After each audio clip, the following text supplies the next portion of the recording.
Max, fuck it up. Be realistic, I don't really see no competition. Who she thinks she talking to? Like, obviously, I'm a nigga. Close that door, niggas snakes, I ain't going for it. Move right, outsmart them, stink clean, most wanted. Be realistic, niggas bums, they ain't tryna ball. Ran it back and won, nigga, anytime we took a loss. Rock hard in my double cup, I keep spilling sauce. I don't know nothing, bodies drop, he was not involved. Versatile, I could be a model or chalk the block. Or pop a lock with a dough, X marks the spot. Cut it out, if she ain't beneficial, I'ma cut her off. Bitch, give up, drop right now, made her cough it up. Old demons, everywhere I go, we dropping icicles. Is we kidding? Broke niggas rapping science fiction. Every day a movie, it ain't hard to be the most consistent. A flow flammer, I be in and out with orange chicken. You know who really for the win? Be realistic. He just wanna be my friend, be realistic. They don't really get no Uchis, be realistic. They can't do it how we do it, be realistic, man. Shit, bitch. You know who really for the win? Be realistic. Shit. Yeah. They can't do it how we do it, be realistic. You know who run the city, let's be realistic. Where the wonton soup, I'm finna tear up the kitchen. Cause you the feds or the cops, mind your business. Draco was the dime, bitch, tell all your children. Walking back and stupid, I might men in black his memories. Tear it off quick, bitch, now. Literally, if now you gotta go to sad facts, you can't sit with me. I know I got this big Buddha piece, I need 10 of these. Things got the sauce, ingredients, and the recipe. I never stop rapping till my neck look like Mr. T. Then again, after that, I'ma still keep shit talking. He said he was a thug, it sound good, we made a bitch out of him. Best advice to be my friend, be realistic. I ain't even say a word, I walk in and feel the tension. All these niggas home dick, sometimes life calls for whippings. I'm a joint in my city, I ain't tucking in the trenches. You know who really for the win? Be realistic. He just wanna be my friend, be realistic. They don't really get no Uchis, be realistic. They can't do it how we do it, be realistic, man. Shit, bitch. You know who really for the win? Be realistic, man. Yeah. They can't do it how we do it, be realistic.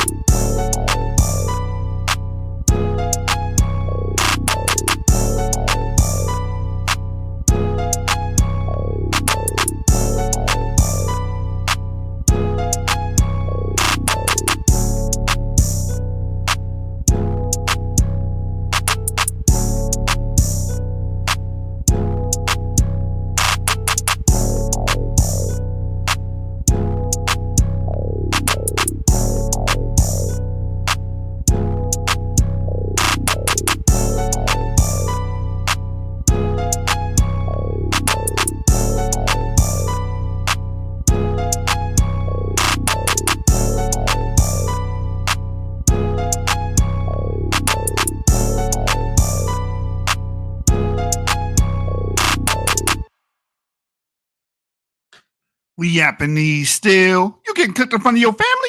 Like a Japanese meal. It's just shoot the hibachi and none of you niggas can stop me. But can't help but watch me. So look, bro. Raziq Khan, he did an interview on Garfield's channel. I got to shout out Garfield. You doing the work of the Lord, brother. You doing the work of the Lord. And I owe Garfield an apology all these years. I've been treating him like a nemesis, going back and forth with him, but he was right on the BHI movement, man, and he's doing great work over there with his interviews. He's a great interviewer. He's bringing great scholars on the channel. And, you know, props to him. So I want to discuss some of the things that Raziq Khan said during this video. And a lot of what Raziq Khan was saying, I agree with. I disagree with his contamination claim because it just reminds me of when the Ramesses E1B1B claim that, oh, that's fake, that's false, that's, you know, it just reminds me of that. I was like, here we go. Here we got another claim. Excuse me, another conspiracy claim. And I think these conspiracy claims pop up because of the type of haplogroup or what type of people that they expect to see in certain areas of the world. He says a few things about race and genetics and that I disagree with. But for the most part, it's succinct. You know, a lot of the stuff he's saying is on point, of course, because he's a geneticist. But there was a few things I wanted to highlight during this interview. We got the savant from the Levant in the building. What's going on, Avery?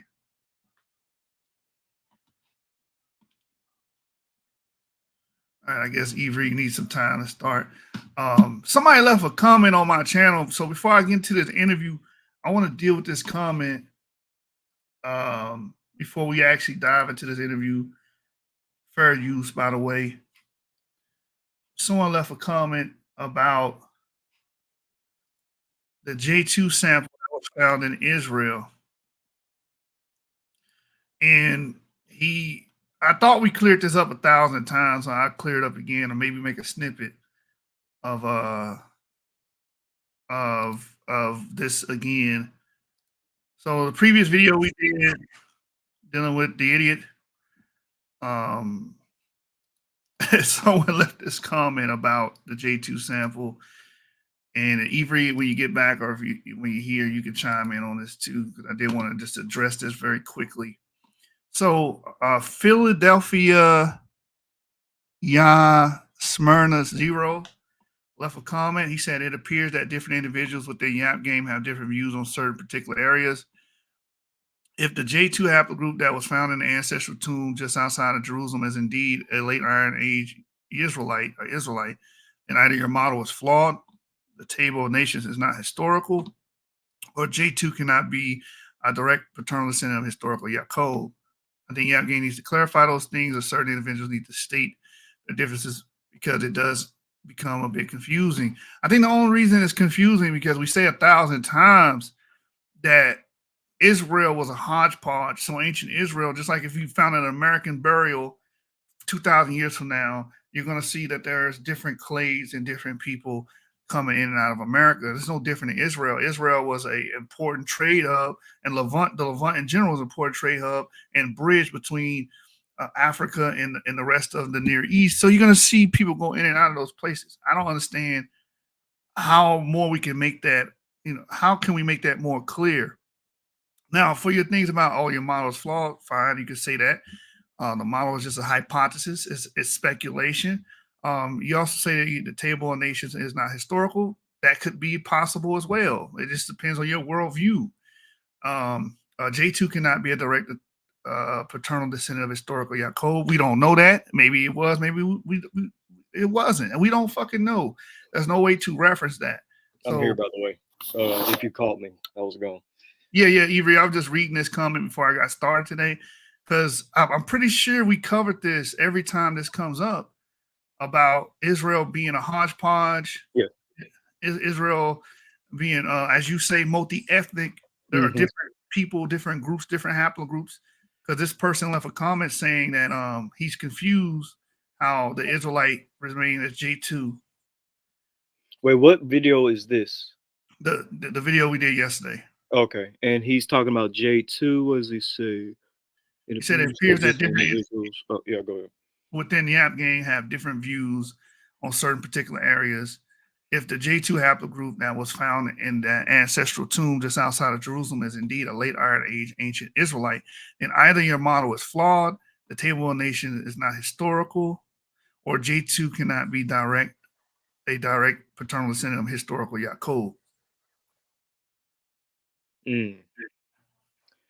So it's kind of interesting that those are the only 3 scenarios this individual can come up with, because there's another scenario, which is that we believe that Israel had various different lineages, various different ethnicities within the nation, people who joined the nation either through marriage or through conversion, et cetera, et cetera.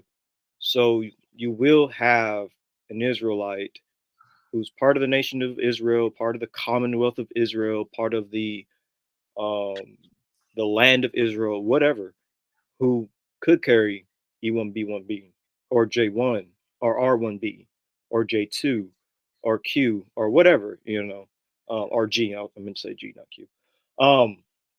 So yeah, the model isn't flawed, nor is the table of nations not historical.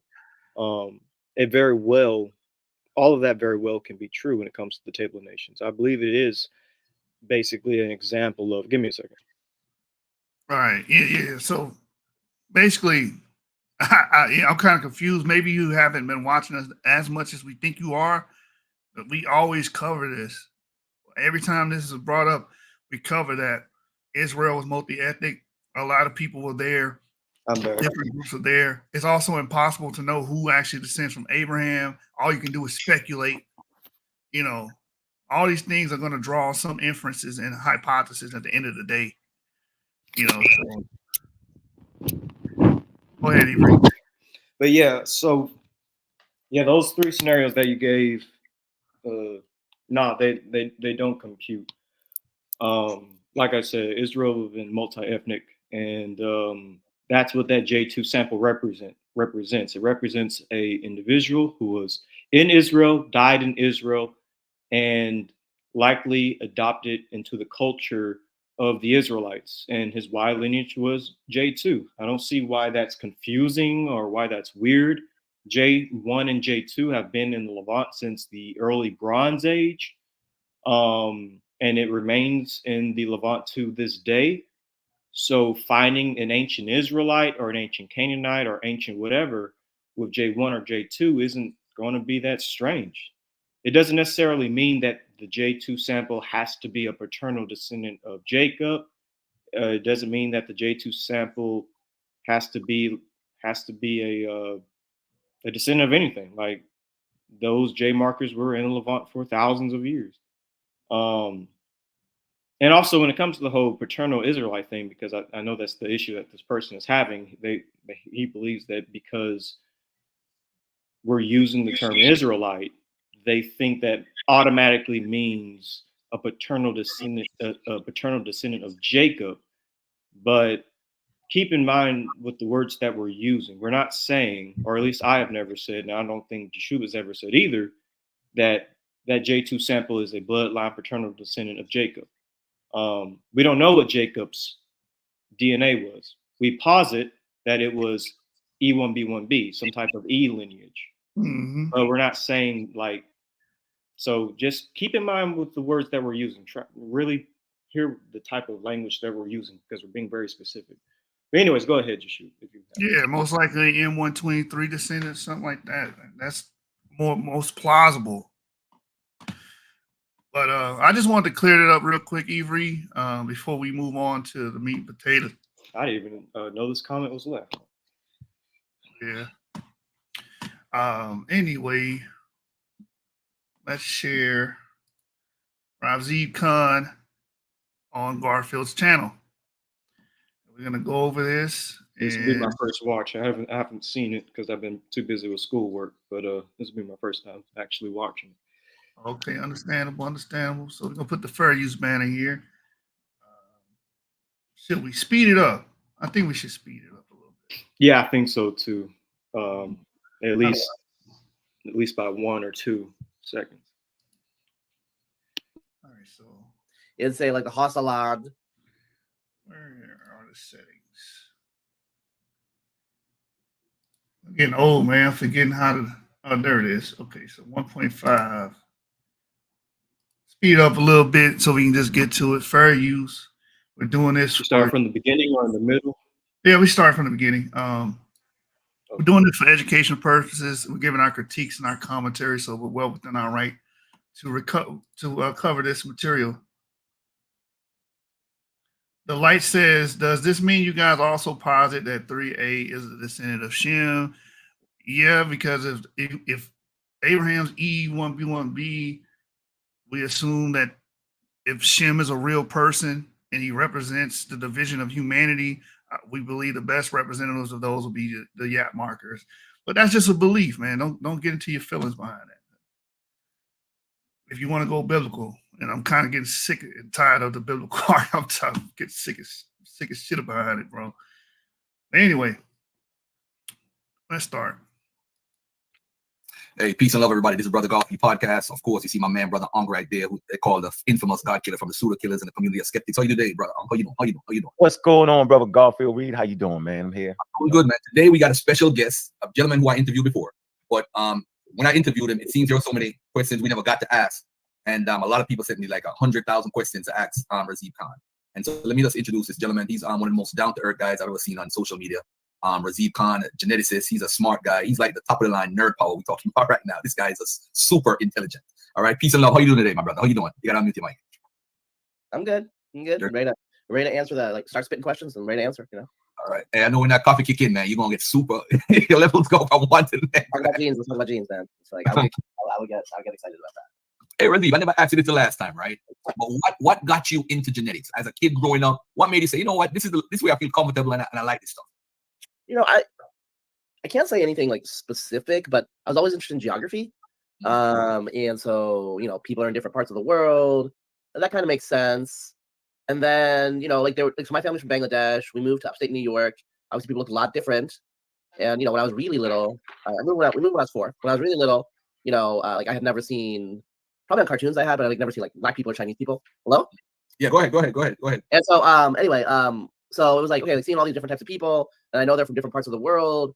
And so, you know, obviously I'm interested in like mountains and cities, but then also to figure out like how the people got there and why they are the way they are, you have to start like reading about anthropology, and then anthropology leads to genetics. And once I, you know, when I was in college, when I was in university, I was studying biochemistry.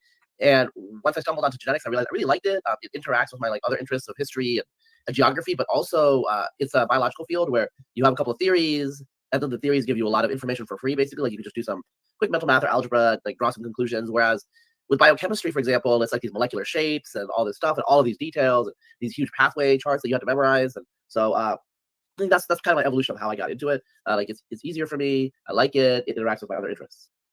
All right, cool. All right. We're gonna shift the screen sometimes solo you, so don't get confused and not like everybody disappeared. Yeah, whoa. Boomer tech here, you know, like I'm confused. All right.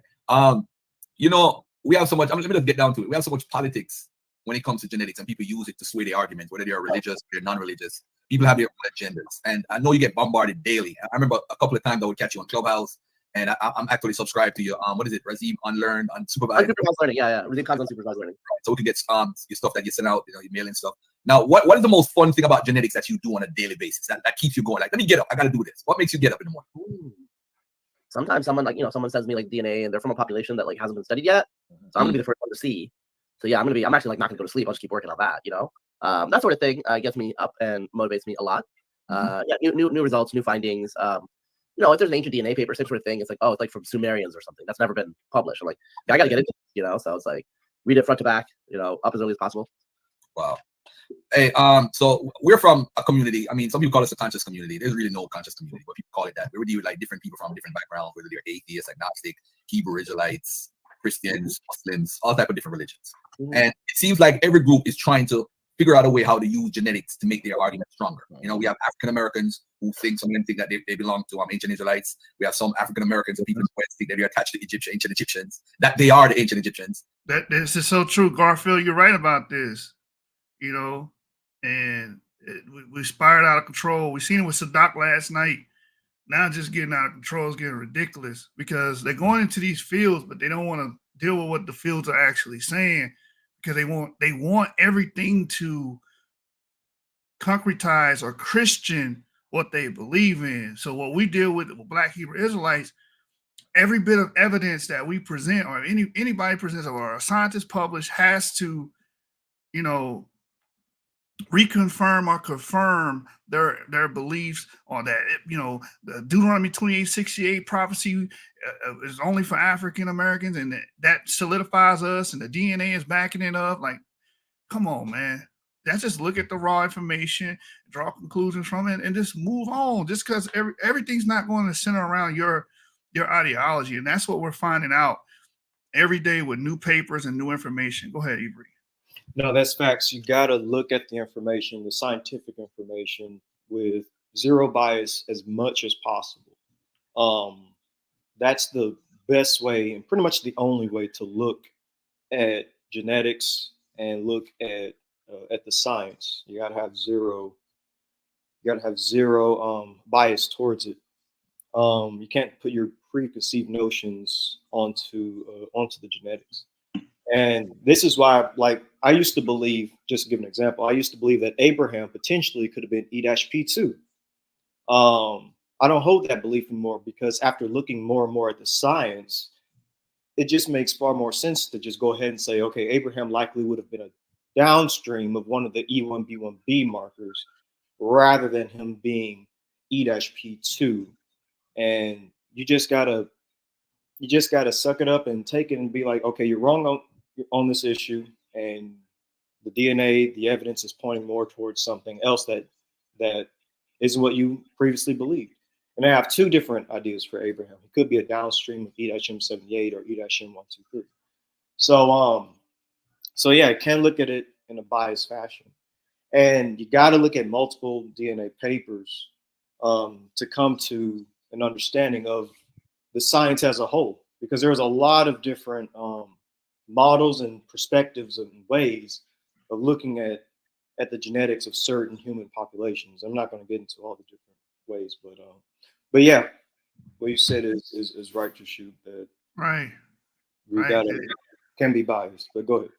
Yeah, they're ultra biased with it, bro. They're ultra biased.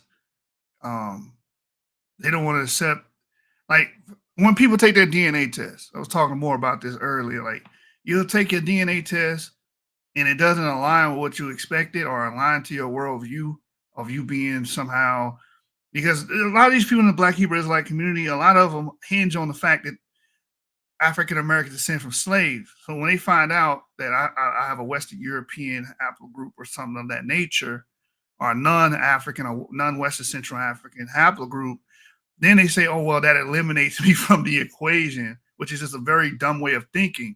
But the reason why it's so big to them and why they pretty much put the slave status so high, because in their doctrine, they believe that that is like a genetic marker to say you're an Israelite.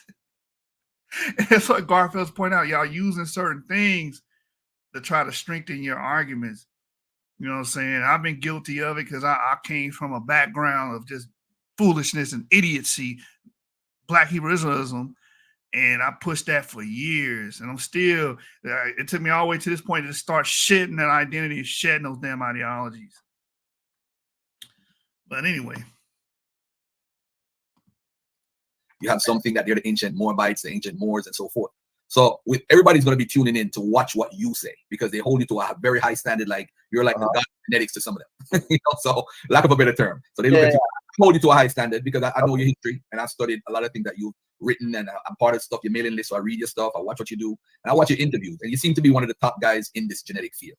So what I'm going to do is I'm going to be careful with each question that I ask, whether I agree or disagree. I really don't have any skin in the game, because I don't hold anything. I'm very agnostic when it comes to everybody's point of view. I'm not saying, hey, this is it or that is it. So when I frame a question, and as silly it might sound, or it might sound like somebody's a smarty pants, it's not me. It's just a question that people ask. Let me get Brother Unk in here. Let me get him first. Let me get him out the way. Let me knock him out the box, and then we'll get into it after. But go ahead, Brother Unk. What do you want? You want to knock me out the box? I'll get rid of you, man. But go ahead.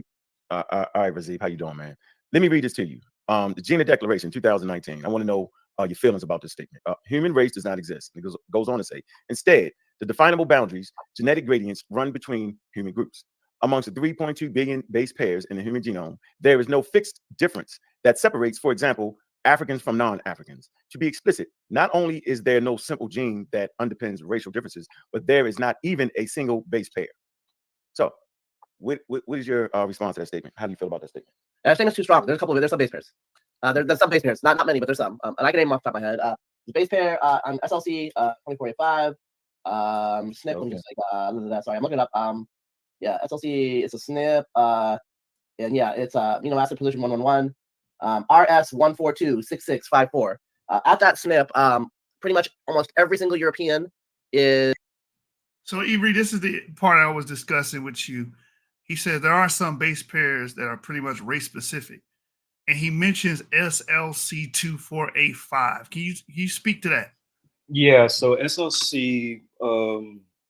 Excuse me. Say it one more time. I was in the middle of something. SLC2485. Well, SLC2485. Yeah, that's just an allele when it comes to light skin. It's just an allele. So that's found in Europeans, like Raziq Khan said. He's right. It's also found in East Asians, but it's also found in Africa. It's actually in the Cushitic people, because there was a back migration of Eurasians into Africa. And when these Eurasians back migrated, they carried the SLC2485 gene. And once those Cushitic peoples, it's mostly found in the Cushitic peoples, also North Africans as well. But the Cushitic peoples also passed it into the Khoisan, because the Khoisan at one point were in like Eastern Africa, Northeastern Africa area. And now Khoisan people also carry that gene, which is why they're a little bit lighter skinned compared to like the Bantu peoples and stuff like that. So it's not a racial thing, because then we'll also have to say that I guess Kushites and Khoisan are what European, or I get like it's a weird thing for Raziq Khan to say. I think if I was in Raziq Khan's shoes, it would have been better to break down what even is race. What is the origin of that term, and what do we mean when we say it? Because it's kind of weird to assign this allele to race, especially when it's found in all groups of people on the planet. So, yeah. Anyways, yeah. Right. That was the issue I had with this statement as well. Like SL2485 is not European specific. And he knows that because he's going to bring it out, what you just said.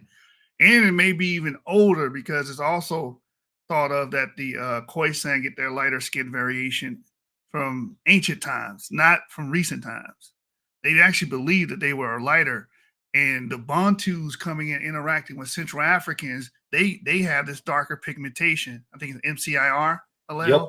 Yep. They bring the darker skin pigmentation with them as they spread through South and Southeast Africa and make the South Africans darker than they would have originally been. So that's what the up-to-date science is saying. So, I mean, going off of different allele frequencies does not cement or show any racial differences because, again, there are multiple groups that go outside of these quote-unquote racial lines that have these allele frequencies. He's about to mention that the Chinese and the Europeans have the same allele frequencies, but many people today, and this social system or social milieu is trying to say that Chinese are a different race than the Europeans. Well, how do you make that? How do you swear that, knowing that they got the same allele frequency that he was bringing up? So it doesn't make any sense. Anyway, is A, and every single African without recent Eurasian admixture, so this is not true of African Americans, is a G. Almost every single East Asian without recent West Eurasian ancestry is a G. South Asians like me are mixed, like let's say half-half. I'm actually 2 A's. But... So he brought up about the Asians and then the East Indians saying, oh, they're mixed. So they have a variation of these alleles and these amino acids and the way they line up, right? These base pairs. So that just blows up in the face of race, man. But in any case, so like that's literally false. There are some base pairs, okay, out of the 3 billion. But the bigger picture is that most of the variation is partitioned within the races, and so that basically means that there's only like not only a handful, but the stylized fact. I mean, it is the fact. If you look at the genome, like about like 10% of the base pairs allow you to separate the quote races. So like Europeans versus Africans, East Asians versus Europeans. It's about 10%. 90% do not allow you to separate between the races. And what I mean by that is if you take a bunch of Chinese people and you take a bunch of Germans and you look at a particular base pair, it comes in A, C, G, or T. Let's say in Germans, it's at 54% T and 46% C. Now, let's say in Chinese, it's 49% C and 51% T. So they're different, but it's very minor. You can't use that position to say if someone is Chinese or German. But there are bases that I know where the difference is 100% here, 0% there, or close. So those bases are the ones that are accounting for the 10% difference that you're talking about. So you can use that to create all sorts of genetic visualizations, whether it's principal component analysis or the ancestry painting that 23andMe does, or the percentages you see on Ancestry.com. All of that is created by the common polymorphism of different populations. So, for example, if you have like a genetic position, SNP, whatever. So I get what he's saying when it comes to basically that about 90% of the human genome has pretty much massive similarity. Sorry if you hear noise in the background, but I get what he's saying when he says that the population has about 90% of human similarity with one another, but there's like 10% of differences depending on the specific genes that certain people carry. But overall, when you look at the human genome, they're really more so just, again, overall, key word what I'm saying. Humans are 99.9% related, and the 1%, the 0.01% is actually kind of where you have those differences, which are things like skin color, eye color, hair color, and things of that nature. I'm going to share my screen really quick, and then we get back to the video. I don't want to take too much time. But here, National Human Genome Research Institute, it says all human beings are 99.9% identical in their genetic makeup. Differences in the remaining 0.1% hold important clues about causes of diseases. So that's where like you have those minor differences between humans, but it's only 0.1%. Humans overall are 99.9% related. And I think that's something very important to key in on, because again, the question that Garfield asks is about race. So it's like, really, genetics shows us that there aren't any different races, that all anatomically modern humans, all modern Homo sapiens sapiens are pretty much almost 100% identical to one another, which means there aren't any races.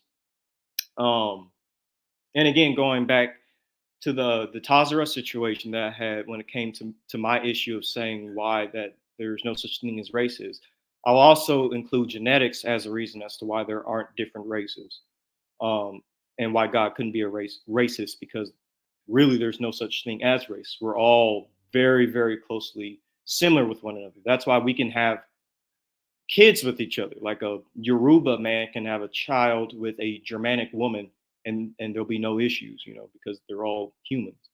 You can't get a giraffe to breed with a buffalo. You're not going to have an offspring, because they're completely different animal species. But humans can get together with one another and have virtually no issues with the child. But is there anything you want to add, Yeshua? I just want to add that part in. When he was talking about the 90% to 10%, it's actually a little bit. It's actually Right. a lot less than that. This is why us going over information like this is important. Look what this brother put. I thought Caucasian people had tails. All right, so when it comes to the tail situation, that's actually just a little bit of fat left on the. All right, so for one, not all Caucasian people. See, even this term Caucasian is Right. So let me break a few things down. True Caucasians are people from the Caucasus. That's your Georgians, your Azerbaijanis, your Armenians, people like that. Those are actual Caucasian peoples by definition. They speak a language isolate. You can arguably say it's a language isolate called Caucasian. And the peoples of the Caucasus, again, Georgians, Azerbaijanis, they have their own set of genomes that's specific to them. Sure, it's shared by other populations of people around the Near East and in Europe. But again, those peoples, again, Caucasians and Azerbaijanis and Georgians, they're their own thing. They're not Indo-Europeans. So just want to make that part clear. So by Caucasians, I'm assuming you're meaning white people, because that's how us in the West use the word Caucasian. All white people or all people of European descent do not have tails. That's just factually wrong. They don't all have tails. There are a few people around the world, not just among Europeans, but around the world, you can have birth defects. And these minor birth defects, which happens to everyone, is not as spooky as you might think. Really, what you see when it comes to the quote unquote tail is just a little bit of extra layer of fat that just grew towards the tailbone of the back. It's really just a little bit of fat. It's not an actual tail. It's not like it has a bone inside, like a monkey or something. It's just a little bit of extra fat. The prodigal son. You want to respond to what my brother said here? He said, "What is he talking about? There ain't no races, especially that 99%. That 99% when they say everyone except sub-Saharan Africans has Neanderthal DNA." All right, that's another misnomer. One, I have it right here on the screen from National Human Genome Research Institute that humans are 99.9% related. Again, this destroys the idea of race. I'm going to go off what the geneticists say and not what some random chatter says on YouTube. Forgive me, but I'm just not going to take your word. So when it comes to sub-Saharan Africans, they do indeed have Neanderthal DNA. Again, it's a misnomer to think that that sub-Saharan Africans don't have Neanderthal DNA. As a matter of fact, some people might be surprised by this, but Neanderthals also carry African DNA as well. There's a paper that came out showing that Neanderthals actually do have a little bit of African DNA. So there was actually a mixture between Africans and Neanderthals way back in time. I think that mixture event was at least 200,000 years ago, or 300,000 years ago. I can't quite remember. But the point is, one, sub-Saharan Africans do indeed have Neanderthal DNA. I can pull up the paper that talks about this, or Jashub can pull it up. And on top, oh, you got it? Okay. And on top of that, sub-Saharan Africans have their own form of an archaic genome within them. Sub-Saharan Africans have a ghost gene, which is basically a really old archaic population that inhabited Africa. And African American, excuse me, not African Americans, but sub-Saharan Africans carry, depending on what you read, about 2% to like 19%. But there are papers that are now saying that it's actually more so about 1 to 2%, because new papers have come out basically saying that the numbers is likely that it's less, it's like more than 2%. But again, if you look it up, papers, one main paper will say 2 to 19%, but it's likely around 2%. But can you pull the source, please, Jashub, dealing with Neanderthals? Yeah, I just gave him the article, and here it is on the screen.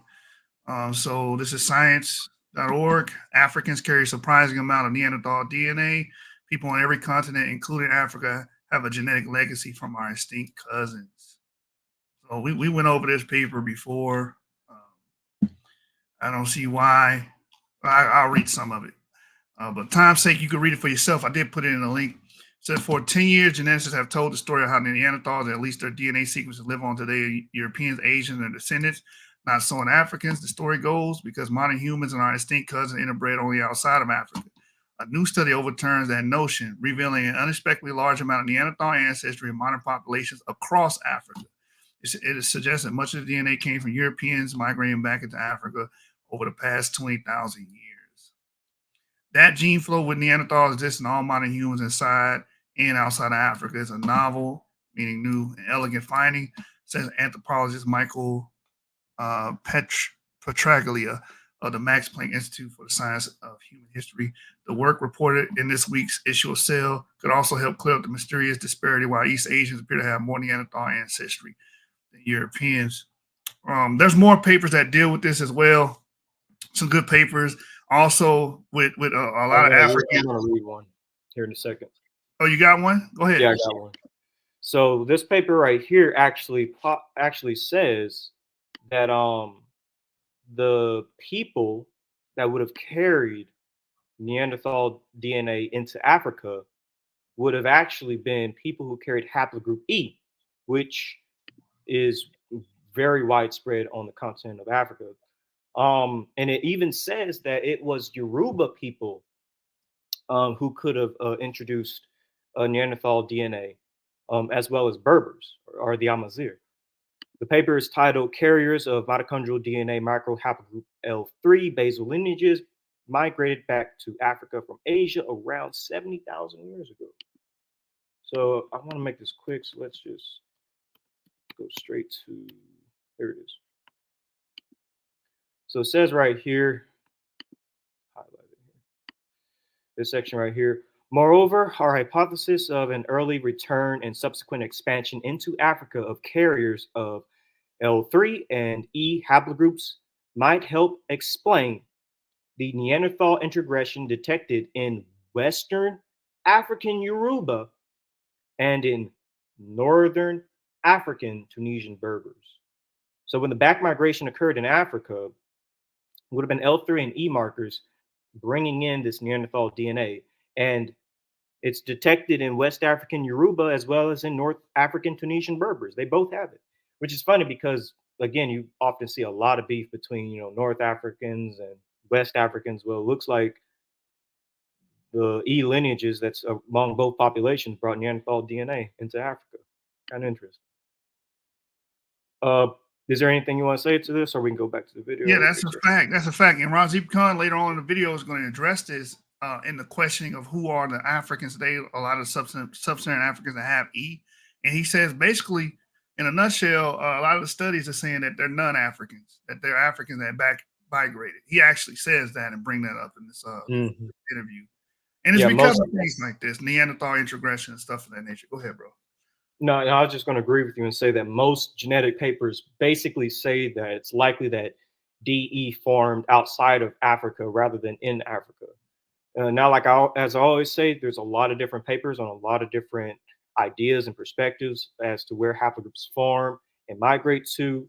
You will find some papers that say DE could have formed in Africa. I'm not going to deny that, but those papers are very few in number. There are overwhelmingly more papers that have a lot of evidence that say that DE formed outside of Africa, likely in the Arabian Peninsula. So you're absolutely correct on that, Jashub, and I would definitely agree on Raziq Khan's comment on that as well when he gets into it. You're not so different than your brothers and sisters after all that just left the continent. You're not so different. So Prodigal Son says cousins, not parents, though, not just saying. None of us are direct descendants of Neanderthals. Nobody on the planet Earth are direct descendants. If that's what you mean by parents. Like, I'm guessing you're meaning that, it's a vertical relateness between humans and Neanderthals. No, it's a horizontal relateness. So what happened is there were a group of humans that actually intermixed with Neanderthals at some period of time in the past. And those humans that descended mixed back into humans. And now we see that in these little small segments of DNA that are similar to Neanderthal DNA, but we still have human mothers and fathers because all of us have modern human Y chromosomes and modern human mitochondrial DNA. What does that mean? That we descend from modern Homo sapiens sapien, men and women. You said, can we deal with the Deuteronomy 7:6 statement above, though? Yes, we can deal with that.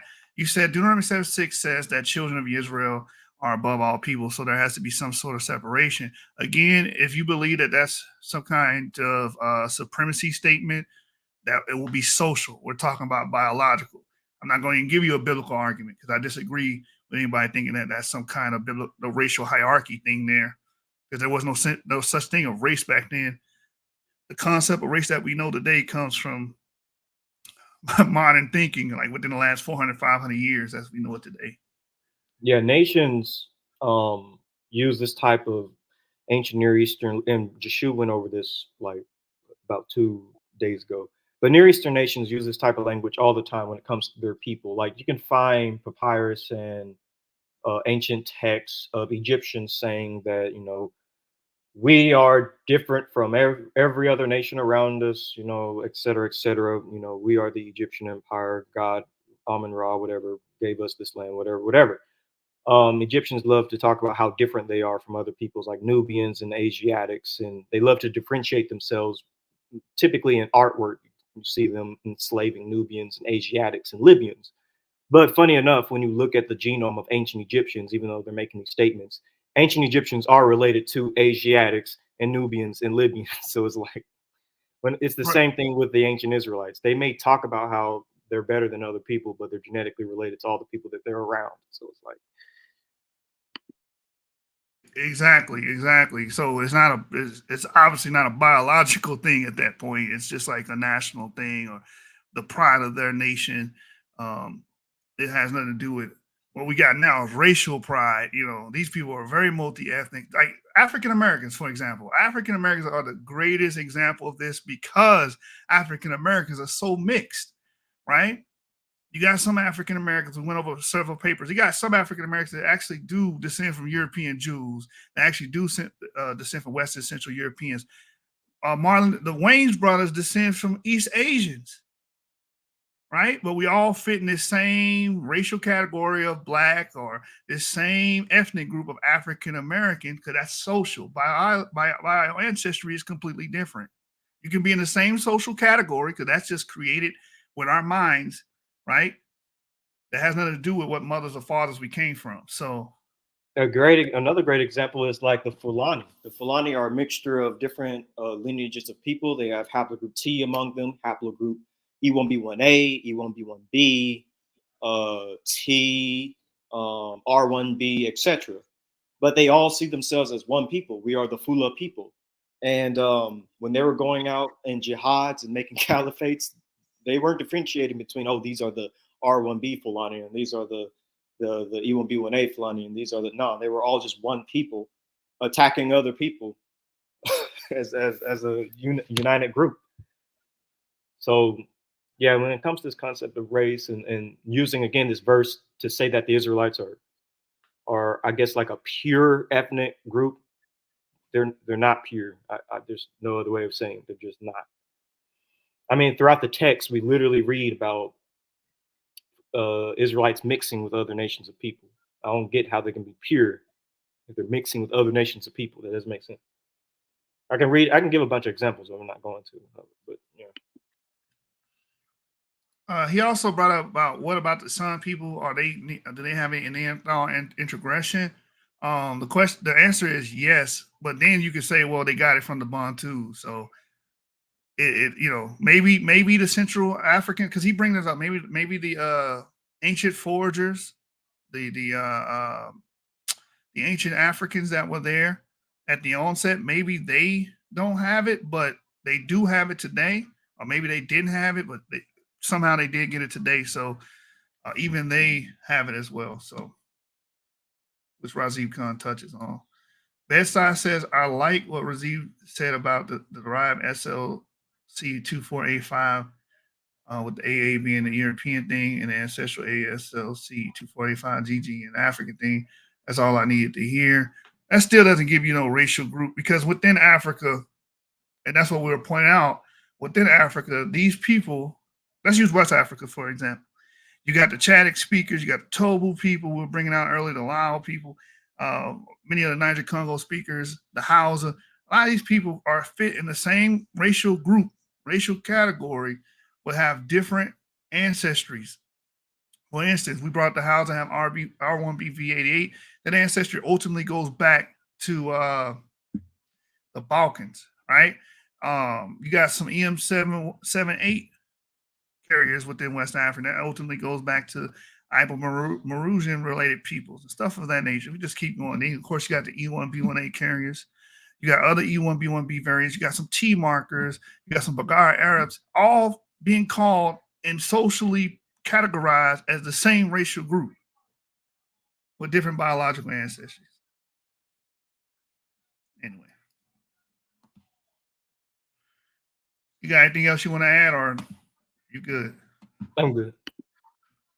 All right, let's get back to this video. I'll be precise for the listener, but basically you can say gene, colloquially. If you have a gene where it's 20% Africans, 80% Europeans, okay, like that's kind of informative, but you're gonna be wrong a lot of the time. Mm-hmm. But let's say that you have 25 other genes that are like that. All that starts adding up, and you start to get a lot of information about these two populations and where they differ. And so, for example, about 21 years ago, Neil Rich at UCSF wrote a paper, and he showed that for American racial census categories, so this is like, we would say Latinx today, was Hispanic back then, Black, African American, European American, White, and Asian American. You could select about 300 positions in the genome to differentiate between the different populations. So I think we all know this from your listeners, your viewers, from these ancestry tests, that it's trivial to take genetic data and map it out to geographic differences. Now, backing up in what you said, race does not exist. I think most geneticists will tell you that now. I think they're mostly doing it for cultural reasons, just because like that is like the spirit of the age. That's the part I wanted to point out, because this is what people say about E1B1A or sub-Saharan African genomes. They say the same thing. Oh, the reason why they're talking about sub-Saharan African autosomes in these papers is to appeal to the woke agenda, to appeal to the that's include everybody. That's I hate that language, bro. Absolutely retarded. But go ahead. Absolutely stupid. But go ahead. He said, "Oh, they're appealing to the spirit of the age." No, that's what they're finding. They're finding, like with the sub-Saharan African thing, they're finding sub-Saharan African autosomes and Levantines and Egyptian. They found it. It's a small portion, but it's there. Same thing. oh, E1B1A was just to appease black people in the We Was Kings movement. All this other stuff, bro. Instead of just saying, hey, that's the raw data, that's the conclusion they came to, let's move on. I just can't stand that because people want to hold on to this social idea and identity. It depends on what you mean. The key focus on fixed differences is indicative of the fact that they are conceiving of race as platonic ideals or typologies. So there is a black race that is totally different from a Chinese race that is totally different from a European race. But the reality is the races overlap in various traits. And also, whatever you define as races, and also they're in between populations. Now, see, that's what kills it. So that's what you should have started with, in my opinion. That's my only gripe with this dude. It's like, oh, it's only for social reasons, but the data's showing it's just social. Because at the end of the day, what you call race, there's a lot of overlapping between those two. And if you go back farther enough, these people are going to be dark skinned, have different coarse hair, and he even brings up that Neanderthals may have something to do with hair straightening and stuff of that nature. So then what? Because he's going to reveal later on that what we call race and ethnic groups is basically just how you look. But anyway, we'll continue it on. Now the idea is, okay, we're a clinal population.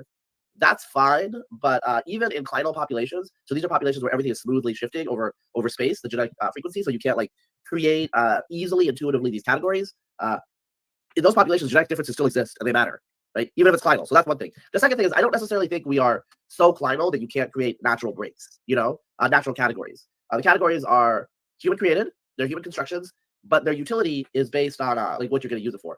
So if you want to know human population genetic history, I would be wanting to focus on, let's say, human history over the scale of 200,000 years. You want to focus on the difference between Africans and non-Africans, because all non-Africans are descended from people that left 60,000 years ago. They just don't have that much variation within them. They only have 60,000 years to accumulate that. But if you want to do forensic genealogy and classify people like criminals, you don't want to just do Africans versus non-Africans. You can differentiate East Asians from South Asians, from Europeans, from Middle Easterns. Within Africans, you can easily differentiate Khoisan peoples versus Bantu peoples, etc. We don't do that in the United States too much because African ancestry in the United States is mostly from Central Africa and West Africa, and it's all very similar. So there's not like too much information gained on that. And also African Americans are just mixed, and so the signal is going to be like not clear. I will tell you guys, years ago I consulted on basically a drowning off the coast of Texas by Houston, and the individual washed up, and he didn't have any ID on him. It was a black American individual, but the TLDR here is nobody recognized the photo in the Houston communities that were close by the Black American communities. And that was like the cops thought that was strange. He turned out to be a Somali Bantu, and I figured that out genetically because it was identifiable that his ancestry wasn't West or Central African, and there was some clear Cushitic ancestry. And when he's going into like, he just can't. He's proven that race, like he knows this because he's a geneticist. That race cannot be solidified with biological factors because what he's bringing up is someone drowned over in Houston on the coast. And he was just identified as being black. And he was pretty much called upon to sequence the genome and trying to figure out what group of people this, instead of just calling them black. If race was real, the conversation would stop there. But no, there's variation between people that you call black or call African or call sub-Saharan African. There's variations and differences and distinctions between them, showing you again how race is just flawed. But not very much.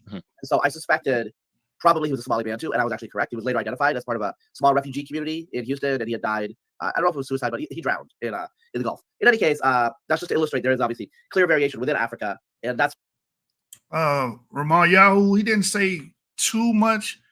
Right now, he was asked about race because the consensus in science is that race is fictive, it's false. And he basically started bringing up base pairs that can be seen to be exclusive to certain areas like Europeans, Africans, and Chinese. And I'm basically giving some of my disagreements and pushback to it. But basically everything he's saying to this point is proving that races, and he knows this because he says it. It's like for the most part, all the races overlap with variations with their genetics, with their alleles and their frequencies and stuff like that. So he knows that, but people are going to take those little snippets and run with that part because there's a fight to uphold racism and race. Right now, there's a case between a black girl that defended herself against a white girl, and the public is against the white girl, which was a part of a gang that jumped on this black girl that was 15. They're all young, they're teenagers. They're against the black girl, even though she was defending herself and being bullied by gang members. They're defending the white girl because the idea is the white girl is the innocent one because she's white, skinny, and frail. This black girl is this monster and beast because she's hood and she's ghetto. But actually, that applies to anyway. I think I heard about that. It was on Twitter. Coming from racist because people are looking at it from a racial idea. Oh, look at how they look. The physical appearance is telling us their characteristics. You know, that comes from old school racism, OG racism, where the way you look determines the way you act, the way you behave, how you should be judged. Go ahead, Avery. My bad, Avery. I was just saying. I think I had seen that on Twitter. I heard about that, and it's funny because on Twitter, it's funny that we're talking about a person getting beat up because on Twitter somebody had made a meme. I should show it. I'm probably going to show it, but basically the meme was talking about how some Somalis or some Eritreans, I think it was Eritreans, yeah, they were beating up some white boys, like, you know, Eritrean, about 5 Eritrean teens beating up this white teenager. You know, they're all a bunch of high schoolers or whatever. And in the meme, somebody had a 2 buttons. One was a red button, the other one's a green button. And over the red button was calling the Eritreans the N-word, and over the blue button was calling the Eritreans Caucasians, because you know how people like to say that, you know, East Africans are actually Caucasians and they have nothing to do with the N-words. And online, it's funny, online folks are like, so are these some N-words or are these Caucasian, dark-skinned Caucasian? Right. And that just comes from the idea of race, man. This the idea of race. The Hamitic hypothesis was big on that. Oh, these are actually the white Africans. You know, all the whole nine. We know the whole history behind this, and then that's why you get these type of talking points that you can see on your screen. Why do sub-Saharans deny their ancestors? And they go to the Tuolero. There's a mix of modern human and archaic hominid, twice dated 13,000 years ago. It was proposed to be a proto-West African. And while a lot of these neo-Nazis on the internet love going to the Tuolero samples of its archaic features, they love going to it because they want to say that West Africans and West African descendants, especially African Americans, are not descendants of true humans. That's what they're trying to say. That's the whole point of them bringing stuff like this out. And that's why I be saying, y'all be like, oh, why these people don't want to just accept that they sub-Saharan Africans? Because y'all say shit like this. Y'all do stuff like this. You try to dehumanize groups. That's what race was pretty much race was used to debase one people and raise another people up. That's the primary purpose. During the colonial period, they needed a mechanism or idea that could replace the way that you would mark your slave. Right now, we don't have to mark our slave with a hot iron. All we gotta do is say the mark of slavery is your skin color and the way you look. The reason why you're a slave because you black. The reason why I can treat you the way I treat you, mistreat you, because you black. You're not human. You don't even come from the same stock I come. All these arguments was made and utilized through the concepts of race. To this day, we still see it. Look in the comments. He says, apparently I'm the human in here. So he don't even believe West Africans are humans. These are the talking points. Avery, you got some?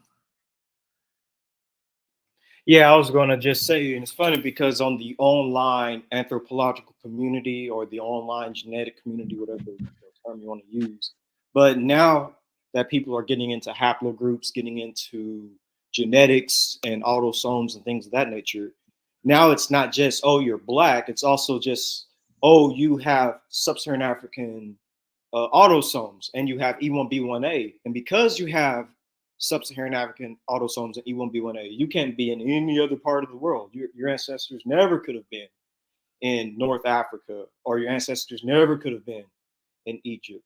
And they try to, landlock you using haplogroups. So now it moved from skin tone to genetics, when genetics should have been used to really destroy this concept of racism and race.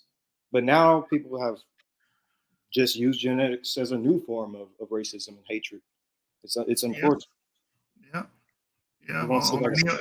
On the neo-Nazi side, they're trying to say that genetics has proven that we're bait. We're what is it called? Base people.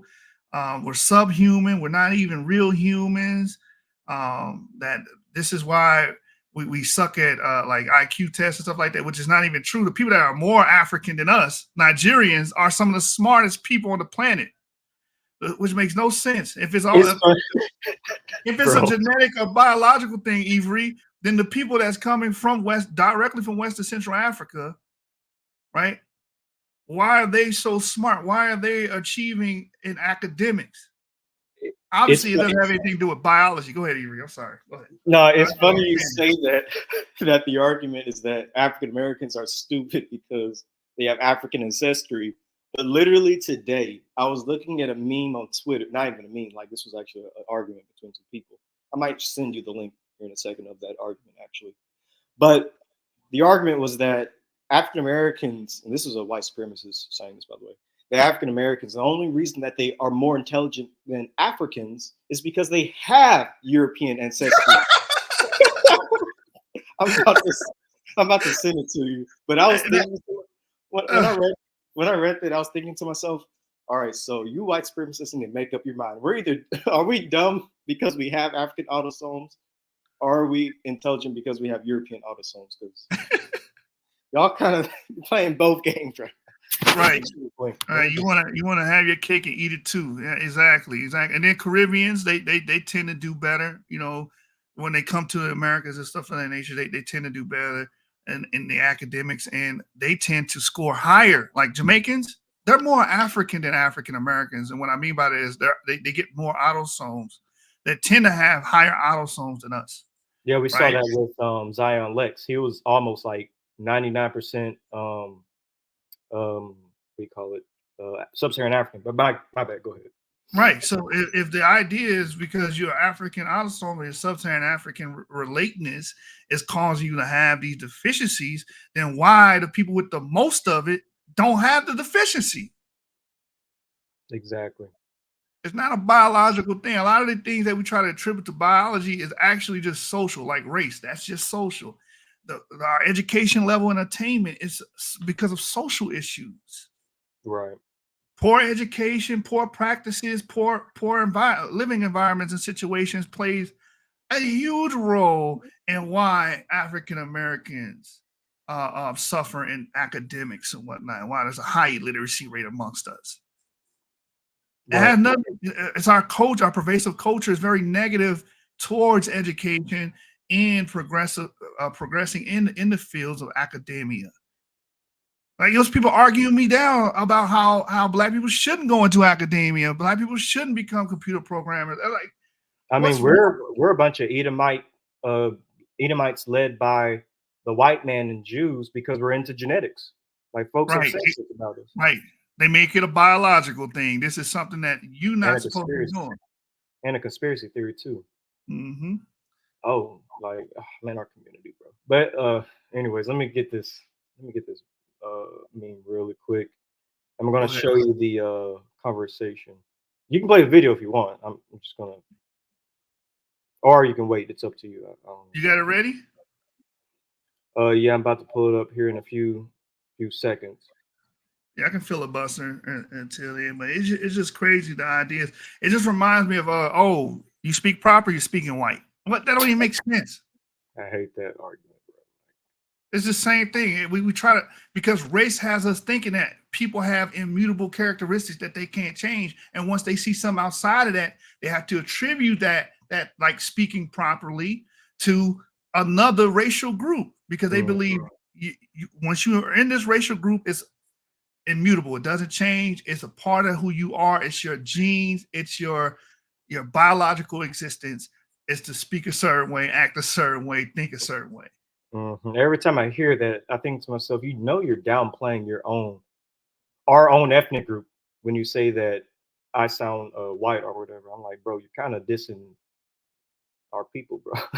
You're dissing yourself by saying that speaking properly is a white thing. What are people who speak proper supposed to, like, are black people who speak properly supposed to sound, I guess, what, ignorant or something? Like, I never understood that the argument of sounding this way is white and sounding this way is black, and I don't. Historically, we know where that comes from because rednecks wanted to keep Black Americans out of the education system, and they would say literally that to be educated is a white thing. But they believe that Black people didn't have a right to be. That's really where that comes from, man. That's true. That's a good point, actually. That's a good point. The prodigal son says, "You think every time someone gets raped, they get pregnant?" Are you asking me a question? No, I don't think every time someone has SA done to them, they get pregnant. Did that come up in Raziq Khan's video?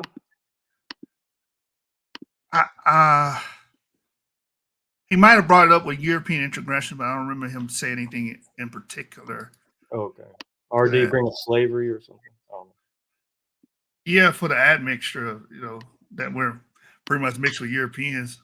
Prodigal son, Black people don't try. I think he's talking about as far as academia. I think that is a big part because we have this idea that, oh, that's a white thing. It's a white thing to become a scientist. It's a white thing. I remember me and D-Red, I love D-Red to death, but me and him were arguing about, the brother Neil deGrasse Tyson said there aren't that many astronomers in the world. There's only like 10,000.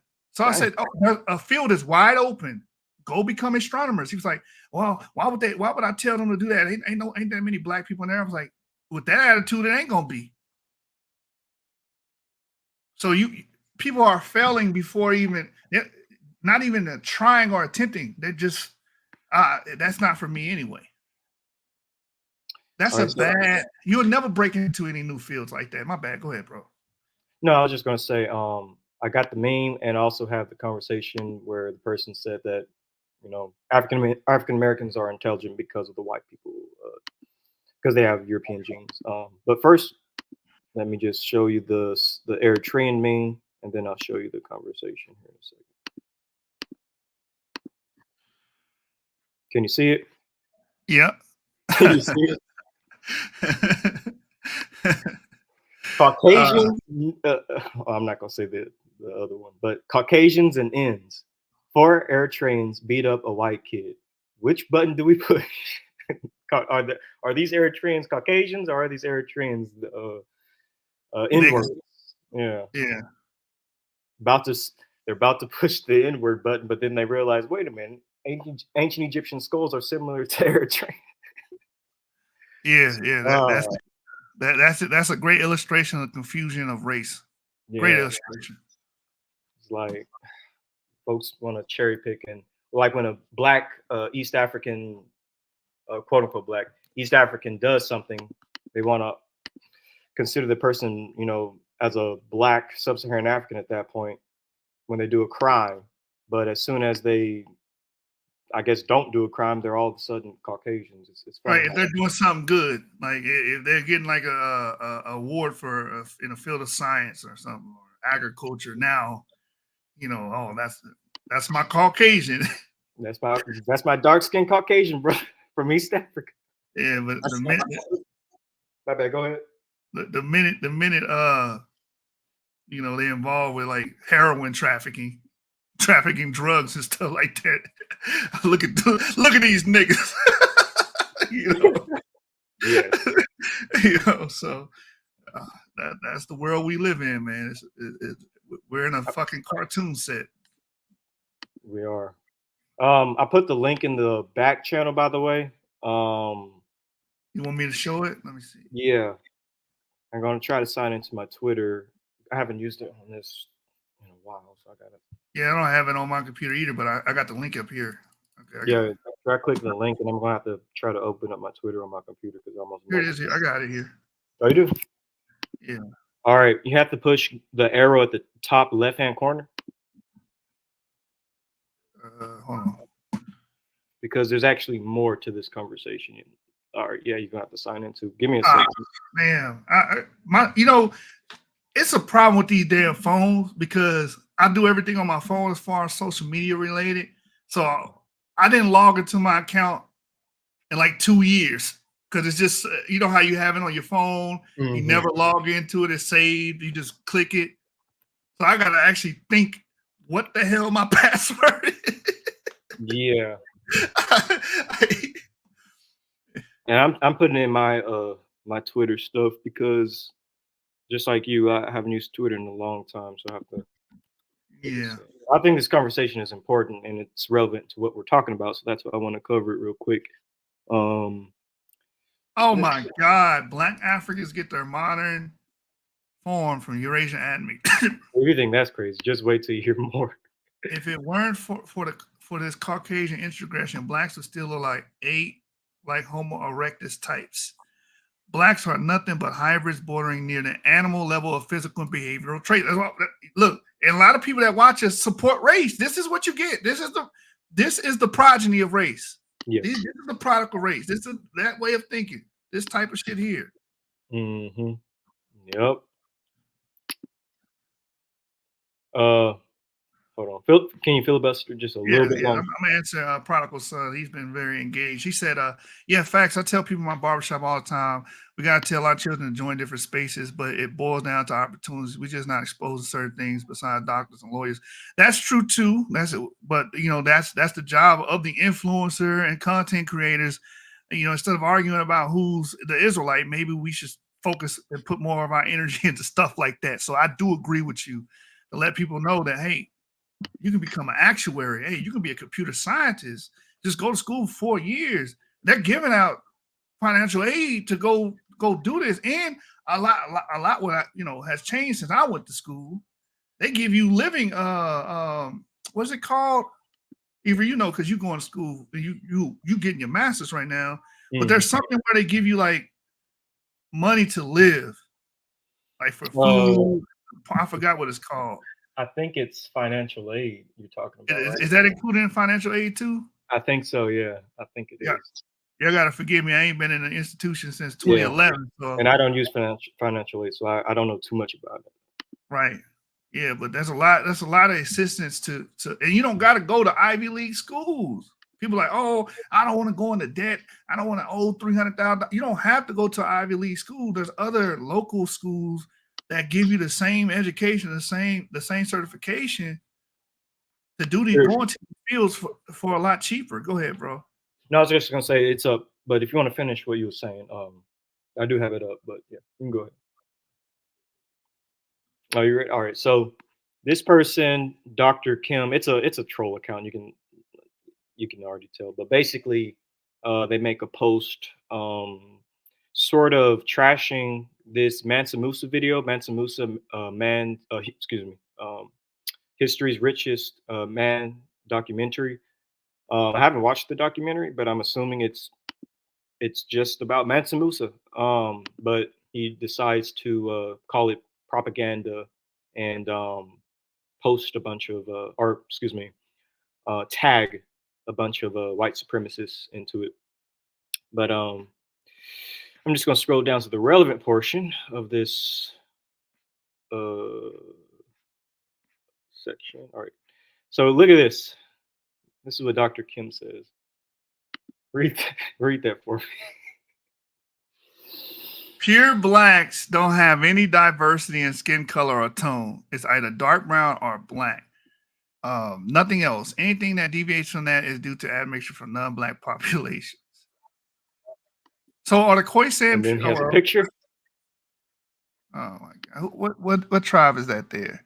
He said, "I often see That's people." Actually a Nilot, a Dinka Nilot. That's not even a West African. That's like a East African Nilot or something. Oh, that's so funny because remember we were talking about the image they use from Egypt. They're always using Nilots. They say, yeah. I'm like, bro, that's a Nilot. Why are you saying that's a West African, bro? Like, are you stupid or something? Like, come on, man. It says, I often see people talk about African diversity, but that only exists in the first place because of non-Negro influences in Africa from Bushmen, Hamitic, and Semitic Caucasoids, and in Madagascar and some parts of coastal East Africa. Malay. So he's not even mentioning West Africa here, huh? No, he doesn't. He kind of stops at Bantu because I think he when some people use Bantu, they kind of just merge West Africa in that terminology as well. So yeah, because he's a guy like this is going to be mocking West Africans as well. So, but the issue that I have with this post, obviously there's many, but it's like these terms like Negroid and Eurasian and things like that. Like, does this guy understand like the origin of quote unquote modern West Africans and modern Bantu people? Because his post seems to imply that they've always been in like West Central Africa, but E1B1A came from East Africa. And the question is like, what did E1B1A look like? Are we going to say that E1B1A in its origin was already Negroid, or that it was Caucasoid, or that, you know, where's the timeline of these events? He's kind of just smashing ideas together, trying to obviously piss people off. But it's like, when you really think about it, it's like there's no timeline of events in what you're saying. And do you even understand genetics? Do you understand what a Bantu is, the Y chromosome, the mitochondrial chromosome, where it came from? Because what a lot of people don't understand, like West African autosomes predate E1B1A. Mm-hmm. So the people that you're kind of mocking, their ancestors weren't the originators of West African autosomes. The originators of those autosomes would have been like A and B markers. So it's like you're kind of convoluted with your words. Go ahead.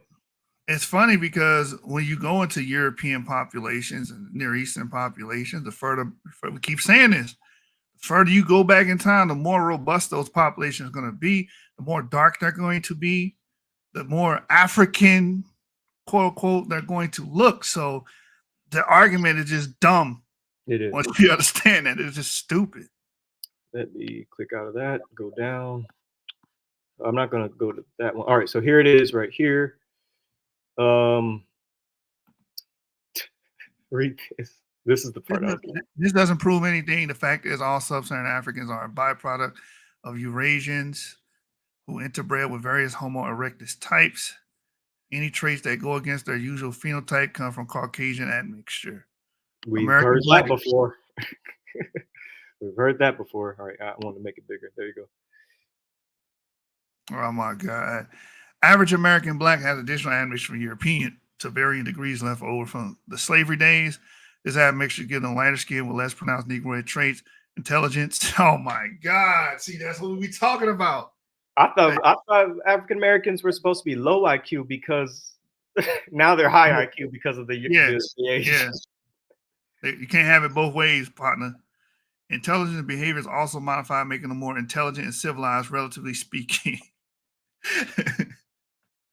And then I thought African Americans were a bunch of thugs that were like violent. Now they're more civilized. Okay, all right.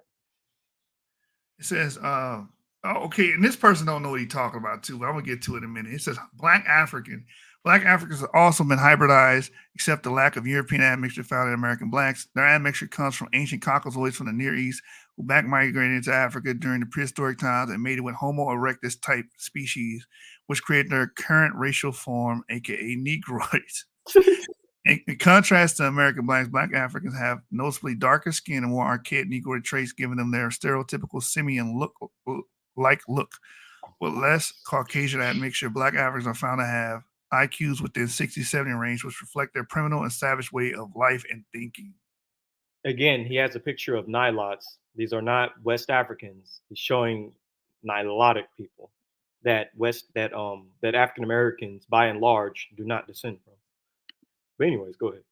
Right, and again, that I hate that racist ass. Oh, European countries tend to have higher IQs than sub-Saharan African countries. Yeah, because sub-Saharan Africans don't have fucking resources and institutions and shit. They don't have a fucking Yale. They don't have boatloads of money dumped into their. They had Timbuktu at one point, but in present, this is also just racism. Africa has been, especially sub-Saharan Western Africa, has been ravaged, destroyed. Yes. By multiple forces, internal and external. Mm-hmm, mm-hmm. You know, it was a place of it was oh my goodness, I'm about to go off. And even within that, Ivory, some of the smartest people in the world are still coming from Western Central Africa. Yes. Anyway, With zero, European ancestry at the amount that African Americans have it. This third column is completely false. The Homo erectus thing. The more Eurasian Caucasoid admixture decreases, the more primitive and ape-like they become until you reach the photo above. Oh man, that's funny. You're not done reading, my bad. This is the primordial ancestor of all Negroids without any admixture, a 4-foot-tall primitive Homo erectus type species with a small brain. And right there, that goes back to the question. So he's saying that West Africans, this is basically the prototype of a West African. This is like the original West African. This is where Negroid people come from. The only issue with saying that is that Homo erectus is like over 600,000 years old, and E1B1A is not over 600,000 years old.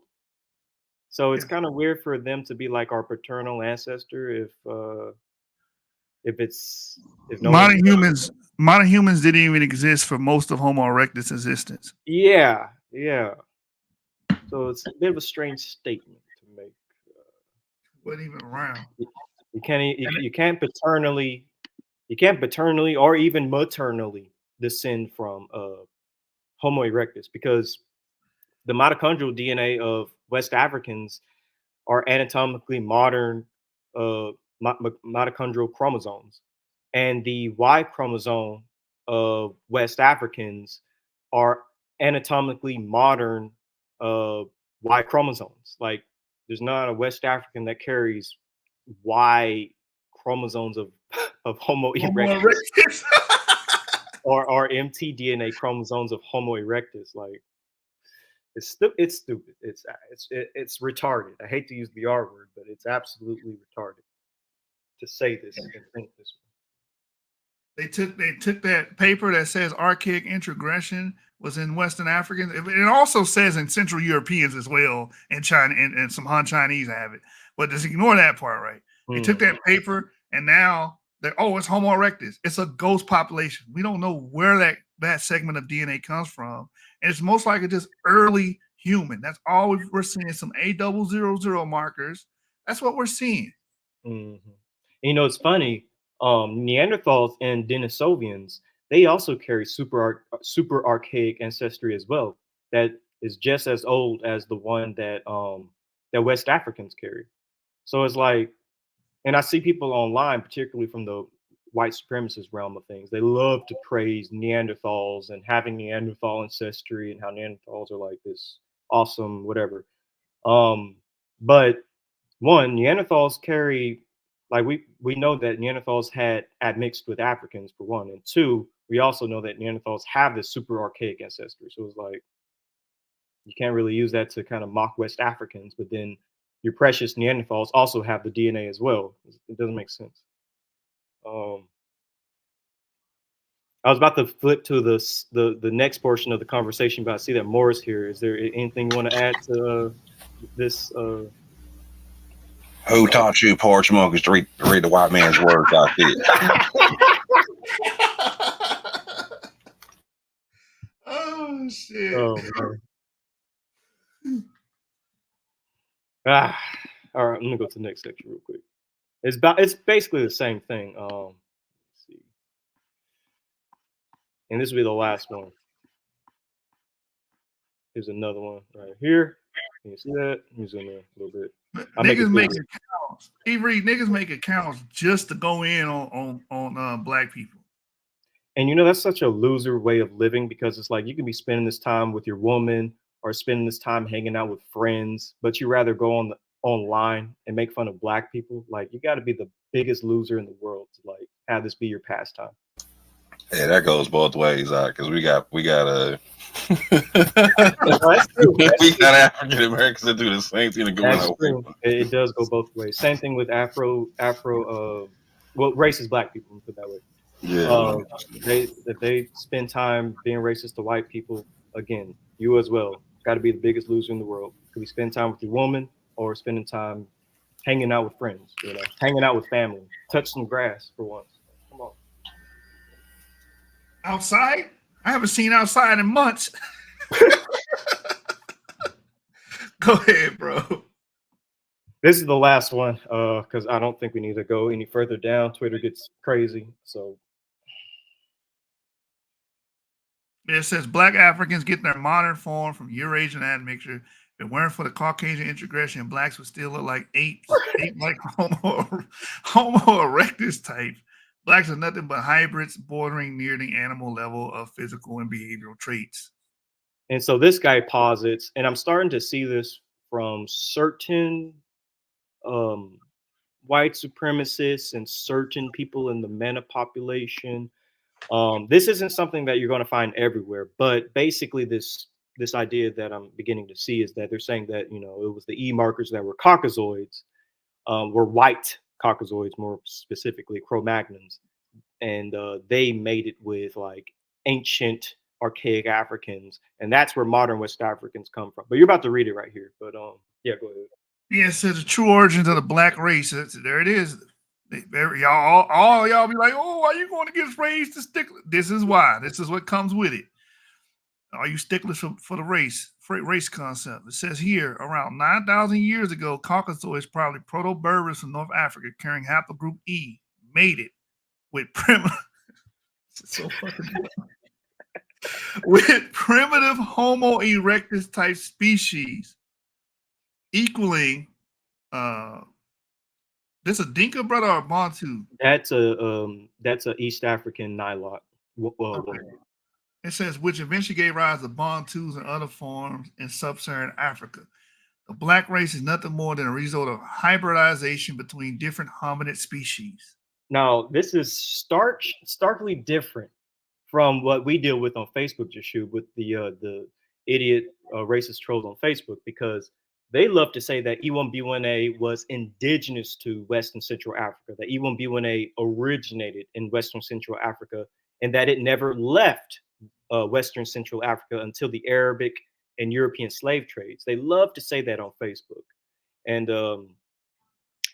but here's a new argument that E1B1A is actually from outside of Africa, and it was white Caucasoids, and they went in and mixed with archaic Africans. So now we have two different arguments from racists. It's either outside of Africa and it's white Caucasoids, or it never left West Africa. Two competing hypotheses. Yeah, yes. Oh my God. The plot thickens.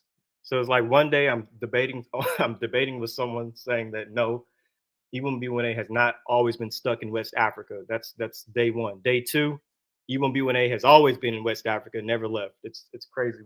Your brain starts to kind of just. that was a movie by what is it? Not the Seinfeld show. Where the movie is about it's a famous comedian. It's mine. He used to be in A Living Color. There's a movie where he's in a set. He's in a movie set, but he don't know he's in a movie set. Oh, you're talking about Jim Carrey, where he was what's the name of that movie? Yeah, I know exactly what you're talking about. He spent his whole life being raised in a movie set, but didn't know what it was, and he tried to break out and all that. Yeah, I know what you're talking about. Yeah. Hold on, let me find that right quick. That sounds like a good film. I never heard of it. But you never watched you diggity, Bree. You like it for real. Yeah, it sounds like an interesting plot. By the way, shalom, Zaya. It's been a long time. Actually, let me see. You care if Zaya comes on stage or what? Or we're I don't mind at all. But yeah. Avery, that movie is what we're going through right now. It's like we in a damn movie set and don't know it. Because how silly shit is. Hey, would you say that we're in a simulation? We in a simulation. We in something, bro. Because this is just getting ridiculous. It is. The Truman Show. There it is. Okay, I'll check it out. That sounds interesting. But yeah, it's funny, the two different arguments. So again, two different arguments we heard tonight. One is that African Americans are more intelligent because they have white genes. And then the other argument is we're stupid because we're, I guess, 100% Africans, whatever. And now the new argument is E is white Caucasoids going into Africa now. And then the other argument is that E has never left Africa. Just Four different arguments in one night. Just for you to know more, because you came in a little bit late. There's another one, right? There's another post. Oh, what's going on, Zaya? Go Hey, ahead, Shalom, bro. Zaya, what's up? White Caucasoid brother. I know, right? Hey, shout out to Zaya actually not being afraid to take his DNA test. Shout out to my nigga, man. Man, I heard that. Yeah, that was good. That was good, bro. Oh yeah, you know, because a lot of them, you know, they would have come out like Gorilla Hebrew. Yeah. Hey, Ivory, do you see that comment on the bottom right? It says Negroids are only 10,000 years old. Hold on, I can click it. Give me a second. Look on, because I'm on a different. So that's why he's saying that Caucasians came down and mixed with Homo erectus type species and created the Bantous or whatnot. But real quick, what people don't understand is morphology don't tell you your ancestry. Because what they're going off of is what I showed you earlier. The Alero samples. Oh, they got archaic traits. That's what they're using to say that. But just because certain people have certain skull traits, they're not going to tell you what part of humanity that they possibly descend from. Yep. Here we go with that one right here. Can you see? Yeah. All right. Wait, no, that's your screen. That's wait, hold on. Push the wrong thing. Oh yeah, you're showing my screen. Give me a second. Where is it? Right here. Yeah, it's black. I forgot. Doing two different things at once. All right. Negro. Yeah, see, it says Negroids are only around 10,000 years old. There are no sub-Saharan African remains that are older than that. Now, that is true that the two Alero, I think that is the oldest, right? 12,000? I believe so. There's also a Silur man. I think he might be Negroid. He was found in Mali, and I think he dates to like 10 or 9,000 years old, something like that. But yeah, yeah. Go ahead. Yeah. So he said Asians and Caucasians predate blacks by tens of thousands of years. This is the issue of just using bones. People existed before this. The ancestors of Bantus, the ancestors of Western Central Africans existed prior to the Alero, the Mali sample that you brought up as well. They existed prior to that. This don't even make no damn sense. Yeah. And it's funny. He's using this argument to basically say, again, that it was these white Caucasoid E markers that mixed with archaic West Africans and made Negroids 10,000 years ago. So that's why he's saying that Negroids are around 10,000 years old, because of the Caucasoid mixture. Yeah, I just want to say shout out to the bad knees doctrine. You know what I'm saying? If you got bad knees, you definitely an Israelite. Oh my God. Man. Anyway, let's get back to this. That's enough of that. Yeah. I wonder if the people on Facebook are going to pick up on this new. This is why we fight against the concept of race all the damn time. Y'all be trying to, no, I'm proud to be. All right, well, be proud to be, or whatever the hell you want to call yourself, man. Fuck it. It's relevant in a few cases in the United States, but not too much. But in other parts of the world, it is more relevant. So what I will say to like finish up my response is population structure is real. Population differences are real. They're easy to detect. They give you historical information because we've been historically separated. Whether you want to call them races or not, that's up to you. That's a highly politicized term, and that's why people try to avoid it. But don't get confused when they say human races don't exist. That 23andMe can't do what it does. It can do it trivially, right? So wait. I want to make this clear. So are you from the mindset that race is a social construct or not? That's what I really want. I want to get social construct and a genetic thing as well. So you're saying using genetics, you can ask. That's what I disagree with him on. You just gave all that information showing that it does not work. The concept of race does not work, and then you still try to slip it in there. That's the issue I have with him. So what is he saying on the genetic basis for it being a race is? What's his criteria? He gives examples of genes. He said that humans are 90% related, but 10% within the human genome between different humans shows the differences. And he gives the example of SLC 4587. Is that right? That I may have SLC 2485. Yeah. SLC 2485. He uses that as an example of different of a different race. Yeah. He basically says Europeans and East Asians have it, but Africans and other people, they don't have it, even though they So do. basically just skin pigmentation, alleles and autosomes. Well, that's Phenotype. Phenotype. Different traits that are pretty much phenotypic. Yeah. Yeah. So it's like certain people. He says certain ethnic groups or races. Actually, he says certain races. Certain races have genes that other races don't have, and he only used that one example, the SL example. But yeah. Okay, so let me try to like back this out to 10,000 feet, because maybe he's not just saying phenotype. So yeah, it's not just phenotype. There's other. So he's talking about population isolation, like mutations within populations and whatnot, and like in the differences in mutations within the population. So if a certain population has a certain set of mutations and whatnot, they're different than another population that doesn't have those mutations. They're a different race.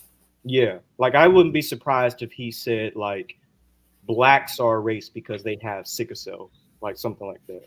Yeah, but what about the ones that don't? I don't know. That's a point. I don't. What you mean more? We aliens, bro. You came from Sirius B. Sirius B. He said, "Fuck you, me." Yeah. He, I think he took a deep dive, like, because he's trying to go against the census a little bit. He bucking against it, but he's still working within the parameters of science by saying, "Hey, there's a lot of variation and overlap within these racial groups." So does he agree with the social constructs? Yeah, he says that it is a social construct. But he's using the wrong, like, okay, so there is differences between us, right? And you can't pinpoint certain things that did arise in different countries. That's different than saying a race. Because the idea of race is everybody that's in sub-Saharan Africa are black. Everybody in Europe are white. They all fit in the same category. They're all the same. They're all racially pure. That's not true. Right. Like, so for instance, so based upon his concept, is Yap a race? That's a good question, because it wouldn't be, because you have to break them up into different races. You have to, the EV13 in the Balkans would be of the European race, according to him. Yeah. Yo, that's so convoluted, bro. That don't make sense. Wouldn't we all be one race if we all share the same gene? Because didn't you just say like it's based upon genes, different genetic structures? Yeah, your mic is losing right quick. So I repeat that. It wouldn't make sense, because didn't you just say like it's based upon genes, right? So if we all share the same genetic mutation, then wouldn't we be all considered one race? Yeah, but he's saying it's the mutations we don't share. You know what I'm saying? So it's the mutations that divide us and whatnot. And I'm like, yeah, that's just okay. And it's funny you said that, because I pulled up from National Health of the Human Genome Project, something. Anyways, I pulled up a paper that basically said that humans are 99.9% the same. Like that 1% of difference is what makes is the reason why we have different skin tones and hair colors and hair textures and things like that. Like it's a very small 0.1%. That's why we have those minor differences. But overall, humans are 99.9% related. And I don't know why he said 90% and 10%. I don't know if he. Yeah, I was trying to get a grasp on that 10. Like, that's a wild jump right there, bro. Yeah, because humans are closer. Like when it comes to humans and chimps, they're like 99.5%. Yo, exactly. You throw 9 extra% in that piece. Like, what are you saying, bro? Yeah, like that. Niggas might be trees and bananas and whatnot. What are you saying? So yeah, I feel like either he's looking at something else or he sort of misspoke there. But yeah. No, I got a question. So then, what does he think about like? I guess you would say like, because we've been broken down into like different tribes and stuff like that. So we know not all of one particular group is homogenous. they all have different quote unquote haplogroups within, I guess you would say, particular nations or whatever. So if these nations have different haplogroups, then are they considered one race, or are they considered different races? Well, nation's definitely a social construct, right? So I don't think he's jumping into that one. I think he's more so just trying to stick with the genetic concept and whatnot, right? I think race is as far as he was trying to go with it in terms of like the social, like, because they put that to him. I don't think. Hold on. So did they ask him about social construct and race, or did he bring that up? No, they asked him because they brought up that pretty much the consensus in science is race is not real, and it said there are no base pairs that correlate with race. So Razib bucked up against that and said that's not true. That's false. There are some. Razib, like this is where, bro, like I'm hot with you right now because this is where you could have really shined through. Like you could have came to the Afrocentric community. Like, nah, y'all niggas is bugging on race. Yeah, because now bugging on it, but they're like, no, they're gonna use you to double down on this thing, fam. Yep, I was just about to say that. They're gonna use that to prove race, yeah, and also white supremacists too. Because, all right, here's the thing about Raziq Khan: a lot of white supremacists do like his work. I'm just gonna leave it at that. They do use his work for certain things. Not saying that it's his fault. Not saying that he's a white supremacist. Don't misquote me. I'm just saying that they do like using his name. So for those who aren't familiar, what part do they emphasize? Typically stuff dealing with like Europeans and genetics when he does his articles on that. Here, I can pull up an example. Let me see. Hey, Yeshua, I'm trying to figure out if them samples from Egypt came back as R1A, if he'd be talking about there was contamination. I don't know, bro. I don't know. He even mentioned, it's the spirit of the age is why scientists are going against race. Nah, it's because they do the research and they see the sequence. Like you brought up several examples on why race does not work. Because you couldn't identify that Somali just by going off the racial construct that we have. You had to do deep genetic dive, find out, this person's a Somali Bantu. So simple shit, man. I want to read this real quick from the book, The Genetics of African Population and Health Disease. And we are on page 32. Just real quick. It says it the best here. And Dr. Unk, you know how they all call themselves Dr. Brother Unk says, do you know about this? But he actually shows this book during the video. He said, yeah, I know Dr. Rotini or whatnot. But in this book right here, it says the simplistic racialized gene language maps or dendrograms that were once drawn as a validation of a schema of disconnected race populations fall apart when the Y chromosome lineages are examined against the geography of language families and their origins. So when you start examining Y chromosomes and you start examining different haplogroups in different regions, it does not conform to these ideas of race. Because again, the idea of race is everyone's immutable. They all are the same. They're racially pure.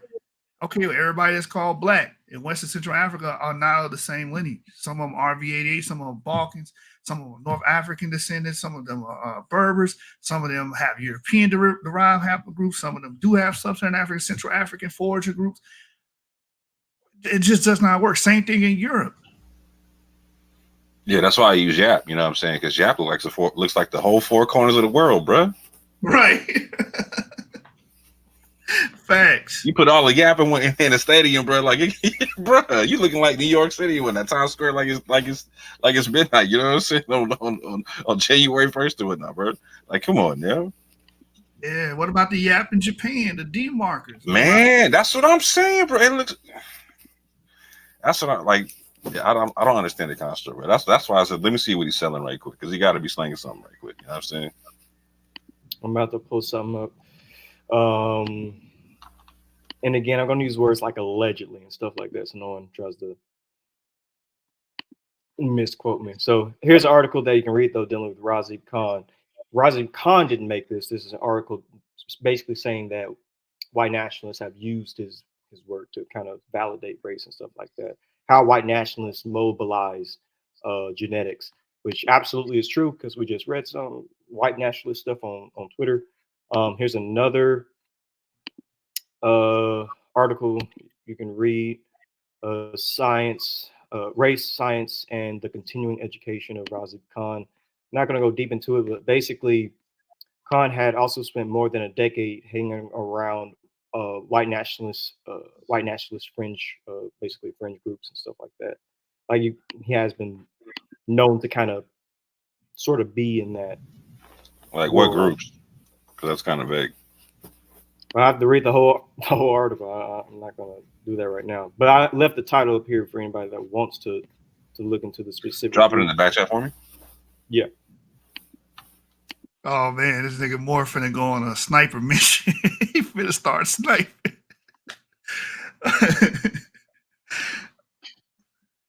There you go. I'd actually like to see if we can't talk to Razib or whatnot and try to understand his concept or whatnot. Like, because this is a big deal. And I don't know if he recognizes how big of a deal it is trying to genetically back up the concept of race, right? And so if he's gonna do this, bro, I'm trying to understand his parameters on this thing. Like, what is he actually saying versus having like a piecemeal conversation with Garfield and Hunk and whatnot. You know what I'm saying? Oh no, Milo Annapolis. So anyway, well, like, okay, well, Milo's like the that's a funny dude. Are you familiar with Milo? Yeah, I know Milo. He's a let me not get into it, but yeah, I'm familiar with Milo. He be talking about BBC more than any white person I ever heard in my life. It's a gay dude with a black boyfriend. Yeah, a gay. No, he's not racist or whatnot, right? He's just he's a character on TV, bro. I mean, I kind of think he's a bit of a racist, but yeah, he could be.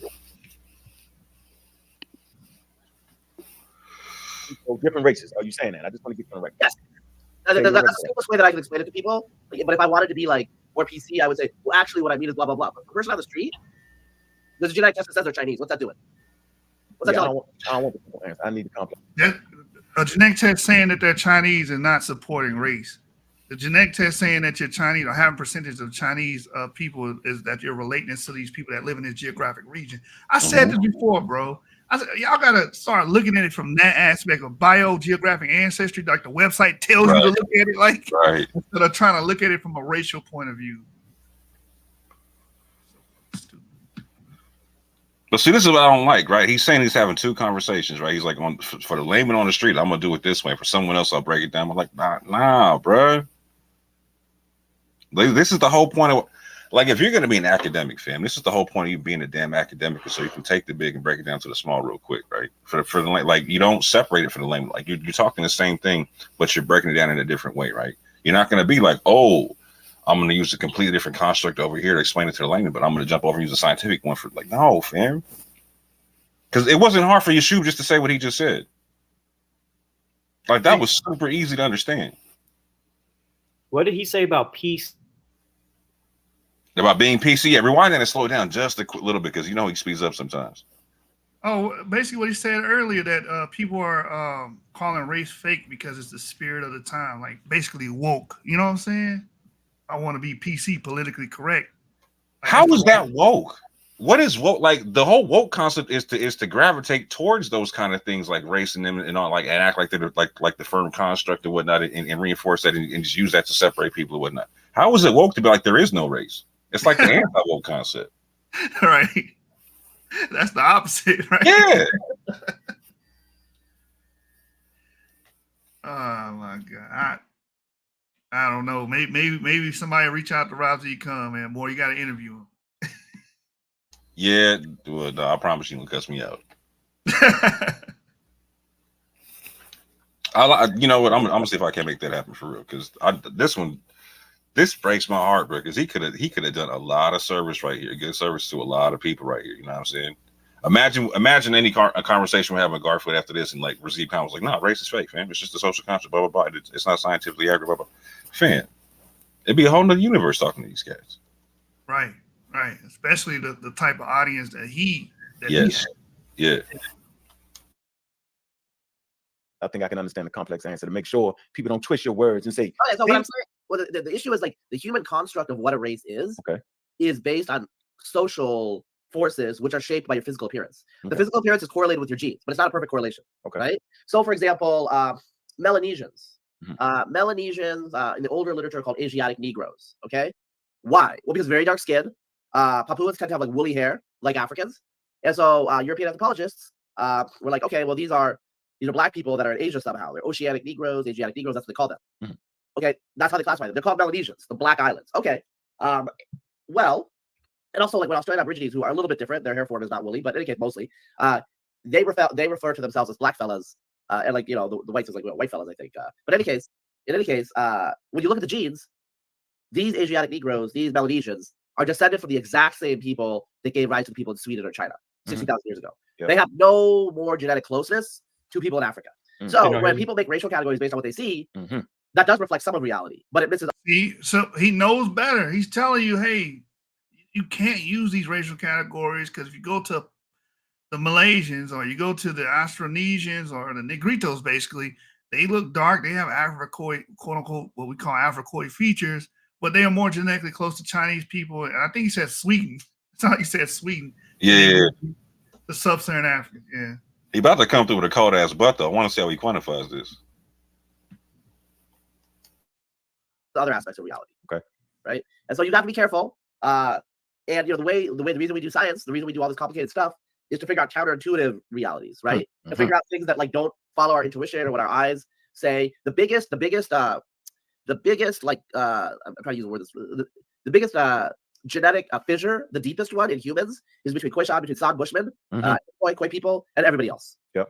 Okay, so that's not how like we normally think of it. Most people don't encounter San Bushmen, but San Bushmen themselves, so they have lighter skin than their Bantu agriculturalist neighbors. They tend to have epicanthic folds like Asians. Their hair form is not quite woolly; it's like peppercorn, so it's really, really tight. They do look quite different actually than their neighbors, and anyone can tell that. And you can tell just by looking at like the late Nelson Mandela that he had Khoi ancestry because his features are a little different, and he knew that. Like a lot of the Hosa people's maternal lineage seems to be Khoi. But in any case, I have a friend of mine who did some work with the Khoi, well, not the Khoi, but the San, the Bushmen. And in the 1970s, I think, there were some aid workers, or not aid workers, but like international workers from Vietnam. And the local Bushmen were like, oh, they're like us because the eyes and their skin was brown and not dark brown. You know, obviously that's not true. But like they were looking at some similarities and they were constructing from that a taxonomy. Now, this is due to our psychology that evolves in a world where you don't live in New York City. Like you live in a tribe and there's a tribe next door. You often don't even see people that look different from you. You know, usually the way they look different is they have different tattoos. They sound different, right? So you're looking at these visible markers, things you can like figure out with your senses to differentiate them versus us. And so we just extrapolate that when we see people. And, it's not like totally incorrect. East Asians, Europeans, Africans are all genetically distinct. The relatedness, though, is not very well predicted by a lot of our intuitions because like, we're focusing on things like skin color, which are driven by. Yo, he hitting a home run right here. He killing it. Yeah, so basically race is false. You saying phenotype? Yo, phenotype is he's killing it right here. Yeah, that's what I'm saying. That's why I said the other day, the nigga basically double speak, but he knows this. Like, I don't know. Maybe I'm tripping. The nigga sound like he double speaking because he's giving you what the consensus has been telling the community for the last, as long as genetics has been a thing, that hey, the variation that we see does not change or does not back up race because again, someone can have the epicanthic eye fold and not be Chinese. As you can see, the Khoi son have it. Right. I might need to go back a little bit farther and whatnot while y'all watch this and see what he says about the SOC genes and whatnot, to see how he correlates what he's talking about. Because he's telling about it. Be careful. Don't act like race is on some phenotype thing. Well, okay. So where are you drawn? So, this is where I need to know like the parameters of the mutations and what he's talking about, right? Because that gets even crazier than phenotype if you don't give proper bounty to that thing. That can go even more directions than phenotype. I don't know. Okay. Anyway, y'all got it. Adaptation, not ancestry. Right? Good point. Okay, I'm glad you put that together like that. I knew he was gonna have to get into actually explaining that. So, all right, I got 2 books here I'm reading. I want you to say, do you think it's trash or you think I should read it? This one right here, the genetics of African population, health and disease. That's a good book. That's the book I just read from. He said that's a good book, and that's a book that smashes race. It smashes and destroys it. I'm gonna give you another example here from this book right here. Pull it back up. Continental And then, you know, I've read from entire chapters of this book on this on this channel, but it deals with the African variation that we see, the diversity. And I always tell y'all, diversity is a racist nightmare because it just destroys their whole argument. These people shouldn't be diverse if race was real. Stop this, go there. All right, so this is on that book that Unc just showed, page 22. It says here, conceptualizing variation in Africa deserves to be informed by an understanding of and sensitivity to the history of ideas that has shaped how Africa is / was viewed in their ongoing legacy. The term Africa was first applied to parts of the northern coastal regions and the hinterlands, whereas peoples with a diversity of external phenotype were observed. Biological Africanity is not confined to one physiognomy, genome, phenotype on any level or genotype. Biohistorical Africans are highly diverse and complex at anatomical and molecular levels, and this is consistent with evolutionary theory. This diversity has to be a fundamental starting point, and no effort should be made to parse it into units of uniformity or purity. And that's what race gives you. Real quick, this is me talking. That's what race gives you. It gives you the idea that everyone's uniform, homogenous, and pure. That's under the black label, under the African label, under the European label, under the Chinese label. Insert label here, under the white label. And that's just not true. People are diverse. They have different biohistorical backgrounds, have different traits, so on and so forth, right? It says the various evolutionary forces should be actively recognized as contributing to variability. Africa did receive ancient and more recent migrants who were largely bioculturally assimilated to varying degrees, with some African peoples adopting new languages before the period of European domination. Racial typological thinking has to be abandoned in approaching Africa. This is what this book says. The way you think of race and how ancestry work has to be abandoned, man. This is a genetic consensus, right? Majority of the geneticists agree with this. The ideas of race is crude because of diversity within these groups that you're calling and considering one race. It says some that are interesting in this regard. The quadrants of Africa are connected by males of the E haplogroup, which is the most common male lineage in Africa. The population bearing the E haplogroup apparently emerged in eastern tropical Africa after modern humans left Africa and spread to all the major regions at varying time depths. This is also true for haplogroup A, B, and R haplogroups in the sense that they do not tell you about the phenotype or culture of an individual who may have them. So you can have an R haplogroup, and that does not mean that automatically they're going to look like Western Central Europeans. In fact, many of the R1Bs that are in Western Central Europe today that descend from Yamnaya were actually darker back then. We went over that, I think, a year or two ago. They were actually darker and a lot taller back then than they are today. They would look completely different. Raziq Khan, when he covered it, he said they would have got, what do you call it, TSA at the airport. They would have got stopped by TSA at the airport if they lived today and they had the same look they had today. So, yeah, you can't judge someone just off their haplogroup or racial category because that racial category includes a lot of variability. Again, it said this is also true for A, B, and R haplogroups in the sense that they do not tell you about the phenotype or culture of an individual who may have them. These genealogical connections cut across geography, language families, breeding populations, ethnicity, and physical appearance. And what did he bring out? A lot of these ideas about race is pretty much based on how you look. And he's going to say later, same thing about ethnic groups. But they say, well, what does your ethnic percentages have to do with, let's say you got 5% Chinese. Can you now claim it? He says no, because it's not a genetic thing. It's basically if you look like that population. That's pretty much what he says in a nutshell. We're going to get to that. But anyway, these genealogical connections cut across geography, where you live, basically, language families, breeding populations. And real quick on that language family thing, because you hear people saying, if you descend from this group, then why don't you speak the language of that group? Bro, I descend from Western Central Africans. Most likely may have spoken a Niger-Congo language. I speak PIE language, a language right now, American dialect of English. It has nothing to do with who I descend from in my bio ancestry. So a lot of these arguments of race, a lot of these arguments of cultural continuity, it's just very silly. And that's why I said maybe we are in the Truman Show, and there's people with cameras and everything controlling everything. Facts, bro. For real. Gotta be. It's gotta be, bro. I'm taking the car past the barrier. You heard? You know what I'm saying? Yeah, we gotta escape. Oh man. Breeding populations, ethnicities, and physical appearance. All right, so I'll leave it there. Does anybody want to speak to that, or we can move on? No, that's powerful. So just understand. So okay, so I like this here. Okay, so I like the fact that Raziq Khan is co-signing this literature. I like the fact that he's actually breaking down phenotypes of the people. Right? He's saying, watch out for this part, because I really got to go over what he's saying before that. You know what I'm saying? Because I'm good with all this here. Yeah, this is actually some good stuff that he is saying. He might have changed from his views from some of his old views. Let's see. You got popping going on, Avery. You got a lot of.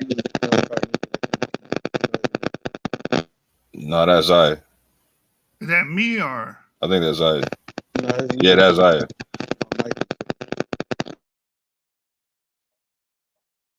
But no, all I was saying was, yeah, I think he's probably, from the looks of things, it seems like he's changed from a lot of his old views. So that's good. That's good. I just want to say this real quick, y'all. Hey, I'm Chinese. It's all the Israelites that like the teeth. Right, you got a lot of popping going on, a lot of feedback. There you go. Is it better?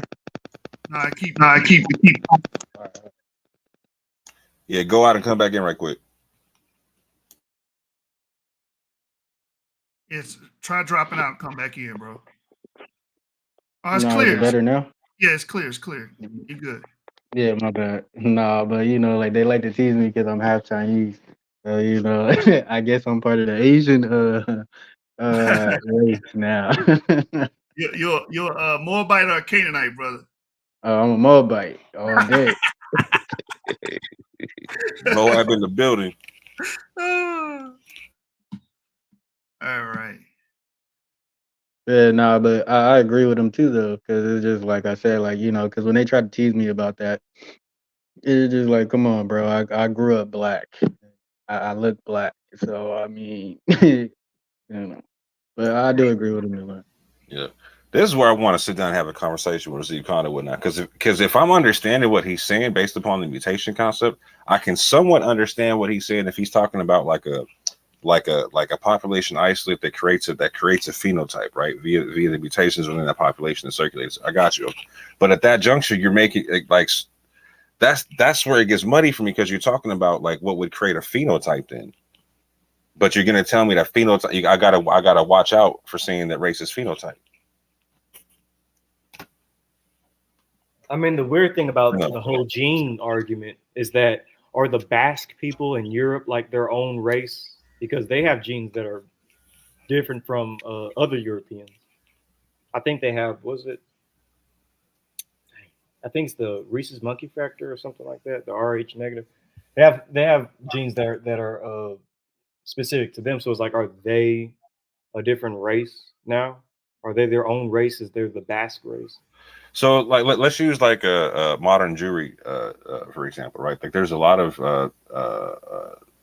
illnesses or whatnot that are hereditary that are only amongst Ashkenazi Jews and separate from the rest of Jewry, whatnot, right? Because of their isolation in their own population, whatnot, right? So I would assume he would say that he would have to say they're a different race, even amongst Jewry, whatnot. The Jewish race, yeah. No, the Ashkenazi Jewish race. Oh, because Ethiopian Jews don't carry those same mutations and whatnot. They could have the same lineage and all that, you know what I'm saying, but have a completely different mutation structure. Yeah, that's a good point. Yeah, I could kind of see why, like, those other people would like his type of work, because If that's his thought process, I mean, that's pretty much their whole identity and, Yeah, and yeah, everything that they push. I see why they like his work. yeah. If I'm an identitarian, I could run with that all day. If I'm some form of like ethno-national, I can run with that all day. Like, huh? If I'm ISUBK, I can run with that all day. So how would that work for people who rock with the 12 tribes chart? Then I think that would be harder to rock with, wouldn't it?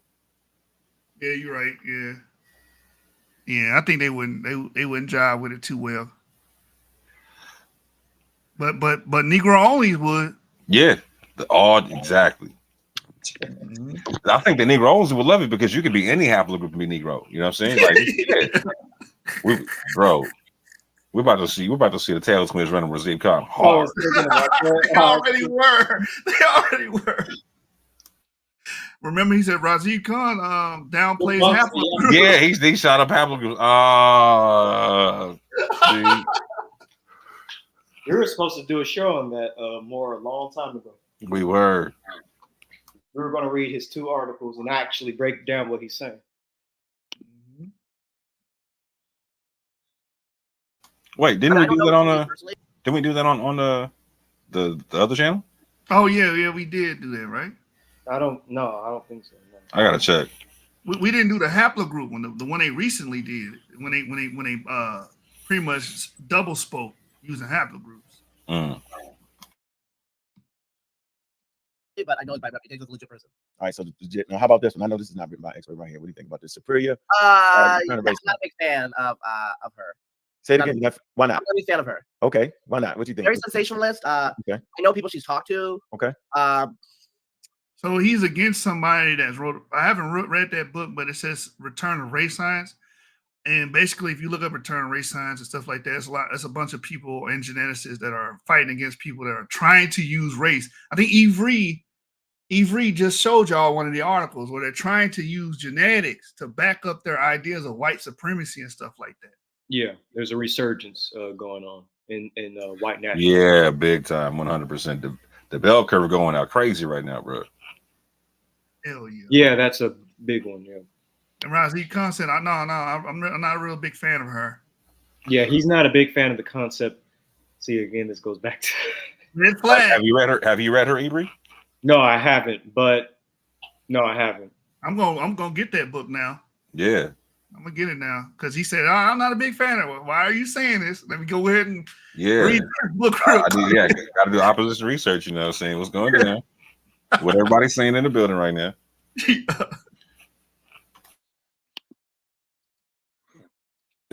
don't think she's very smart. Okay, she's not a geneticist, though. I don't think she's just. That's not the issue. They're like, I think Ed Young is a journalist. He's a little PC for my taste, honestly. Now I used to know back in the day, but he's a really good journalist and he does pretty accurate work. Oh, he said PC. Right there, PC. You see, that's why I was like, these little red flags, bro. Yeah, these red flags, like, oh, PC, or this the spirit of the age. That's why they're saying it.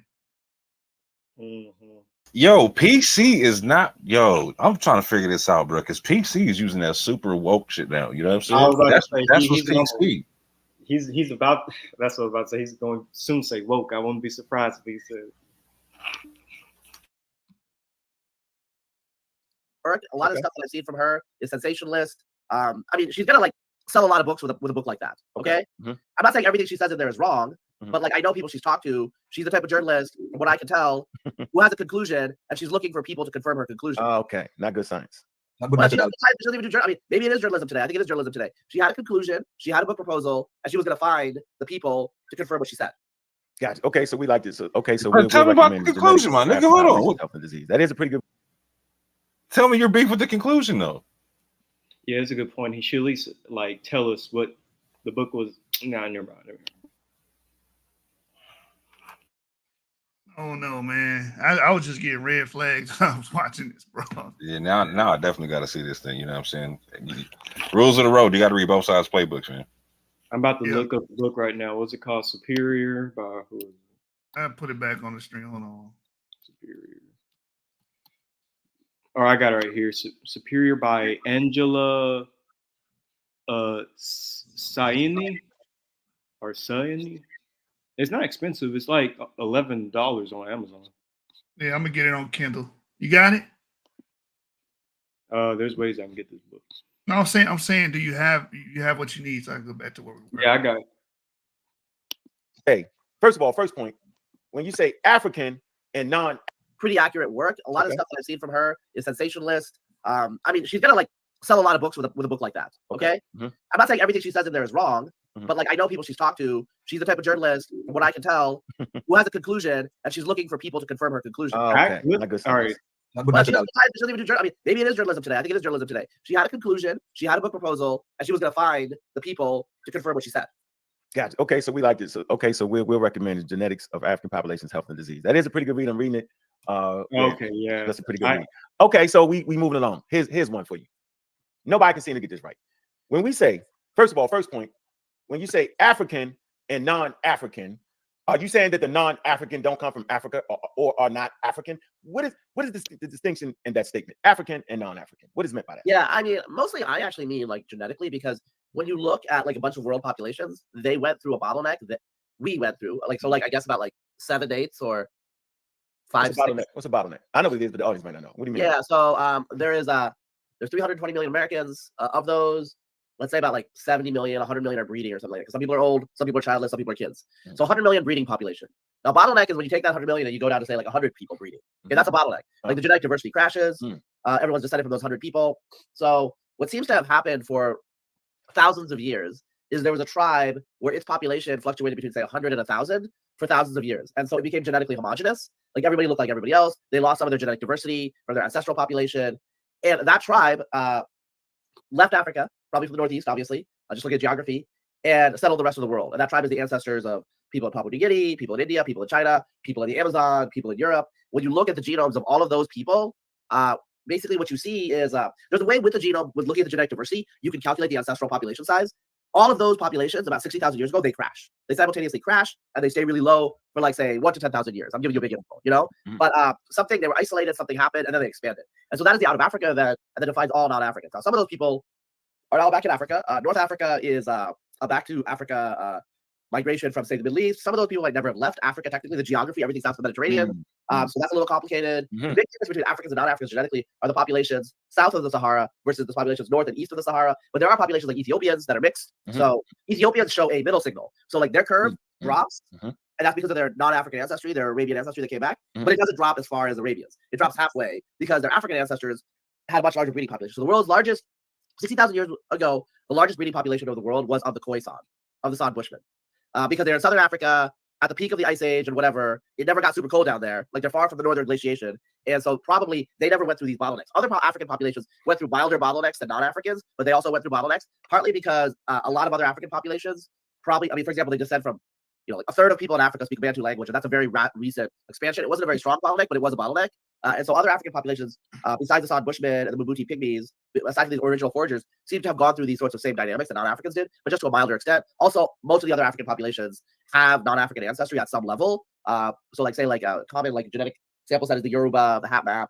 They're probably like, you know, at least around 1 to 5% non-African. That's kind of surprising. I didn't think he'll get into that. Yep. He brings that up, and later on he's gonna bring up that when they ask about black people and trying to be Israelites, and then he says, well, ultimately y'all can say that y'all non-African because the component that's within you came from outside Africa. He's gonna bring that up a little later. Okay. You know, but like, we don't detect those in our older studies because we just assume they're 100%, but they're not. You know, anyway, we have ancient DNA and more data sets to actually figure out the real shape of variation. But so when I say African versus non-African, I'm actually thinking of a particular tree in my head and all this stuff. It roughly maps onto geography. The out of Africa that population could have been Arabian, might not have been in Africa anymore, but although originally came from Africa. David Reich at Harvard believes the closest relatives within Africa to that original non-African population are the Hadza of Tanzania. So they're like 100 of Tanzania. Okay, so I got 2 more questions, but that last question, Garfield, we'll say that Egyptian whole conversation for later on genetics, right? But I want to ask you about the Neanderthal. We need to get this straight. So first part of the question is, Here we go. Neanderthal, this is the hot topic right here, because just like white nationalists and white neo-Nazis on the internet think that because West Africans have archaic unknown ghost population DNA, that there's something wrong with them or they're not human. You got the same thing going on with these Afrocentric groups where they're saying that since white people have Neanderthal genes, then therefore they're like alien, or they're like the spawn of Satan, serpent seed. Somebody said something about them having tails earlier. So, you know what I'm saying? Like, these are beasts, all type of nonsense coming from the Neanderthal shit. Hey, yo, I'm about to start printing shirts talking about stop hating hominids. You know what I'm saying? They ain't did that to nobody. You know what I'm saying? Literally, bro. They the poster child for racism out here. You know what I'm saying? Everybody got to be mixed with a hominid. You know what I'm saying? Y'all hate them. Been dead for thousands of years, and somehow humans found a way to hate them again. You know what I'm saying? Niggas trying to clone these niggas now so they can do some stuff too. You know what I'm saying? Like, yo, y'all need to calm down with this. You know what I'm saying? Stop hating hominids, fam. Imagine being dead and then someone still slandering your name. Thousands of years later, don't even know you.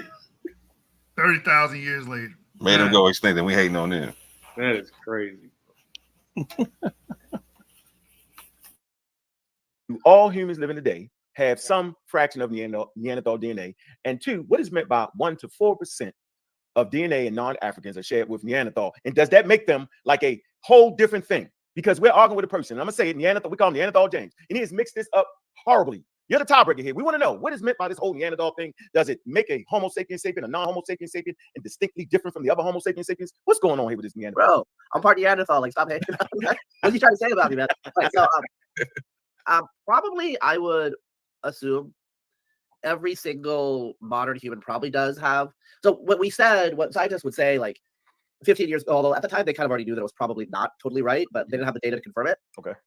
There's enough gene flow from out of Africa into Africa that basically all people in Africa have a little bit of Neanderthal. Not very much, but a little bit. Okay. Yeah, okay. Like you can round down to 0, but it's like 0.1, 0.2, 0.3. It's there. Okay. If you're Ethiopian, it'll be like. See, so the brother that asked earlier, we did give you a source, but again, Razib is acknowledging that as well. Majority of Africans do have Neanderthal admixture. There you go. So anybody that was pushing that doctrine of if you have Neanderthal genes and therefore you're a fallen angel, I guess everybody is a fallen angel because shout out to Benai, you know what I'm saying? Yeah. You know, the meta population also tries to say that West Africans don't have Neanderthal DNA because, you know, that will prove that they have some Eurasian admixture. And it will prove, you know, papers that say that it was the E markers that brought that Neanderthal DNA into West Africa and things of that nature. So this is good information for them as well to disprove the people in the meta population as well that West Africans do indeed have Neanderthal DNA, and it does prove Eurasian integration. So you're saying you got like men and people who beef with like the R1B bringing stuff in? They would actually admit about R1B coming in, but their issue is like E1B1A doesn't have Neanderthal. Oh, okay. Yeah, and E1B1A didn't bring any. Such a weird argument. Okay. Yeah, and E1B1A doesn't have Eurasian DNA, or doesn't have Neanderthal DNA, stuff like that. Wow. Okay. They're pure Africans. They're pure 100% African.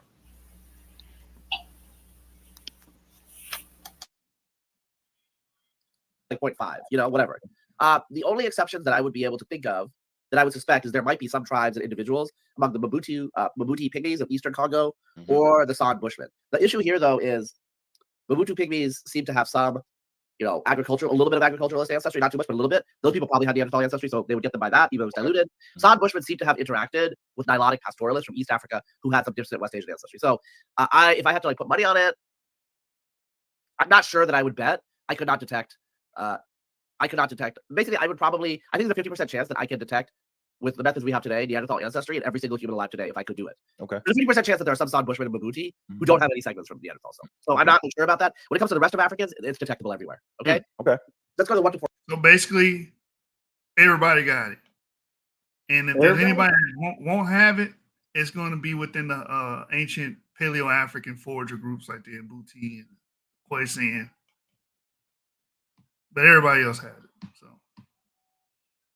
y'all can throw those Neanderthal arguments away now. We are the serpent seed, dog. We all of the serpentry. We And all from that's Syria. And that right there is why you need Jesus Christ as your Lord and Savior. 4%. Okay. Okay, so that means, so you said you had 3 point, usually I'd say 3 billion base pairs. There's a little bit more, but whatever. Let's start with 3 billion base pairs. Okay. 3 billion base pairs in your genome. Of those base pairs, when you say 1 to 4%, 1 to 4% of those base pairs descend physically in a chain 55,000 years ago back to somebody who was an Ooga Booga Neanderthal. Okay? So when you do the count, 1 to 4% of those base pairs physically go back as copies from a Neanderthal. That's what I mean. Okay. Wow.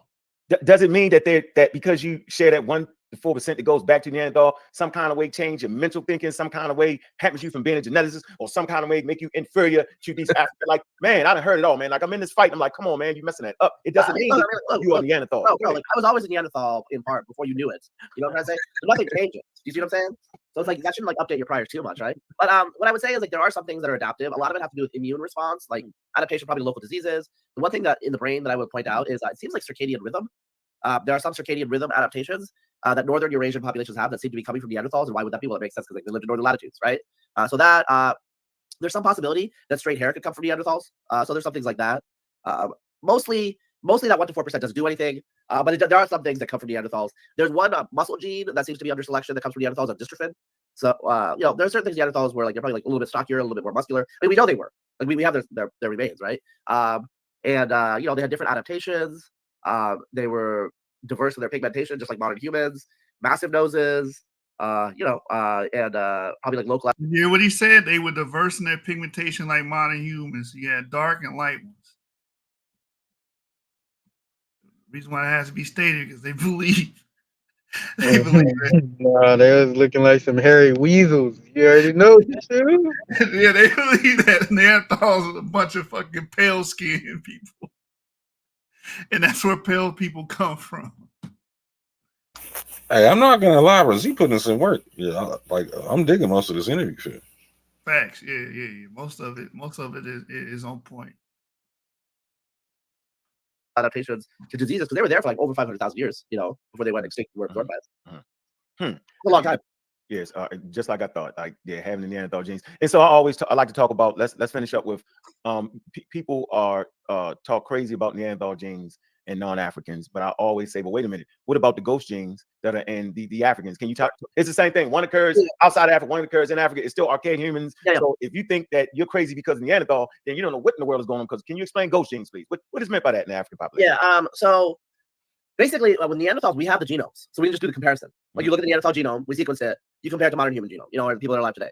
With ghost genes, the issue is like we don't have any ancient genomes, but by creating a phylogeny, so that's like a genetic, you know, family tree, you can look at it and you look at the patterns comparing the populations that you have now, and basically you need to have another population there to account for the variation difference that you see. So, for example, let's say that like they're like imagine that all Europeans disappeared, okay, and you create a human family tree.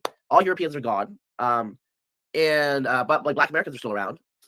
And you know, you're doing the comparison. You're like, okay, Black Americans mostly like West Africans, Central Africans, but then 20% of their genes look totally different. And then you're looking for what population, and you're like, well, it's not a perfect match, but the 20% of their ancestry looks like it's kind of similar to people in the Middle East, but it's somewhat different, right? So that means now you've detected a ghost population, the Europeans.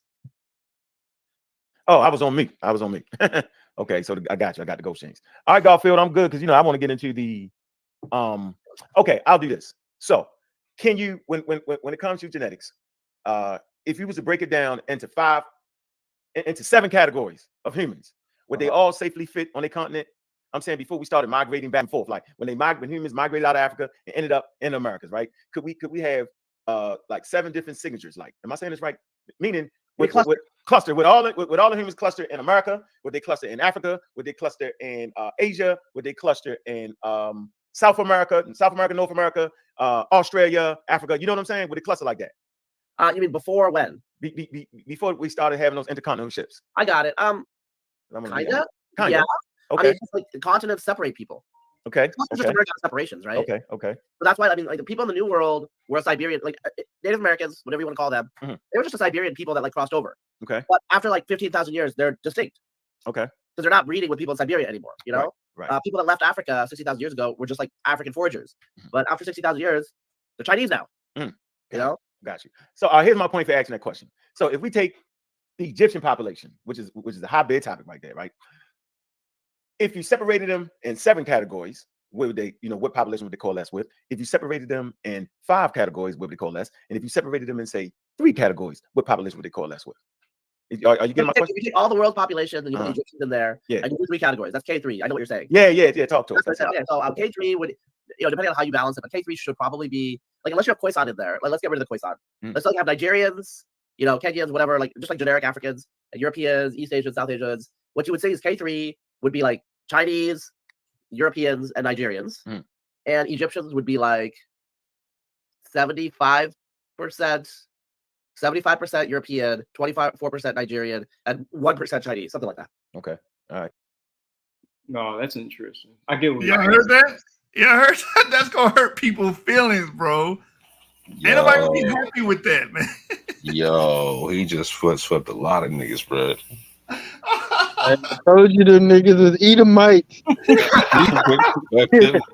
Oh, 74% or 75% European, about 24% Nigerian, and 1% like East Asian related. That's how he would put ancient Egyptians. So this nigga came through like Cobra Kai talking about sweep the leg.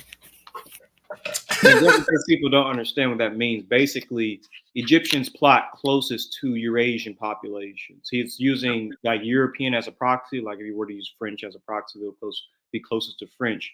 But obviously, in terms of like the actual genomes that Egyptians are closest to, it will be like indigenous, Eastern Mediterranean, Levantine type populations and stuff like that.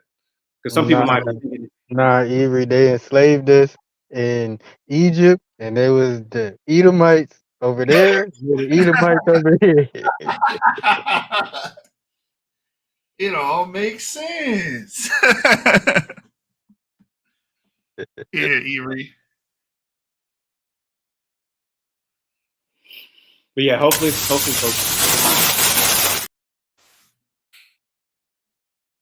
What's that, Avery? No, I was just saying, hopefully folks understand that. Because some people might be like, I'm not trusting Raziq Khan. He said Egyptians are Europeans. Like, again, he's using like proxies and things like that. Like, for one, they plot closest to Eurasians because they are mostly a Eurasian population. And 2, again, the Europeans as a proxy, Yoruba as a proxy, and then like East Asian as a proxy. But so he's gonna that's pissing off the Afrocentrics because of the high affinity to Europeans. But then the fucking neo-Nazis are gonna get pissed off because he said it's a 24% relatedness to like Nigerian like population. Yeah, there's mulattoes and whatnot, so they're all mixed up. So it's gonna piss off everybody on the racist side. They're not pure.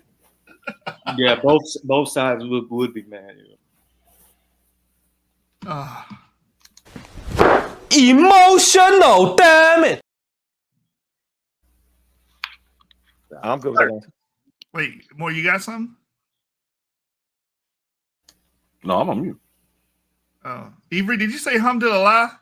I thought you said alhamdulillah. Oh, bro. I'm good with that answer. Go ahead, Garfield. All right, let me show you something on the screen real quick, Razib. I don't know if you could see this. I'm gonna share it right now. This is an article that came out last October because of what's going on with the Palestinians and the Israelis. This never got to be done on a wider scale, but it came out that it says in first archaeologists extract DNA of ancient Israelites, a rare first temple period family burial opens the door to genetic studies on the true origin of the ancient Israelites and their links to modern Jewish populations. Are you familiar with this article before we go any further? No, I haven't seen. What's the date on this? This is last year October, I think. Yeah, I think that got you right. Like, yeah. No, I haven't seen the article. Yeah, October 9th, 2023. This was an article put out by Israel Finkelstein and some other folks. Israel Finkelstein is in there? Okay. Yeah. So the preliminary results from the excavation and the DNA study were expected to be presented at a conference about new archaeological discoveries in Jerusalem and its environs on Wednesday. And hey, where's the doc at? Is the doc in the chat? Israel and Gaza stuff. No. Where's the doc at? Is the doc in the chat? Nah, I ain't seen him all day. This for you is the doc. But they pretty much found some samples that dates to around the 750 to 650 BC time period. And I think, if I remember correctly, the person had I think the J2 marker. That makes sense. If I remember correctly. Yeah, that makes sense. Then they put in the article, The game-changing revelation allowed scientists to shed light on everything from the genetic history of the earliest Neolithic farmers in Anatolia to the origins of the Philistines. And hold on, let me see if it tells you exactly what it is. Hold on, let me see if I find it. Yeah, but regardless of everything, though, where are you right now as far as genetics and the ancient Israelites? I'm pretty. I put myself out there. Like, I put a post up at the end of December. Basically, ancient Israelites are Canaanite population, probably of the modern populations. They're the closest to Palestinian Christians or something, and Palestinian Christians will have like a little bit excess Roman, a little bit excess sub-Saharan African, but probably like 80 to 90% the same as the ancient Israelites. And so Palestinian Muslims dropped that by like 10 or 20. That sub-Saharan African is the Edomite. Hey, Eri, so that's why like Sadak was talking about the contamination part and praising that part. But he says stuff like this, like Palestinian Christians today would most likely, be having a greater affinity to ancient Israelites. Mm-hmm. Which the Muslims will have an affinity as well. Yeah, I would agree with that. I would say Palestinians, indigenous Palestinians, and the Samaritans today would be genetically closest. Oh, he brings it up too. The Samaritans would be similar to ancient Israelites. Mm-hmm. Mm-hmm. Makes sense. Tazak would not like those portions. No. Because of more Arab, more African, more Turk. Yeah, Samaritans also very close to the ancient Israelites. So that's where I'm at. Right. The last time you came on here, right? I asked you a question on Twitter. I messaged you, right? Let me go back to this text real quick. And I'm gonna tell you what you said to me, right? I basically asked you, I said, good morning. Quick question. Do you see a connection with African Americans and ancient Israel based on your studies? And you said, not really. You never really got into it. But what do you say right now regarding that, based on your studies and the report? And by the way, that paper that you put out, is it something online I could get where you talked about it? Oh, yeah. I mean, it's on my Substack from the end of December. It was all over the place. I mean, I just because people kept asking about Palestinians and Israelis. And I didn't really want to say anything, but I was like, fuck, I'm just going to tell people what I think. Okay. Like, people are pretty chill about it, actually. Right. So what do you think about African Americans genetically connecting themselves to ancient Israelites based on what the research says? I mean, there's not a very strong genetic basis because the African ancestry that's going to be in the Middle East, the older stuff seems to be more East African. So, I mean, unless you want to say all Africans are the same, which I don't say, what I'm saying? Right. That would be like, so the older stuff, because you have to throw the race stuff down the toilet because all Africans are not the same. Just want to put that out there. And also for anybody like Tazadak was saying the other day, that's using Raziq Khan, you got to understand he says this as well. He doesn't believe that African Americans have a strong case for it genetically, of being Black Hebrew Israelites. There is African ancestry. So after Islam, everything went up 10x. But even during the Roman period and during the Bronze Age, there is sub-Saharan gene flow into the Near East and obviously vice versa. But we're talking 1%, okay? On that order, a couple of percent.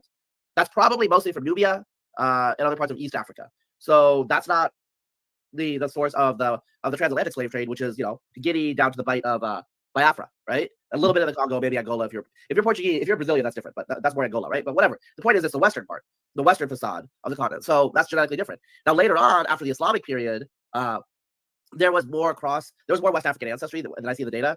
In Egypt, you see a mix of Nubian African and West African, and that's because of the slave trades. Not importance, but relevant salience in say the Hausaland by Lake Chad, the whole Sahelian zone of West Africa. But where African American ancestors from? They're mostly from the coast, actually, probably, right? And so the connection is just very weak. Now there's a cultural connection, and that's a whole separate thing. But it's not my thing. I don't talk about that. That's not why people talk to me. Right. So let me ask you this. Earlier, as we started this conversation, you talked about there's a gentleman that was drowned, right, in the past, and you basically you came up with the conclusion was he was from Somali, he was East African, and a Somali Bantu.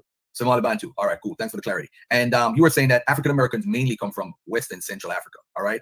What connections do we have? Because I have personally the sickle cell trait, and I've noticed, I've read where African Americans have around 10% still have the trait. In the Afro-Brazilians, around 10%, Afro-Jamaicans, where I'm from, Jamaica, 10% still have the sickle cell trait. What role does the sickle cell trait plays in drawing a background of where you're actually from?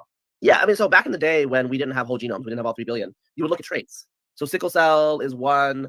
Also a familial Mediterranean fever, that's a Middle Eastern thing. In East Asia, you have dry earwax. People would look at traits, and traits give you information about your ancestry, but it's very coarse. And the sickle cell thing, it's an adaptation. It's an adaptation to agriculture, and it spreads really fast wherever there's malaria. So it does inform you who your ancestors are, but it really informs you more what your ancestors went through, if that makes sense. In the United States, the sickle cell percentages is actually lower than the African ancestry would predict, and that's because sickle cell is not a great thing to have. And so over the last 200 years, the proportion of people with sickle cell has been decreasing in the African American community because they have fewer offspring. Right. Yeah. Nice. All right, so let me get to some of these. Not nice for them. Yeah. You know what's weird with me though is that my first son's mother had sickle cell trait. And in Jamaica, when we're growing up, it's like an unwritten rule. You're not supposed to have a child with somebody who has, if both of you have the trait, you shouldn't have a child. And my son ended up not even having the trait at all, which was like very, very good. Mm-hmm. There's different malaria genes. Assuming you guys have the same gene, malaria adaptation genes, sickle cell genes. Assuming you have the same genes, the probability that they will get 2 copies of the sickle cell is 25%. The probability that they will get 1 copy is 50%, and the probability that they will get 0 copies is 25%. So you lucked out. Yeah, definitely lucked out. All right, so let me get to I got a nice little question right here. This is from a friend of mine. We call him Abu. He says, how valuable are Y DNA haplogroups to discussions on strict patrilineal descent over long periods of time? Then he says, can you elaborate on how this relates to groups with specifically patrilineal concerns, like certain Gulf Arabs or Jewish Kohen claimants, or even patrilineages in certain Hindu communities? Yeah. Okay, so haplogroups are obviously, I mean, most of you know, haplogroups are basically lineages that are defined from a common ancestor. They're often defined by particular diagnostic mutations. So the Y chromosome has, I forget, like 900,000. Anyway, the Y chromosome is pretty small, but it has, you know what? I'm gonna look this up while I'm talking about. The Y chromosome has like a lot of variation. So the Gulf Arabs,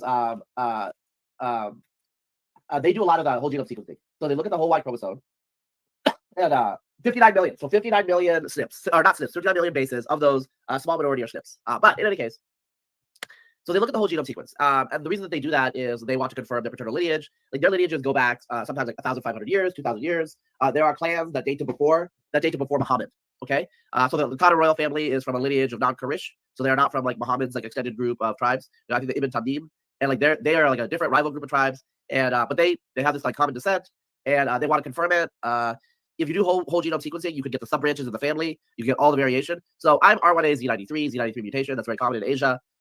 But if I look at my whole genome, which I should have it in a while, I can like figure out like whether it's an Indian Z93 or an Afghan Z93 or whatever. And so like that's very like interesting. I mean, if you want to know, I mean, like, you know, a lot of people find out that they are not part of that. So there's like a lineage of, I think a lineage of Confucius descendants. There's a lot of them, but one of them was supposedly fake. Mm-hmm. And like people suspected that they were fake for a long time, but there was never any like confirmation. So what they did is they like looked at all of a bunch of Confucian lineages, and the fake one was definitely fake. Wow, crazy. I don't know, like I don't really care that much, but a lot of people care a lot. So if you say, so for example, in the Indian subcontinent, a lot of Muslims, not a lot, but like a minority of Muslims think they're Sayyids, that they're descended from Muhammad, which is I think like a branch of J1, and because you look at the Hashemites and others, like something like 3/4 of them are not descended from Muhammad. Wow, they're just like generic ground people who are lying, you know. Let me ask you this: what percentage of DNA does one need to have in order to claim an ethnicity? Yeah. Real quick, I'm gonna rewind it back, but I just wanted to point out, that's why I was telling people, you can't always just go off what has been known or said, or oh well, my family, because I brought out a white American publishing her son's Y chromosome results, and it came out to be sub-Saharan African E1B1A U175, and she was like, "This makes no sense. My family history told us that we immigrated from Germany." Like she was trying to go off of what her family told her, or what the story was passed down to her. But that story obviously has some kind of hole in it that you don't understand, or some kind of gap. So you can't always just go off the story, and that's what Razib was going off of, because the story of some of these people claiming to be Confucius was not backed up with the genetic data. And the story of he brings up that there were a lot of European kings that were claiming to be descendants of Judah, and we know that's always a descendant of King David. That's always a famous trope with Christians and with Jews. Oh, we all descend from David. Like, damn, David has the lion's share of fucking descendants. If you go off of what these people are claiming, so you can't just ride with that. I hear that a lot in the community. Just ride with what you've been told. Well, sometimes what you've been told is a little bit of a fib or fabricated. You need to go on the Maury show. That baby don't look like me. That baby don't look like me. But if I look at my whole genome, which I should have it in a while, I can like figure out like whether it's an Indian Z93 or an Afghan Z93 or whatever. And so like that's very like interesting. I mean, if you want to know, I mean, like, a lot of people find out that they are not part of that. So there's like a lineage of, I think, a lineage of Confucius descendants. There's a lot of them, but one of them was supposedly fake. Mhm. And like people suspected that they were fake for a long time, but there was never any like confirmation. So what they did is they like looked at all of a bunch of Confucian lineages, and the fake one was definitely fake. Wow. Wow. Crazy. I don't know, like I don't really care that much, but a lot of people care a lot. So if you say, so for example, in the Indian subcontinent, a lot of Muslims, not a lot, but like a minority of Muslims say that they're Sayyids, that they're descended from Muhammad, which is I think like a branch of J1, and because you look at the Hashemites and others, like something like 3/4 of them are not descended from Muhammad. Wow. They're just like generic ground people who are lying, Let me ask you this. What percentage of DNA does one need to have in order to claim an ethnicity? Yeah, that's the question.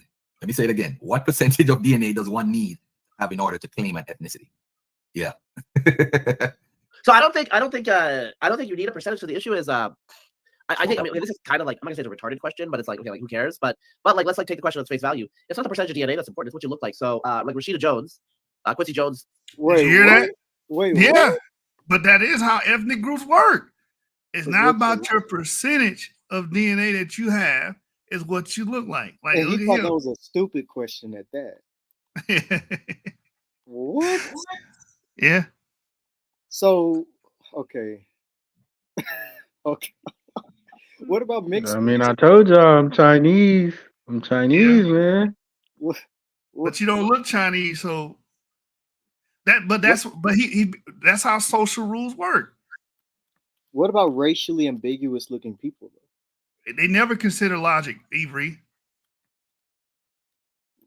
Oh They just ignore those and sweep that under the rug and act like that doesn't exist.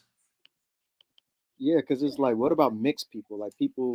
That's why people like Marcus Garvey, Plecker, and all those have mixed ethnic background in this construct. Right. Right, man. They hated mulattoes and stuff like that. Partly because it doesn't fit with their racial pure ideology. If everyone's racially pure, how do you explain these motherfuckers? Right. Because I'm like, bro, that, and then he thinks the question is stupid at that. Hey, that's your boy Avery. That's your boy Avery. Nah, hold on. Let me show you a picture real quick. So if you look at someone like this, it's like,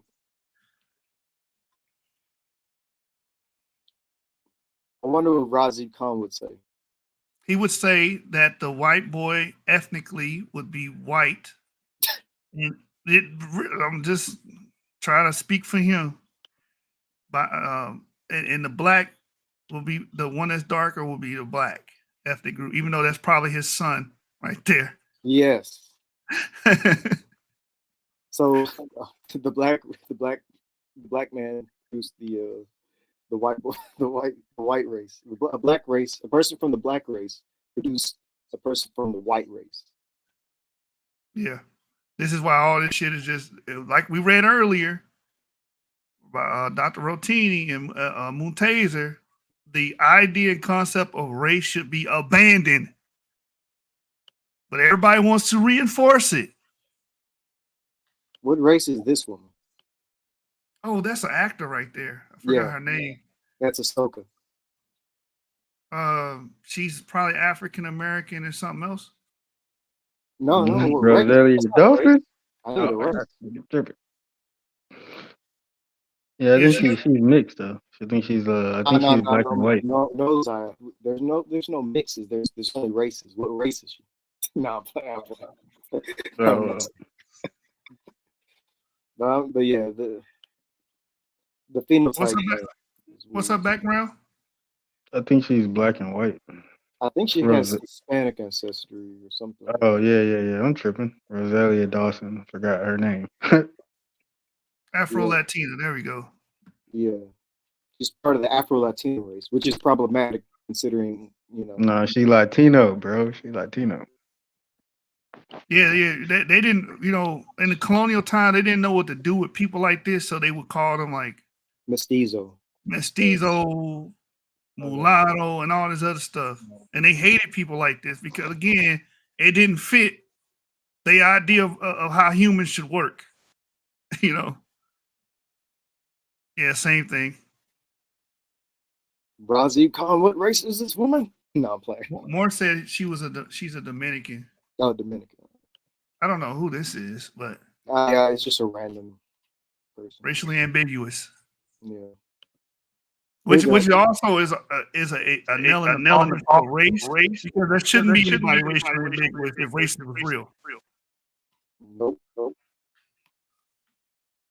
Yep, same thing. Could be brothers. They're brothers, but I'm getting an echo. Hold on. Yeah, I hear it too. You still hear it? No, I don't hear it anymore.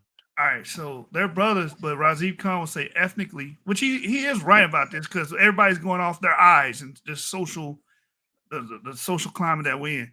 The one that look white, that's a white American. The one that looks black, or let's say he's Hispanic. I don't know.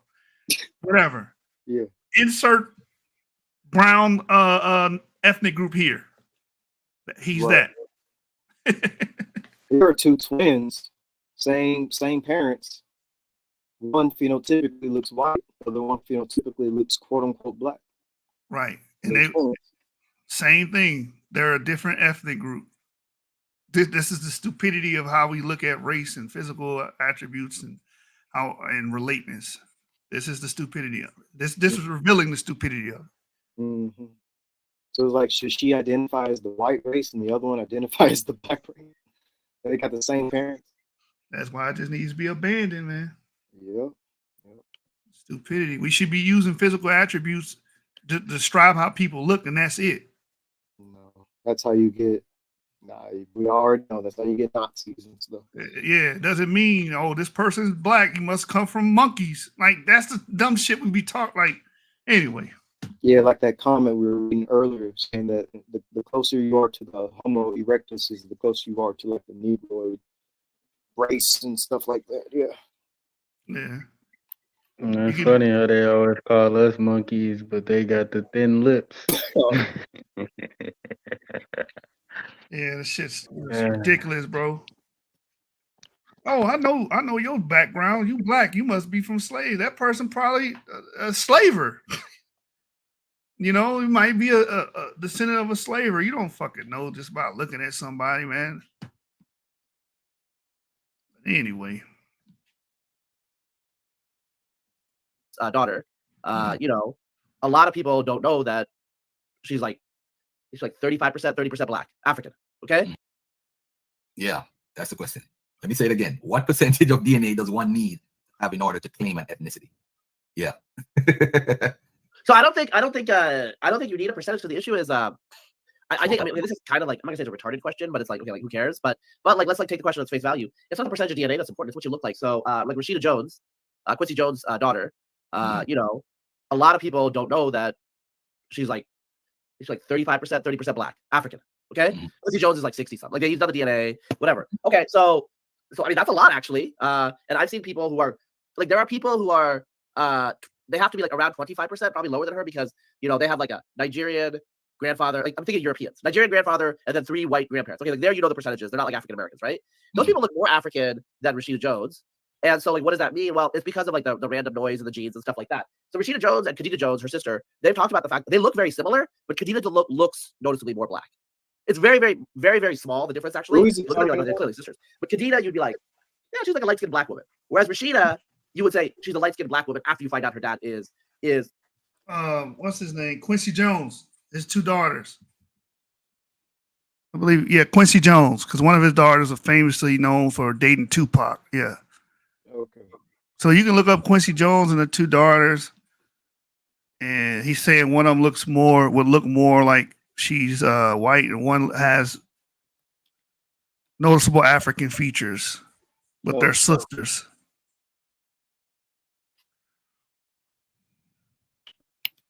And he's saying that the one that looks African will be considered black, one that looks white will be considered white. 2 different ethnicities, even though having the same parentage. Oh, I have. Okay, let me see right here. Quincy Jones, and apparently she was treated differently by her Jewish grandparents. Her mom was late Peggy Lipton, and so she's always identified more as a Jewish person. And she's kind of, but she's tanned, but like, you know, a lot of people think she's Italian. You know what I'm saying? Like she's white passing. So it's about what she looks like. Now she doesn't deny that she's black or part black, obviously. But she's been very open about the fact that people don't realize. And, you know, she's married to a Jewish guy, you know, so she has like a 3/4 Jewish kid, you know, so it's like her DNA percentage is higher as African than a lot of people who look more African. But just the way she looks, that's I think that she's been very clear that that's affected her self-perception and other people affect her, I got an image and also of like her them, ethnic identity. So it's they both honestly look kind of the same. They don't really look that. He said one of them looks more African. Which one? Which one is the one that looks more? The one on the left. Oh, You got to be talking about the one on the left, because the one on the right. okay. I mean, the one on the left can pass as like an Italian or something like. Maybe that's the one. I don't know. The one on the right. Come on now. Yeah. Well, oh yeah. I guess you can say yeah. But the green eyes give it away. I'll give you that. Looks a little bit more, but still, oh my goodness. Those are the two Phenotype. Go ahead. I know people in the hood that come, you know, I know that they would look like that, even though they would still be called black. The one on the left, obviously. You know what I'm saying? Yeah. We all got people in our family like that. Yeah. Right? But it just shows that all this stuff is completely social and made up, and it's not really anything concrete. Yeah, Rashida's the one on the right. That's what I thought. And then Moore said, yeah, I agree. They both do look Mediterranean. Yeah, like they both like to me, it's not like she looks so much more African American. Like he made it sound like she oh my, he made it sound like she looked like Oprah Winfrey or something. If I showed you my my Uncle Vernon's picture and how he looked, oh, man, hold on. Let me see if I can find this picture real quick. That dude look like a Frenchman or something, or oh man. My cousin was like, oh, my granddaddy was white.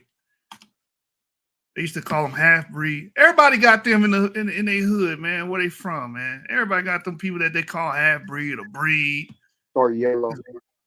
But they all considered black and African American. Let me see if I can get a good photo of my uncle. Hold on. Let me see if I can find this real quick. I'll let this play while I look for it. Quite clear from like the few interviews. I haven't seen too many with Khadija, but she's talked about it.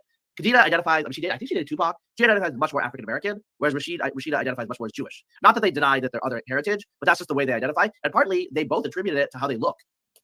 So that's what I would say. It's how you look. So if I like went around and be like, you know, so my ancestry, like, you know, I have it pretty broken down. You could Google it, you could check it, like download it. But, you know, I have like about like 10 to 15% ancestry from the corded ware people of Poland from like, you know, 5,000 years ago, right? If I went around and said I was Polish, people would be like, okay, whatever, Razib, you do you, you know? It'd be stupid. But I do have 10 to 15% ancestry, and my Y chromosome is R1A, which is the dominant one in Eastern Europe. Like, that's like legit genetic connection. But it doesn't really matter. Like, look at me. Like, look at my face. You know what I'm saying? Like, if you went around Garfield saying, like, I'm Chinese, you know? What the fuck, you know? You can say whatever you want to say, but, like, people just laugh at you. Let me ask you this, right? A lot of people are into Egypt and all that stuff nowadays, and in Africa. Forever. Yeah, actually forever. Yeah, you're actually correct. So now, Ramesses III DNA, right? Because he's paternally connected, I think, to the EM96, and he has E1B1A, and African Americans have E1B1A. So there's a lot of people making videos. Yeah, I'm related to the pharaohs and so forth. Is there a difference with the type of E1B1A that Ramesses, if you're familiar with the study, Ramesses III and African Americans? You know, I should have like boned up on the E's because like this is like an issue on the last time. People were like dogging on me because like I didn't know the E phylogeny too well. But look, the only thing I know about E is Hitler was an E. Wow. No, Hitler was an E. This is like well known. Hitler was an E.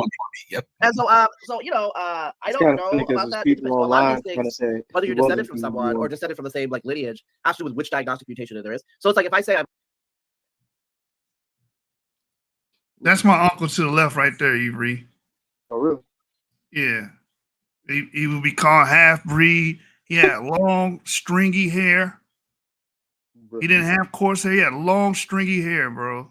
Right there, he's got it in a ponytail. But yeah, a lot of people call him half breed. And I'll ask my grandma, like, who's Uncle Vernon's dad? And she's like, all the same. My UL is his name. They're from Kansas. The same one as your mother. And my mother the same way. Her hair texture is like straight.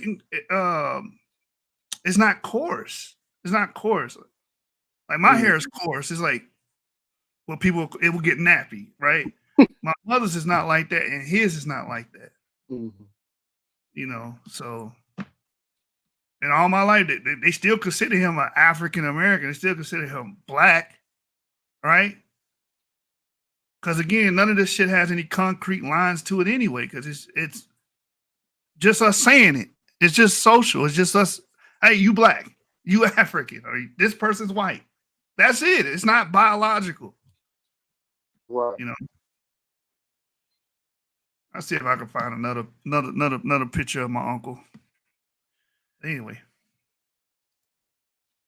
Ancestor with a Polish R1A is about like 4,000. It's about like 5,500 years ago. Okay, R1A Z93. My last common ancestor with other R1A Z93s is like 4,000 years ago, right? So it's like as you go down the diagnostic mutations, you can determine your relationship. I don't know how converged it is, but it looks like the Y chromosome in most of sub-Saharan Africa are E's, right? When I wrote about the Bantus, like there are actually sub-branches that are Bantu specific. So it's obviously like the Bantu spread through paternal lineages. If the mutations check out, that's legit. I know there's a problem with ancient Egyptian DNA because the multiplication process denatures and destroys DNA, unfortunately. So that's why we've been having massive issues. We, like as a geneticist, have been publishing on this because it's dry, so it should be preserved and look at the bodies. But they scrambled all the DNA. So that's difficult. A lot of the Egyptian DNA stuff, like I just try to be very careful because there's weird interpretations that come out based on like very little data, right? So for example, there was one Egyptian mummy that turned out to be R1B. Here's two things. A lot of those R1Bs turned out to be contamination from lab workers initially. So all of that stuff is just like they haven't retracted everything, but everybody knows everything before like a certain date, even out of Svante Pablo's lab, is contamination. Okay, so they were all R1B because it's the most common in Western Europe, and the lab workers were Western European. They're in Germany. Okay. The second thing is there are Middle Eastern R1Bs. So just because an Egyptian is an R1B doesn't mean that they're like descended from a European.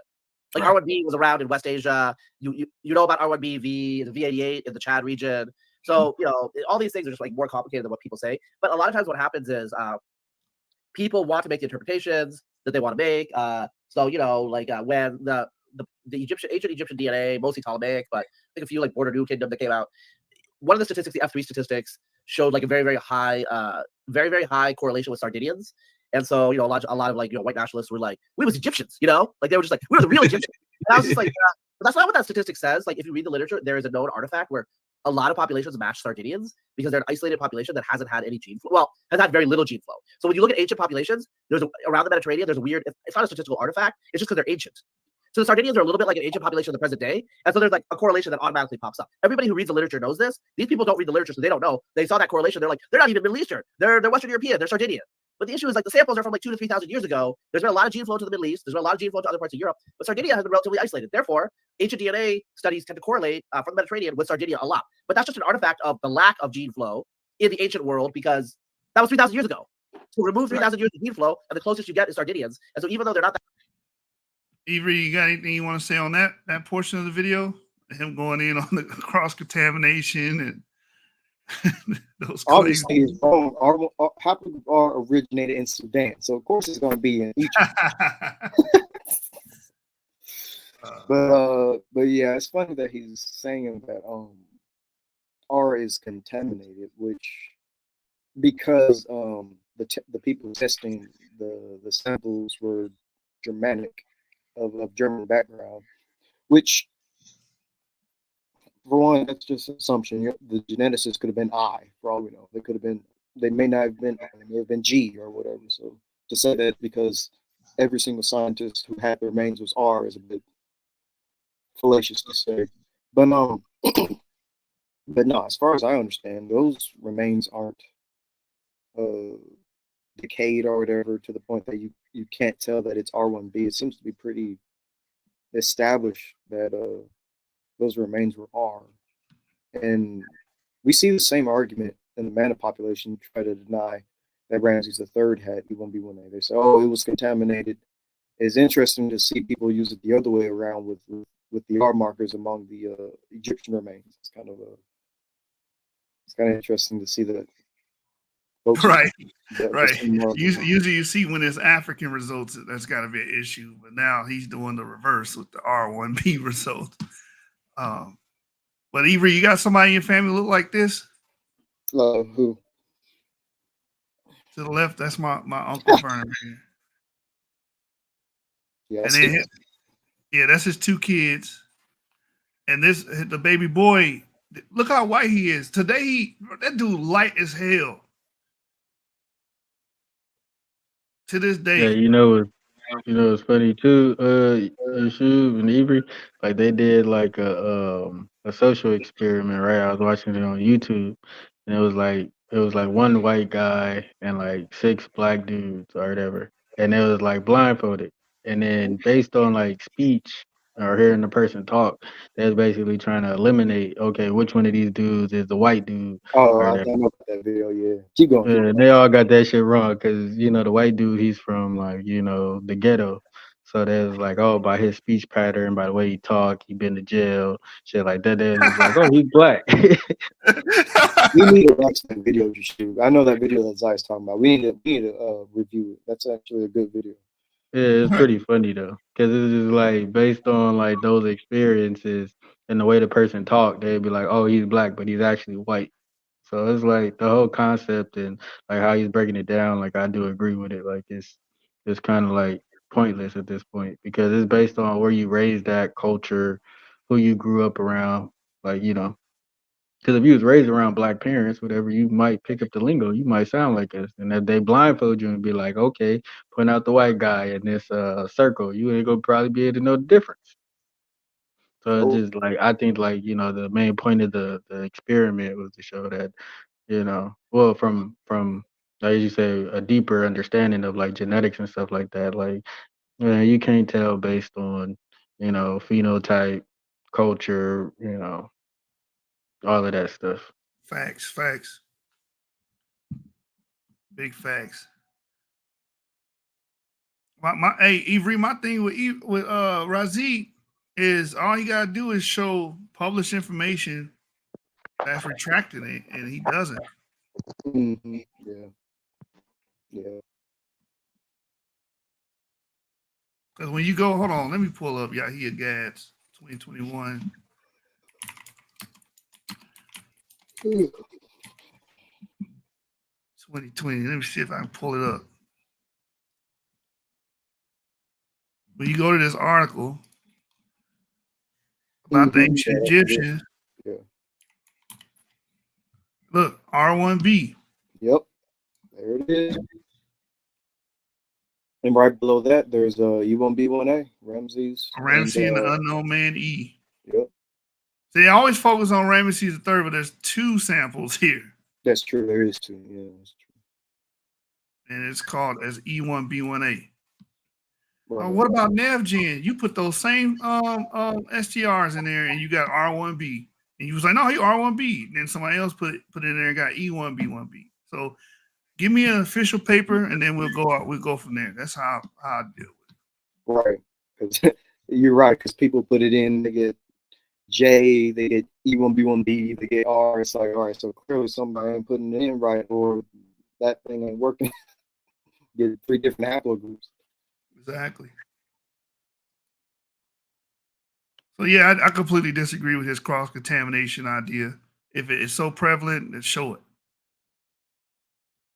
That close to Sardinia, there's a statistical artifact. I'm going to call it an artifact that pops up. Anyway, that was just like a technical.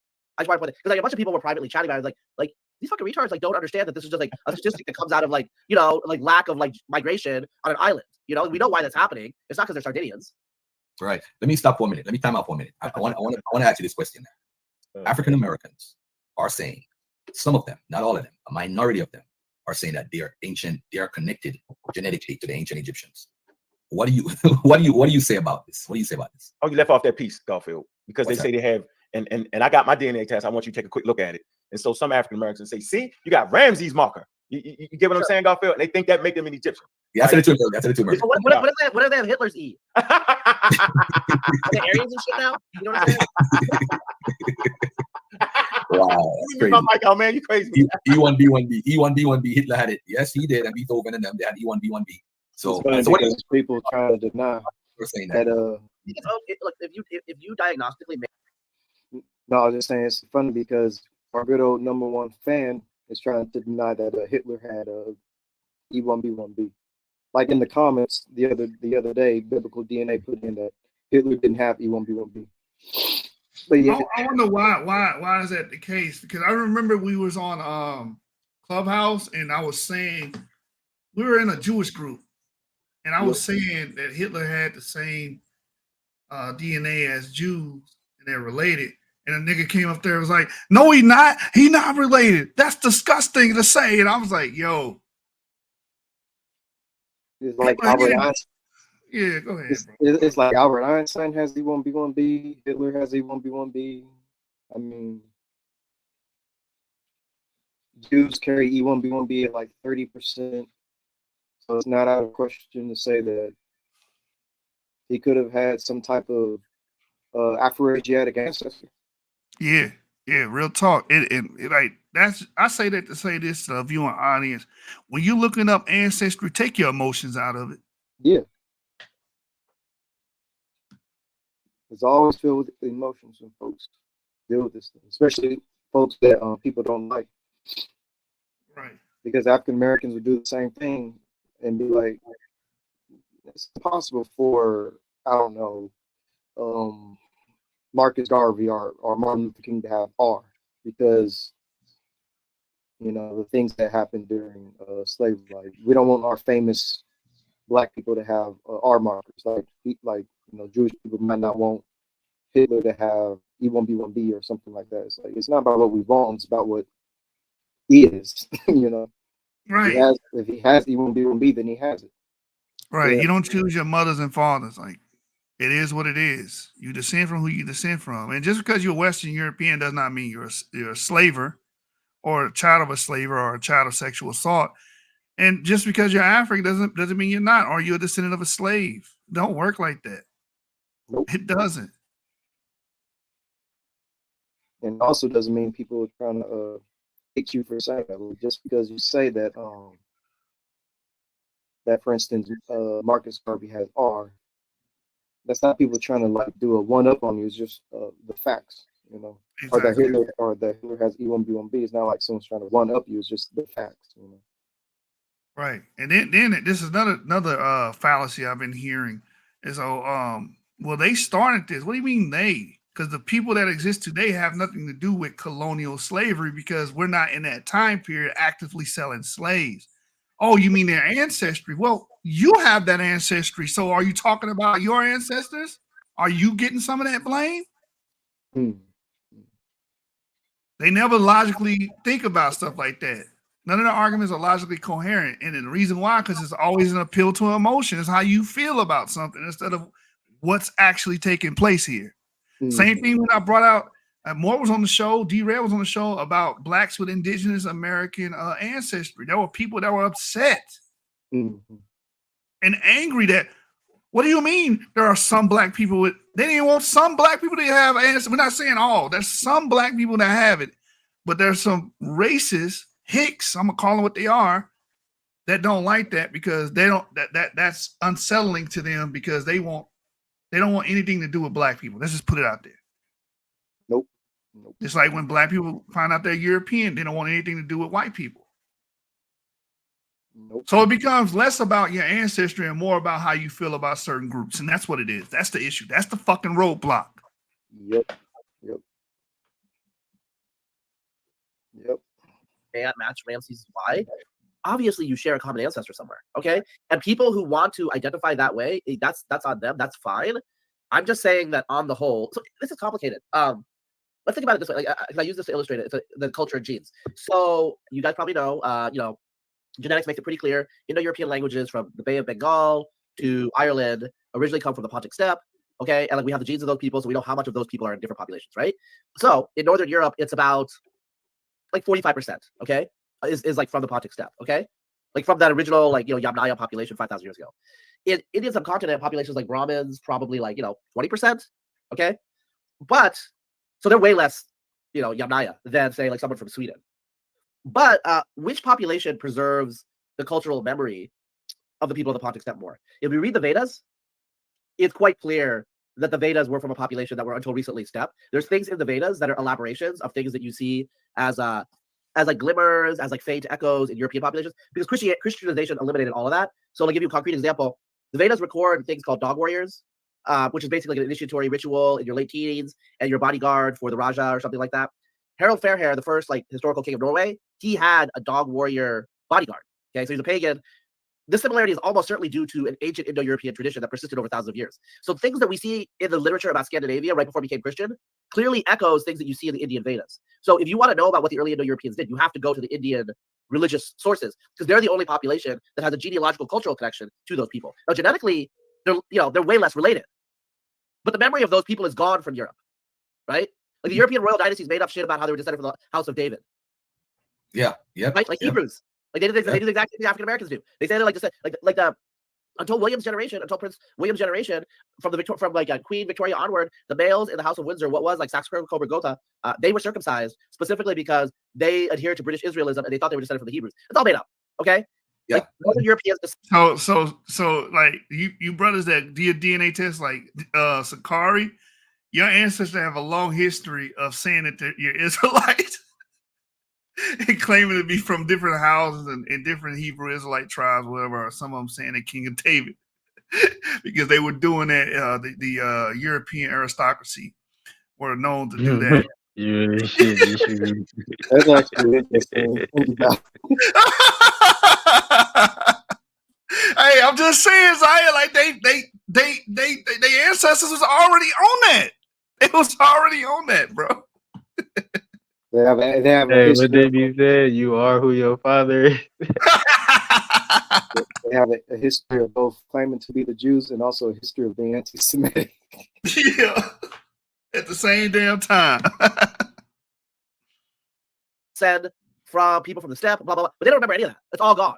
Like there's little glimmers in some of these legends, but the legends are legends. They're myths. They're of the past of their culture. There's a rupture. It's gone. Okay. Whereas in the Indian subcontinent, it's obviously mutated a lot in the tropical environment, but the mantras that Brahmins do in their rituals today, some of them are almost certainly the same mantras and chants that shamans did on the Eurasian steppe 5,000 years ago, right? So I'm not giving you this example to show you when people are trying to create a connection to a people in the past, it's both genetic and cultural, and you can't just like wait, like I'm descended like, X% from this and that's what it is. So if you feel an affinity and if there's a real cultural connection, like whatever. I mean, so for example, in Central Africa, as you guys know, R1b is at a very high frequency. This is certainly a Siberian lineage that was mediated into Europeans and West Asians. So the brother lineage to R is Q, which is dominant in the New World. So these are from ancient North Eurasians, 30 to 40,000 years ago. Some of them spread west, and some of them spread east. The ones that spread east became Q. Some of them back migrated with the Turks, so there's Q in West Asia.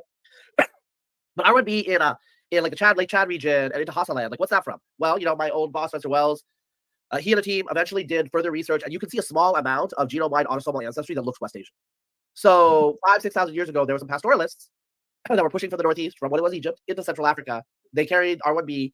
They were extremely patrilineal. So they maintained their paternal lineage unbroken, but they mixed with the native peoples through the maternal line to the point where they look like other Africans in the region. And, depending on the tribe, like the percentage of, West Asian ancestry detectable is like 0.1 to like 3%. It's low, but the paternal lineage is unbroken. Now, what about the culture? Well, I mean, the Chadic languages, I think some of them are Afro-Asiatic, like Hassa's Afro-Asiatic. So maybe there's a cultural connection. I don't know, but I haven't thought about it in detail. But does that answer your question, though? Yes, definitely. I got something. You got something? Because I was about to. All right, go ahead. Yeah, I want you to take a look at this real fast. So the Chadic people, again, just to reiterate that it's the ultimate race killer because they are originally from the Balkans, but today their progeny are living in Western Central Africa. They're within the Hausa tribe. They're within different communities that are Chad. They speak the Chadic derivation of Afro-Asiatic. But originally they come from European hunter-gatherers, like Villabrunaman. They come from those type of people. But today they are associated with the quote-unquote black race. See how that works? It's a completely different variegated population that lives in Western Central Africa that's grouped in the same racial category but have a totally different ancestral background. Just your DNA? Yeah. So, hey, by the way, Razib, before you ask a question, what genetic testing you use personally? I've used everything. I've used Ancestry, 23andMe, Family Tree, DNA, and Nebula. And Dante. I eat my own dog food, dude. I gotta check it out. yeah, all right. See this? This is genetic gene base. So what is meant when they say that? My medium. Yeah, that all makes sense to me. What is this? What I'm saying. Yeah. What is it saying? Oh, okay, 96%. Okay, so I listen. Hey, Ivry, have you ever heard of this genetic home base? Oh wait, yeah, I do know about it. Oh no, it's not genetic homeland. Yeah, I think I've heard of this. Yeah. Why do they always go for these off-brand ass DNA tests, bro? Just Yeah, get 23andMe. Yeah, like what? Yeah. Because it doesn't tell him the clade, it just says E there. Exactly. It's just like CRI genetics. Like people have used that and it gave like incomplete results in the sense that it didn't give as much as it could have if you taken like 23andMe. So yeah, I don't know why folks are using this sort of weak DNA test, I guess you can say. Listeners, go back and listen to what I said. I said most of African American ancestry is from the Guinea Coast to the Bight of Biafra. That's exactly what you're seeing on your results. Obviously, Ghana is not on the Guinea Coast; it's a little bit to the east. Okay, but it is in between the Guinea Coast and the Bight of Biafra. Cameroon is where the Bight of Biafra is, and so it looks like your ancestors are from traditionally where those part of the Atlantic slave trade, where it was like these fortifications on that coast were the exit points, right? And so they got people from the near interior. So obviously Ghana had, I think it's well known, Ghana did have European trading ports for centuries. Like Columbus went to some of those. Their mortality rates were really high because of disease and stuff like that, but they made a lot of money. They survived. And so that makes sense. It says also, again, in Cameroon, here's the issue. If you're African American, you are descendant of like many, many different peoples, Northern European peoples. I've never seen an African American genotype that has no European ancestry. Also different African peoples. And so it's very rare to have, in my experience, I mean, not rare, it's unless you're an African immigrant or child of African immigrants, you're not going to get like your 100% Ghanaian.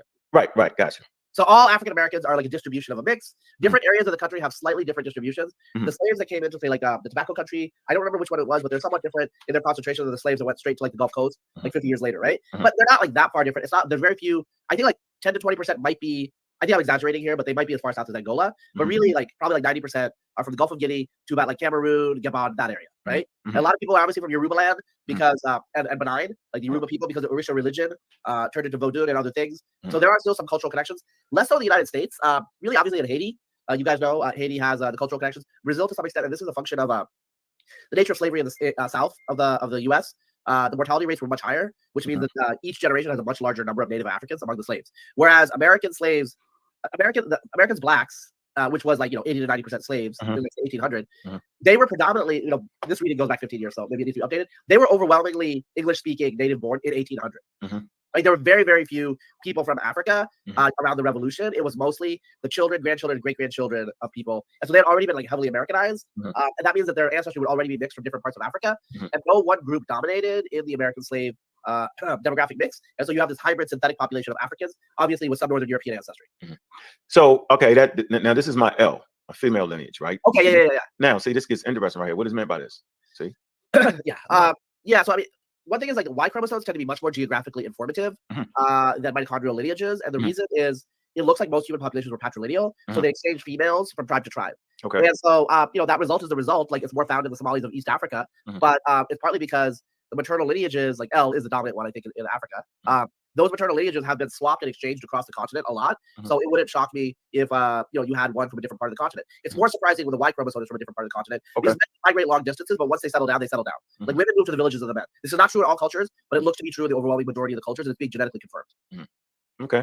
All right. I wanted to get that one in there. And am I right when I say you also have to include, say, history? So say I got some markers like from Somalia and stuff like that, and then say some people got some markers from Ramses. If you look at the history, maybe they ran across somebody that had that marker in the Americas. That's remotely possible, right? So I always say, look at the history. There are weird things that happen. So it's Charlene Hunter Galt. I consult for Skip Kids show, so I see some interesting results. Charlene Hunter Galt, the journalist, she clearly has a Malagasy ancestry. So there's a small number of slaves that came to the New World were from Madagascar. But Madagascar descended from two populations. One are Bantu peoples from the Mozambique coast. The other populations are Sea Dayaks from southeastern Borneo. So that genetic signature is very, very distinct. And what usually happens is an African American, they get a result that says, you're 1% Indonesian. And they're like, what the fuck? But it's almost certainly Malagasy ancestry, because Malagasys are about 40% Indonesian, 60% Mozambique. Hey, Avery, we know somebody like that. Yeah, we do. Ray. She's Ray. E1. She's E1A1A, which is not. I was about to say sub-Saharan, which is an East Asian maternal DNA. Yeah, she's a perfect example. Yeah, so she's probably a descendant of a Malagasyan woman. Has to be. Madagascar or someone in East Africa that ultimately descends from someone from Indonesia or some Eastern Asian place, coastal or India, near the Indian Ocean, right? Right. Because we know historically that was a genetic exchange between the people of the Indian Ocean and Madagascar. Yeah. Oh, and also Swahili groups. They would have had some of that ancestry too. That's true. And recently, we discovered that the Marlon Wayne brothers have the paternal DNA going back to East Asians, possibly through a Malagasyan ancestor. Yes. Had haplogroup on the Y side. Yeah. Let me see if I can find that real quick. You know, man, I wanted to, for years, I wanted to debate one of these Afrocentrics or Black Hebrew Israelites on the topic of, are all Black people the same? Are all African Americans the same? And they be like, no, I want to do it. I was like, but y'all got videos saying that. So, and I want to hit them with information like this.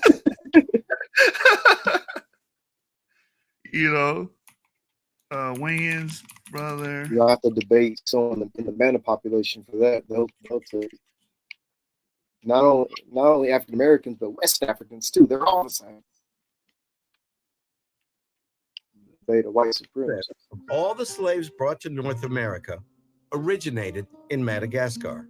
So Southeast Asian DNA is extremely rare among African Americans, which is why we were surprised when we looked at Keenan's results. Where do you see matches? There's not a single speck of color on this map in the entire continent of Africa. So it means that your paternal haplogroup is not from Africa, and it's not from Europe. Where is it found? Asia. Asia. Mostly Southeast Asia. Wow. That is. Did y'all see his paternal haplogroup? Let me go back. Paternal haplogroup 01A2M50. He is an East Asian descendant. He descends from East Asian males. And when people look at everything racially, that's hard for them to grasp and understand, because the way we think of race, if you fit in this racial category, then we're all the same. We all come from the same folks. But as you can see, the Williams brothers don't come from the same folks that I descend from as far as the males go, because mine would be more Western Central African male oriented. His is more Eastern Asian oriented. Avery, do you want to speak to that? No, I'm just kind of surprised that Alex Message. haplogroup. Message. You said what, Avery? No, I was just surprised that he's given the haplogroup, because in some of his other videos, I don't be seeing haplogroups given. Yeah, I don't understand that, bro. I maybe we should write Henry Louis Gates Jr. and say, hey, make it mandatory to show haplogroups on every goddamn show. Yeah, he needs to. Yeah. Message.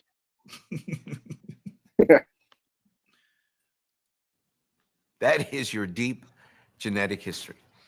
On your male side, you go all the way back to Indonesia, but thousands and thousands and thousands of years ago.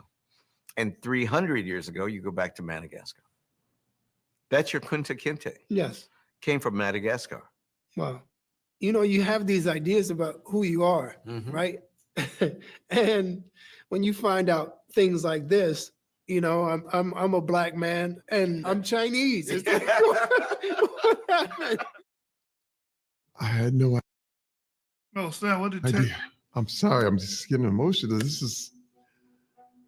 I had no idea. Why do they always compare it to Kunta Kinte, bro? Like, that was a fictional novel, man. You know how pop culture works.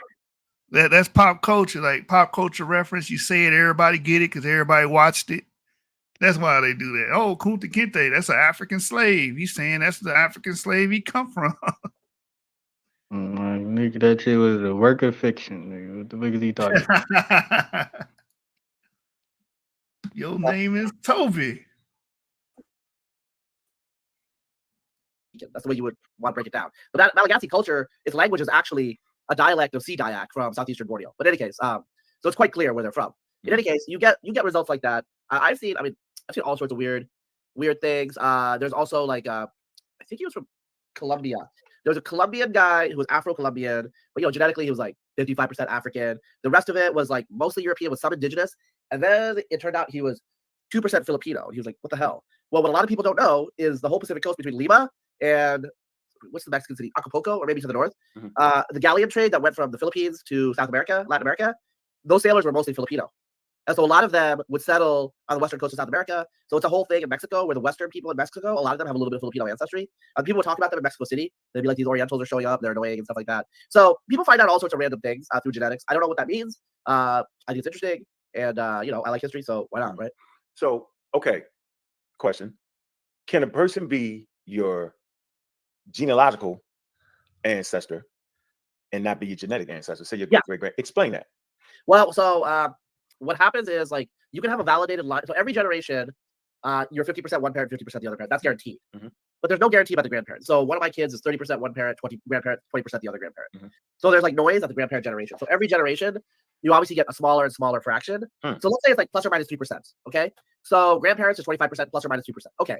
Now great grandparents is 12.5% plus or minus 3%. Okay. Now great grandparents is 6.25% plus or minus 3%. Great grandparents is 3.125% plus or minus 3%. See where I'm going with this? Yep. The further back you go, all of a sudden the proportion you're supposed to get overlaps with a plus or minus. So if there's a minus, you're zeroed out. So I can tell the listener and the viewer, the probability is like, I think like 10 generations in the past. That's 250 years, assuming like 25 years. There's a 50% probability if you're like not from an inbred lineage, so everyone's unrelated in the ancestries, 10 generations in the past.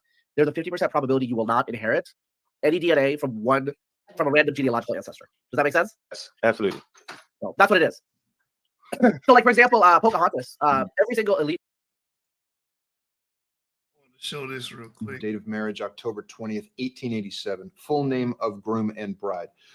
William Henry Cutler, age 22, and Nellie Alton, age 18. Color of each. William, colored. Nellie, white. White.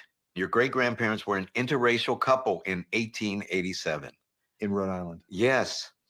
William was an African-American man, Nellie a white woman. And this is when Reconstruction is being rolled back and Jim Crow is rising. White supremacy is rising. So your great-grandparents had a tremendous amount of courage. Gutsy. And when we spoke to several of Nellie's descendants, they all told us that Nellie's parents, your great-great-grandparents, disowned her because she married a black man. Wow. I mean, that's incredible.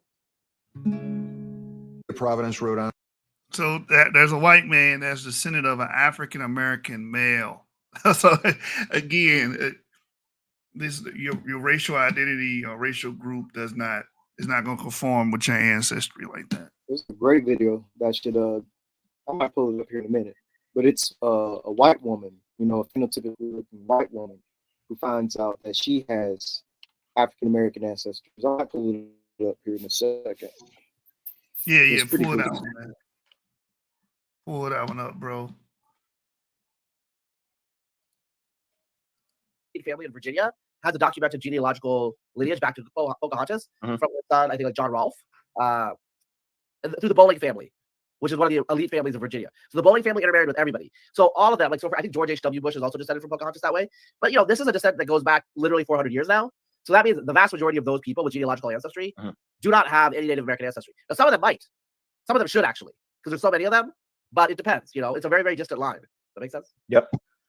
So does this have anything to do with the importance of biodiversity in the genome? So he just killed it with the autosomes, because like 400 years ago, you're not going to pick up any damn autosomes for any of your ancestors back then, right? So when we're talking about deep ancestry, autosomes are not going to show you that. Like he was bringing up the people that probably do descend from Pocahontas or are related to Pocahontas in some way, that will not be able to be traced because Pocahontas lived too far back in time to pick up. Same thing with Beethoven. If Beethoven has descendants that live today, let's say in America, and they I was always told that I was, a descendant of Beethoven or related to Beethoven. There's no way, because he lived outside the range that you can get autosomes from in your gene pool. He lived outside the range. Let's say somebody said that they're a descendant of King James of Britain. Well, again, the same thing. That's over 400 years.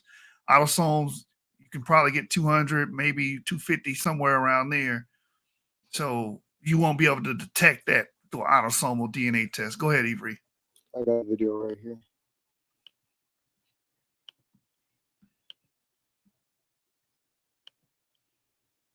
Lived and died with her. So if my grandmother took a secret to her grave, and we just found out what it was. She passed back in 2002, and at the time we thought she was born in 1933. We knew her name. We knew that she was an orphan and she was an only child, that we had no other family connections to her whatsoever, and that her family line lived and died with her.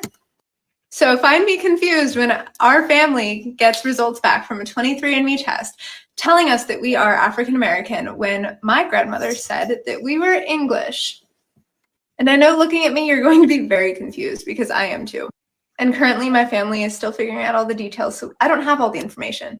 23andMe matched my family up with a family in Virginia, which isn't too strange because my grandmother and my grandfather both met in Maryland and got married and ended up moving across the country. So when this family starts pulling out pictures of my grandmother and her 15 siblings, safe to say we were a little shocked. It turns out that Millicent Vaughn was born Mammy Vaughn back in 1927, not 33. She was born to a family of 15 children, all African American, living in Virginia. While her parents did die when she was young, she was not an orphan and an only child like she said she was. She had people taking care of her, and she had a whole family. It turns out that she had decided to run away from her family and completely exorcise herself from her identity. She picked up a new name, she picked up a new race, and she completely erased who she was. So now I have a whole new family, and it's surreal and it's strange, and there's this part of me that doesn't really know who I am. And I think what surprises me the most is the fact that her story is not uncommon for the US at that time. Because she was white passing, she chose to completely reinvent herself and go by a completely different name and racial identity just to create a better life for herself. And while I'm incredibly grateful for the privilege that her decision provided for me, I'm also incredibly sad and confused and excited because I have a whole new family that I didn't know that I had. We're still uncovering details and we're still learning so much, but sharing her story, I'm hopeful will bring other people to find out about their families and maybe uncover similar stories. No one should ever have to feel the need to completely change their identity and step away from their race and their entire family just to find a better life. That is heartbreaking and that is so sad, and that was so common at the time. I'm heartbroken for my grandmother since she never got to actually live her life as herself. But I'm so excited as for what this means for my family moving forward. As for anyone with similar stories, I would love to hear what you've experienced, because this is just the beginning for me, and I just thought I'd share. There's one more video. Hold on, that she has. Give me a quick second. Yeah, that's awesome. Like, again, like they would never know that. In layman terms, you just want to say the word nigga and then have white privilege at the same time. Can I say it And have now? white Can I say privilege the at the word? same time. No, I'm playing. She should be like, correction. I always use that word. Here you go. Right. Thank you, everyone, from just the bottom of my heart. I did not expect this to blow up the way it did. I went to bed with 14 views and woke up to hundreds of thousands. So thank you for all your support. I'm just so excited to take you along this journey with me. Just like you asked, here are some pictures of my grandmother. For starters, I will say she is just a stunner. I think she's one of the most beautiful women that's ever walked the earth. Oh, look at her, giving very much Lena Horne vibes. Just a movie star. Wow. This is her a little older. She had gotten a nose job, definitely lighter hair. She's very vain and dealt with a lot of body issues as well, which I can get into a little bit later. Her with my mom, they're so cute. Just beautiful woman. This photo was provided by her family. I believe that's her, but don't quote me on that. And definitely my favorite photo, her and my granddad. I feel like you can tell so much here, the difference in skin color. She was just so beautiful. Let me know if you want more. Yeah. So it's kind of interesting when you think about it. There's a lot of, you know, quote unquote white looking people walking around with, you know, African American, West African, whatever ancestry. And yeah, it's kind of interesting when you think about it. And obviously, there's a lot of African Americans walking. Thank God the eugenics didn't have the eugenists did not have their way because they wanted to get rid of people like that. Yeah. They wanted to exterminate people like that. Right. Her mother would have been, or grandmother would have been killed. Yeah. Especially if she was in like Nazi Germany or something. Mm-hmm. Mm-hmm. But my question to the Israelites is this: is this woman an Israelitish woman? Yeah, she is, because her ancestors went to the slave trade, so therefore she fulfills the prophecy. Because according to them, the prophecy is a genetic test. Okay, so she's an Israelite. All right. So you're still with? All right, cool. Yeah. I believe they will say something to the effect that Jesus Christ will restore the melanin in her body and give her afro. Short hair is going to get kinky back.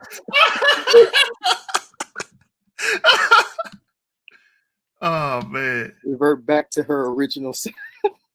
Yeah, he's gonna restore her back to being a pure human, non-Neanderthal. It'd be funny. It'd be funny if an Israelite gets with like a woman that looks like her and be like, she's actually a black woman, but you know you can't. What? She a black woman? Nah. You already know they gonna be like, she an Edomite. But you know, she can have some black in her, you know, all them Israelites be Dr. Umar I was Johnson. just about to say that. Blackity I black. was just about to say Umar Johnson be like, well, brothers, technically she's a black woman. Hey, Avery, you know how on Doom is it the House of Atreides that they train to fight poison in their body? I'm trying to think. Remember Paul said his mother could fight the poison in his body, and her body. The Benny Gesserit, Yeah. So do Black Hebrew Israelites think they can fight the fight the whiteness? they fight the European the European alleles and genes that's in their body. Well, you did. What that guy say? There is a gene changer. Oh yeah, the dude that had they offer Y chromosome DNA genetic correction services. Yeah, that's what it was. Yeah. Oh damn, we could do that now. Oh, so that means I could turn into a white man. Oh, I got white privilege. Oh, yeah, bro. I'm about to turn white. It's an Israelite. It's an Israelite on Facebook saying that he got a Y-DNA correction service. And you got to, bro. It'd be funny if he said you got to pay $300, like with Yeah.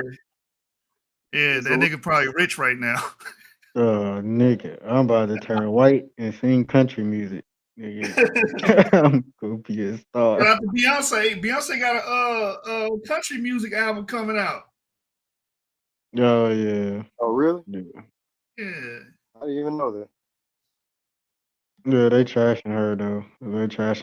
Because they're like, oh, it just sounds like hip hop country music. Yeah, that's racism right there. You got a problem. It's already black people in the country music industry too. That's the dumb shit about it. Yeah. Yep.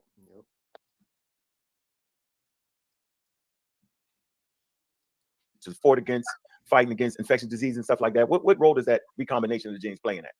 Yeah, I mean, it's super important. So you have like diversity on the level of having a bunch of different people with a lot of genetic variants. Also, like every generation, recombination mixes and matches and swaps the genes, so they're moving around throughout the population. Most of the best signatures of evolution that we have in the genome are actually immunological. The HLA areas, the MHC areas are extremely genetically diverse and variable because bacteria and like pathogens, like they kill us, man. Until recently, antibiotics, antivirals, whatever, public health. Oh, there you go. Oh, wait, who's this? This is me. This is me, sir. What up, man? Should I be calling you Pharaoh from now on? Yes, sir. So this is my reading right here. Let's go back a little bit before we get to this. You jump right in the middle of the genetic diversity and fighting disease to Egypt. Man, It always goes back to Egypt. It always goes back to Egypt. Man. You want to finish your point, Oh, you're Jewish? Oh, Yep. Talk about it. Yo, what up, bro? Oh, Yep, wow. yep. I'm all over the place. Let me ask you this, right? So now, do you want to finish your point before I go into this? I think I was finished. Was I? Go ahead. All right, cool. All right, so when I'm looking at my paternal haplogroup, right, and let's talk about my makeup right away. What do you say about my makeup? Oh, well, okay. Let's see. Everything. It looks okay. Wait. French, German. That makes sense.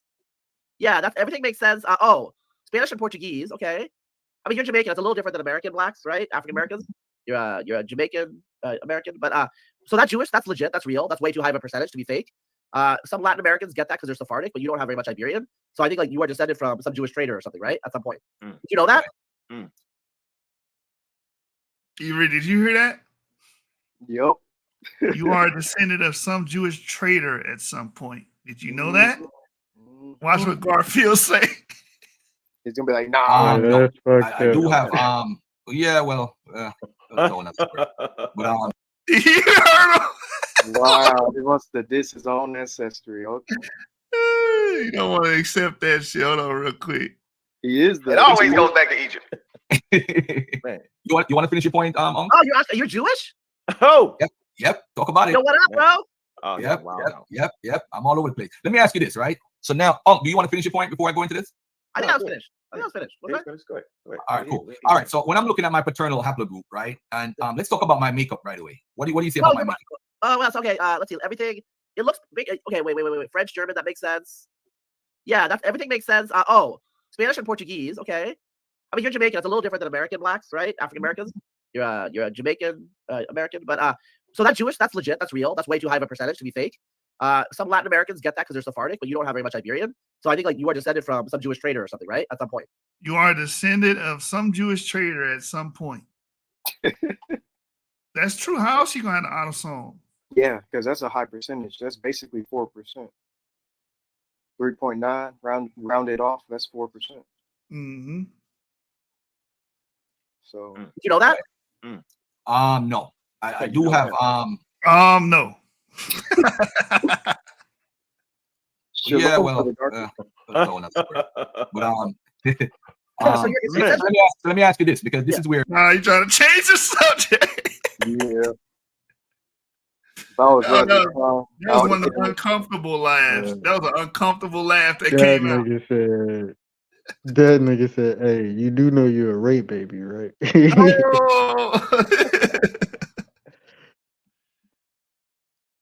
You're getting their connection now to the Ramesses, but they're not saying what it actually says on 23andMe. But 23andMe is actually stating something totally different than what they're saying. It is saying that you share an ancestral ancient paternal lineage with Pharaoh Ramesses III. Not that we're related. So it's basically saying Ramesses III's paternal lineage. That doesn't be related, but not descended from.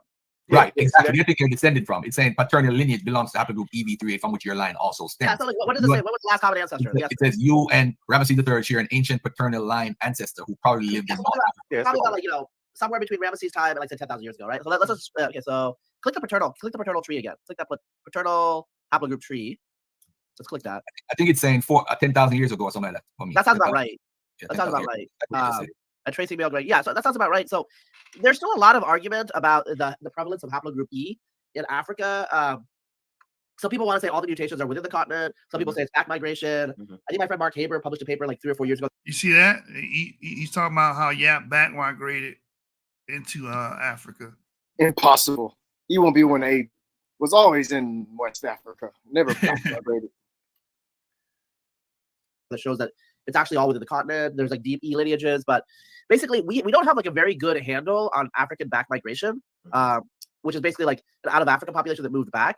One of the issues that might be confusing us is there might be out of Africa populations that went extinct, and then we don't have a good ghost population, right? So, like for example, the fraction of E indicates way more non-African ancestry in Africans than the percentage of Neanderthal. Well, what does that mean? Well, it could be that there was a population in the Middle East that never mixed with Neanderthals, right? And so if that's true, then you're not going to get that Neanderthal ancestry. So that right there that he's talking about is kind of dealing with the basal Eurasian population, because the basal Eurasians were a population that descended from the out of Africa population, and it's believed that the basal Eurasians never mixed with Neanderthals, and that's potentially what haplogroup E could be. And I've done videos on this on my channel. talking about the Basal Eurasians and how haplogroup E is likely Basal Eurasian, and they were the ones who back migrated into Africa that had this little to no Neanderthal ancestry. Yeah. Hey, looking at his autosomal timeline right here, it looks like that Jewish ancestry might be from what do you call those type of Africans? I just had it in my head, Avery. Because look, they're Spanish, Portuguese, Senegambian, and Ghanaian with Ashkenazi Jewish all together right there around the same time. Luso Africans. Thank you, Luso African. Luso's African. That's my nigga Moore, bro. That's my nigga right there. I could not think of that word to save my life. Yeah, Luso Africans, bro. Because you look Spanish, Portuguese, Senegambian, connected with Ashkenazi Jews. That sounds like some Luso African ancestry right there. Yeah, it does. Yeah, potentially could be. Yeah. Too bad Garfield probably not going to dig into it to see what it. I know. See what it is. Right. He's ashamed of that part of his history. That's low key a little bit anti-Semitic, but anyway.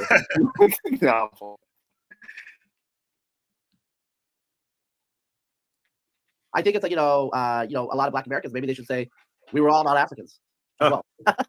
It's just complicated, but Jewish stuff is. So Garfield. Okay. People make the point that the Egyptians actually walked to West Africa, and that's how they got the DNA and started a tribe in West Africa. I mean, it's possible. I don't see evidence of it, but it's possible. Yeah. Weirder things have happened. Okay. Like I remember EV88 definitely from West Asia, but that's before Egypt. But look at this. This is Ancestry.com, right? Well, finish your point. I'm sorry, Raziq. No. I mean, there's a lot of West Asians that went into. This is Ancestry. Oh man, dude, you are legit Hebrew. You are Black Hebrew. You're legit Black Hebrew. Y'all is wild. Stay up in you see those guys on the street just go from their. He's literally a Black Hebrew. Bro, that's funny. Yo, that's the clip right there, bro. Oh yeah, that part, yes. Yeah. That's the clip right there, bro. Raziq Khan calls Garfield Black Hebrew. That's the real Black Hebrew. Oh man, that's funny. Speaking of Black Hebrews, the author for the book, The Soul of Judaism, he discovered that he paternally descends from a Jew as well, Bruce D. Haynes. I meant to bring that out too. Let me let this play. I'm gonna pull that article up. Hold on. Her face be like, "Whoa, I'm a real Black Hebrew." Okay, that is funny. I'm a real Black Hebrew. Yeah, 5%, baby, 5%. Show up in Israel. Show up in Israel, like yo. Long done. I'm tried. Yeah, I'm legit. I did like 8 tests, man. I need to go. And I told you the last time you were on, I did National Geographic, but I never saved it. And you told me I was stupid for that because it's gone forever. I can't get it back. But they're not around. I think you're stupid for that, but yeah. Well, yeah. And you erased it. What do you mean you erased it? No, National Geographic had a project, so they wanted. They shut it down. They were bought by Fox. They shut it down. Razib was a part of the conspiracy, by the way. So conspiracy theorists out there, he was. I didn't shut it down. So this is Bruce D. Haynes, the author of the Soul of Judaism book, and even in his book, he talks about there are African Americans that literally descend from Jews, and a lot of people just skipped over that. Some people have real Jewish ancestry within the African American gene pool, and it just so happens he turns out to be one of them. And he was doing a book on it. That's fun. Right. He wrote a book on it, yeah, because he wanted to know the phenomenon behind Black Hebrew Israelism in the Americas, and he just went and did a historical deep dive on it and compiled it into a book. Oh, that's pretty cool. That's what's up. That's pretty cool. Yeah, it's called The Soul of Judaism. The author has the soul of Judaism and DNA to prove it. Bruce Haynes, the grandson of National Urban League's founder, discovered his forebear was half Jewish. Although Bruce Haynes is the author of The Soul of Judaism, arguably the most definitive book about Black Jews in the U.S. written in the last 20 years, his initial interest in the subject wasn't because he was Jewish himself. A sociology professor at the University of California, Davis, Haynes grew up in an African-American family that practiced various denominations of Protestantism, yet there were always curious, if unexplained, connections to Judaism. His father seeking out a rabbi to talk to near the end of his life. The family's ownership of a building leads to a Jewish fraternity at the City College in New York, and Bruce owns placement in predominantly Jewish private schools. Add to that his marriage to an Ashkenazi Jewish woman. Last spring, those pieces fell together when he received his DNA analysis from Ancestry.com. Stop going to Ancestry.com. Oh my God. Stop doing it. Yeah, it's the most famous one, so people always just run straight to it. I'm 23 trying to tell you, PBS killed him on that, bro. Yeah, 23andMe needs to update their advertisements or something. Get a new advertising team. Yeah, let me email Bruce D. Haynes. Hey man, do your 23andMe and stop playing games. But anyway, he said they said I was 33% Nigerian, 15% Scottish, 15% Ivory Coast, and 14% Jewish. That's a good chunk, actually. That means one of his great grandparents was likely full-blooded Jewish. Yeah. Or close to full-blooded. It compared my DNA matches to other people in their database, lead to a Jewish common ancestor named Louis Altheimer who lived in Pine Bluff, Arkansas. Shout out to Pine Bluff, man. He said, Oh my goodness. and the funny thing about that Pine Bluff, Arkansas, there's a old newspaper clipping talking about a Negroid Jew or Negroid Jews or something like that. Had to go to court, or he may have committed SA to a woman.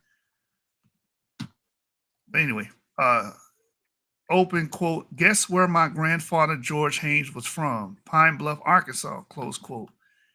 Haynes, 63, was quite knowledgeable of his grandfather, who secured a place in history as the co-founder of the National Urban League with white suffragist Ruth Baldwin. What he hadn't known was that George, born in Pine Bluff in 1880, was the son of Louis Altheimer. Newfound family genealogical accounts support the DNA report indicating that Altheimer, who immigrated from Germany to Ohio in 1863 and settled in Arkansas after the Civil War, had a child with a black woman named Mattie Sloan. That was Bruce Haynes' great-grandmother. She and Altheimer did not marry one another. The laws and customs of the South would have prohibited. Instead, she married an African-American man, Louis Haynes, whose surname was given to George. So what we call that a false paternity event, where the man that you got your name from or who you always thought your father was is not actually your biological father. Altheimer also married, bringing to Arkansas a Jewish bride from Germany, but fathered additional children outside his marriage. That led to other lines of African-American descendants, some of whom did take on the Altheimer name. That's why I be telling y'all, man. Back then they was stroking, bro. They was stroking. You know what I'm saying? Y'all, even in the most racist of times, they still was getting pussy. They didn't give a damn.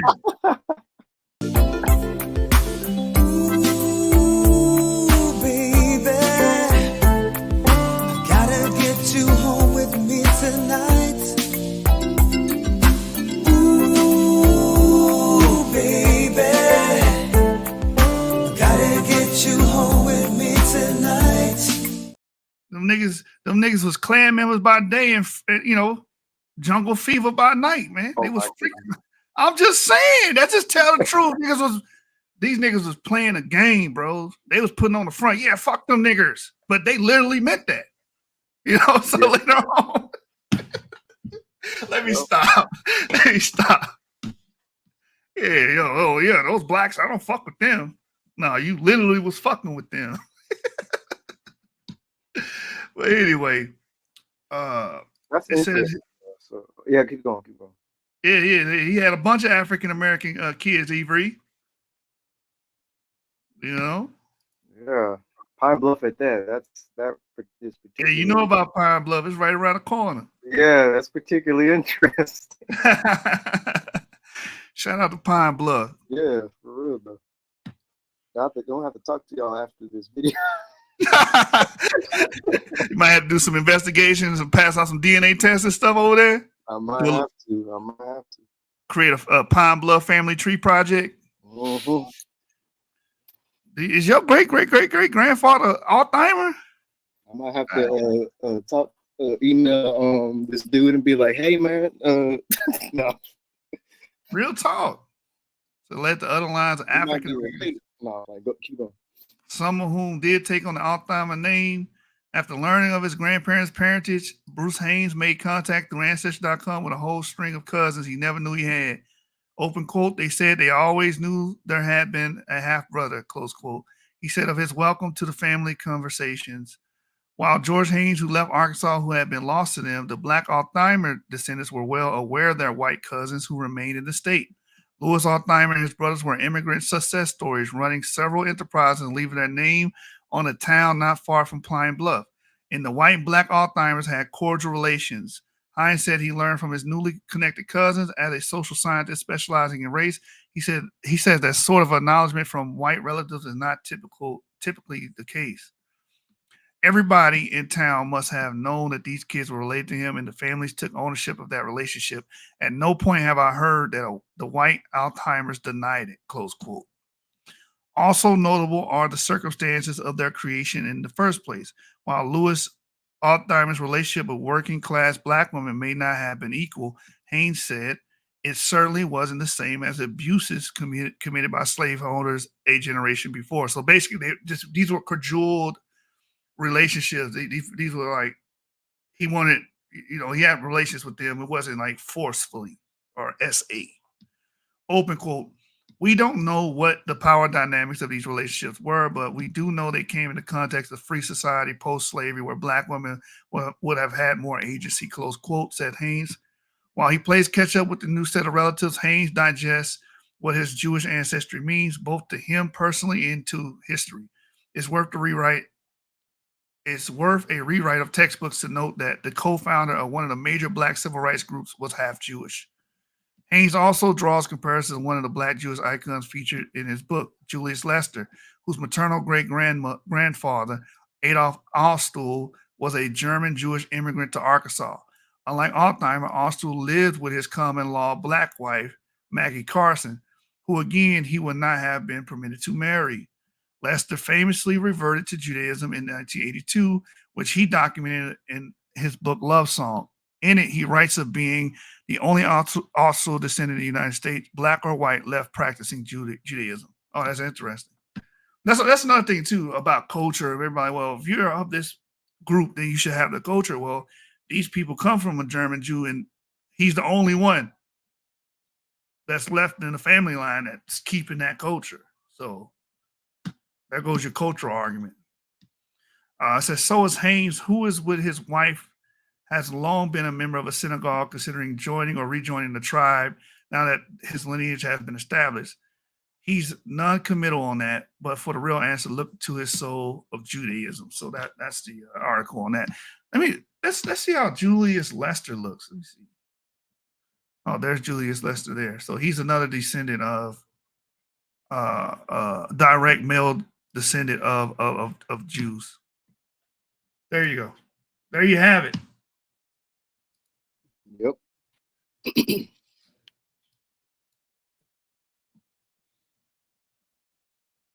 Shut it down though. Why shut that down? What happened? What happened? Now, Razib, well, tell us a secret, man. Tell us a secret. No, no secret. It's like Fox just bought National Geographic and gutted a lot of its programs. Oh, that was for money purposes. Yeah, that's all because they're profit. They're profit. But it was actually, I think they're the best ones though, because they had 1 million samples, right? Didn't they get like 1 million or something like that? Yeah, because they've been around since 2005. So they lost all got that. like 1 million samples. No, I don't think nobody else. That was the craziest thing in the world to do. I don't know why they would shut it down. Save your raw data. Save your raw data because, like, you don't know when these companies disappear. Wow. You don't know, man. You don't know. I should probably jet about 5. I got some stuff. Let me get this question from actually a native Egyptian. Send me to ask you this particular question. Can we use microsatellite loci STRs to determine ancestry, like where you come from, or does it have to be SNPs done to determine that? No, originally they did use microsatellite loci because that's all they had. So microsatellites mutate really fast, and there's a lot of variation in each position. So they're really good for forensics, like distinguishing relatives from non-relatives and stuff like that. They have some limitations when it comes to geographical partitioning of ancestry, but a lot of the original Y chromosome stuff was done with microsatellites, and microsatellites are used in the older literature on autosomal genetics. They're not used very much now because SNPs are microsatellites mutate fast. So they can like turn over really fast and like create information, erase information really fast, where SNPs mutate really slow, 10 to the -8.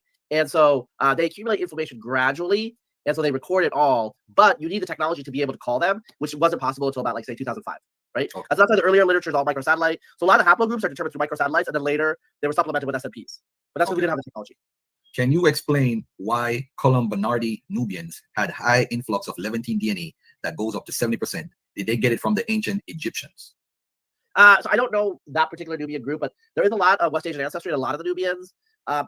It would be Egyptians or some other group, but basically throughout the whole zone of Northeast Africa, there's a lot of back and forth. So, you know, Semitic Amhara and Tigray are Semitic languages. Oromo is Cushitic. We still haven't figured out all the details of what happened in Ethiopia, but it's pretty not likely. I mean, I think it's almost guaranteed that 4,000 years ago, 2000 BC, well after the age of the Old Kingdom of Egypt was done, people in Ethiopia did not look like and were not Ethiopians like we know now. That's a recent thing that happened 2,000 to 3,000 years ago with the arrival of people from Arabia mixing with the indigenous population. So that whole region from Nubia to Somalia was subject to genetic turnover and admixture over the last 4,000 years, and it's still to be explored. Okay, go ahead. I'm gonna give you the last word. And by the way, Dr. Razib, I mean, I call you Dr. Razib, but let me ask you a question before. Matter of fact, go ahead. I'm gonna let you close this out. So, what about genetic specific medicines or race based medicines? What's up with Yeah, that? I don't think people want to say race-based medicine. Like that's a very shorthand that people would use. Okay. Genetic specific medicines are a real thing.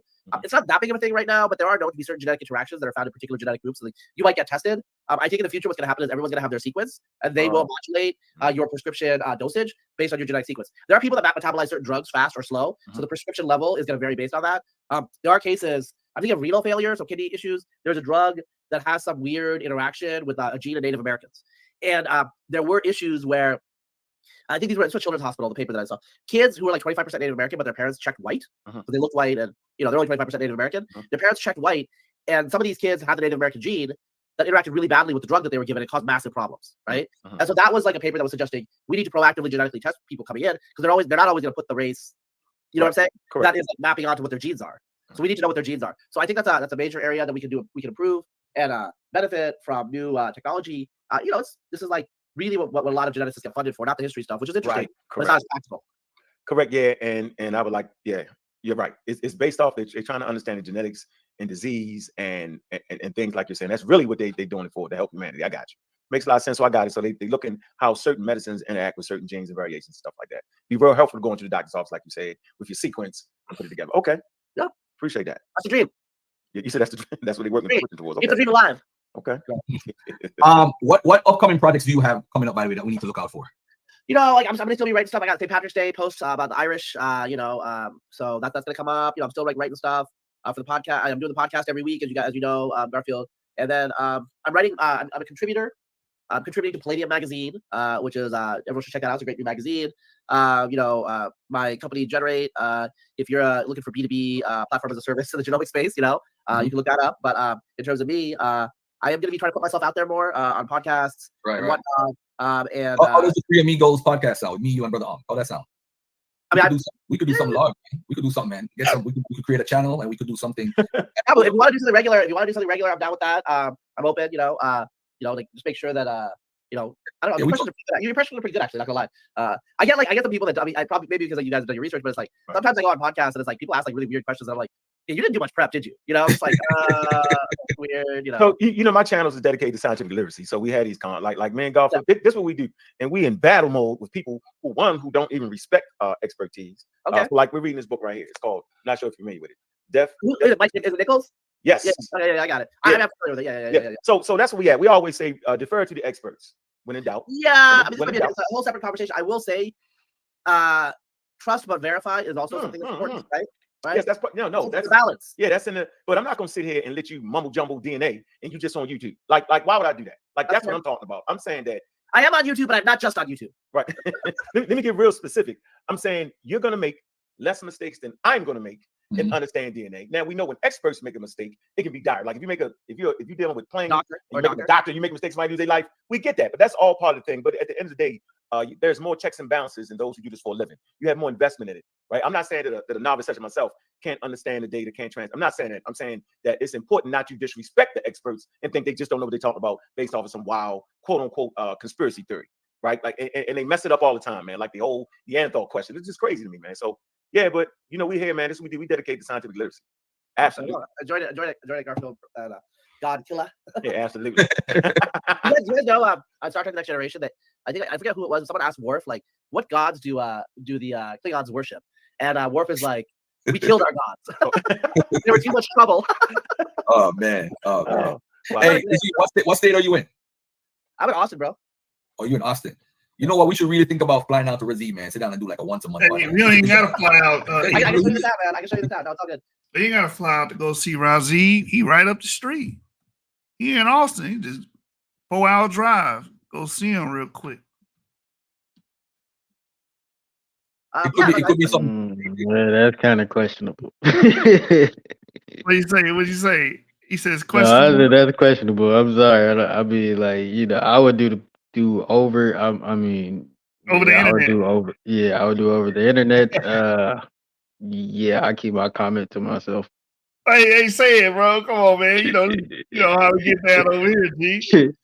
I'm sorry, bro. I You mean, think, like, I you get think, it. Like the dude has some good information. I agree with some of the stuff, but I couldn't sit face to face with a wristbender. I'm sorry, bro. I knew it. I was like, you think he's feminine, right? I was like, That nigga's a wristbender. I'm sorry, I nigga, couldn't do big it. wristband.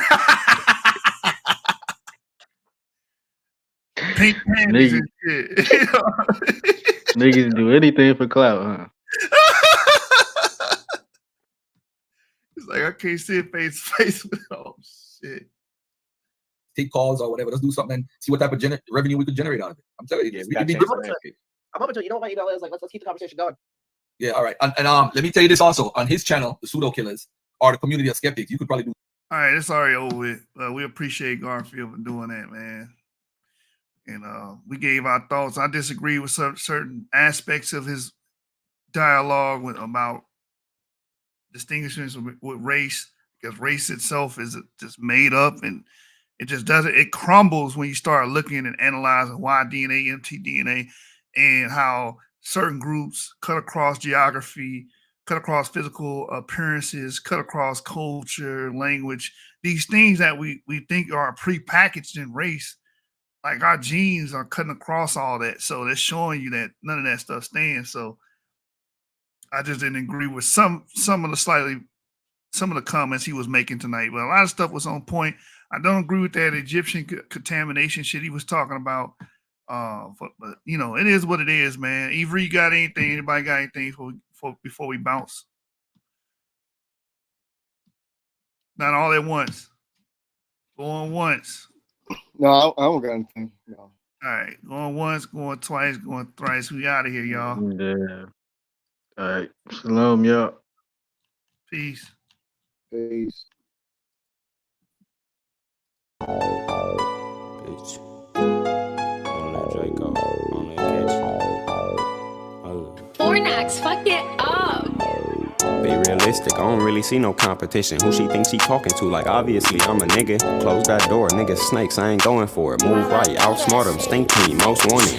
Be realistic, niggas bums, they ain't trying to ball. Ran it back and won, nigga, anytime we took a loss. Rock hard in my double cup, I keep spilling sauce. I don't know nothing, bodies drop, he was not involved. Versatile, I could be a model or chalk the block. Or pop a lock with a dough, X marks the spot. Cut it out, if she ain't beneficial, I'ma cut her off. Bitch, give up, drop right now, made her cough it up. Cold demons, everywhere I go, we dropping icicles. Is we kidding? Broke niggas rapping science fiction. Every day a movie, it ain't hard to be the most consistent. A flu flammer, I be in and out with orange chicken. You know who really for the win? Be realistic. He just wanna be my friend, be realistic. They don't really get no Uchis, be realistic. They can't do it how we do it, be realistic, man. Shit, bitch. You know who really for the win? Be realistic. Shit. Yeah. They can't do it how we do it, be realistic. You know who run the city, let's be realistic. Where the wonton soup, I'm finna tear up the kitchen. Cause you the feds or the cops, mind your business. Draco was the dime, bitch, tell all your children. Walk back to stupid, I might men in black his memories. Tear it off quick, bitch, now. Literally, if not, you gotta go to sad facts, you can't sit with me. I know I got this big Buddha piece, I need 10 of these. Things got the sauce, ingredients, and the recipe. I never stop rapping till my neck look like Mr. Then again, after that, I'ma still keep shit talking. He said he was a thug, it sound good, we made a bitch out of him. Best advice to be my friend, be realistic. I ain't even say a word, I walk in and feel the tension. All these niggas home dick, sometimes life calls for whipping. I'm a joint in my city, I ain't tucking in the trenches. You know who really for the win? Be realistic. He just wanna be my friend, be realistic. They don't really get no Uchis, be realistic. They can't do it how we do it, be realistic, man. Shit, bitch. You know who really for the win? Be realistic, man. Yeah. They can't do it how we do it, be realistic.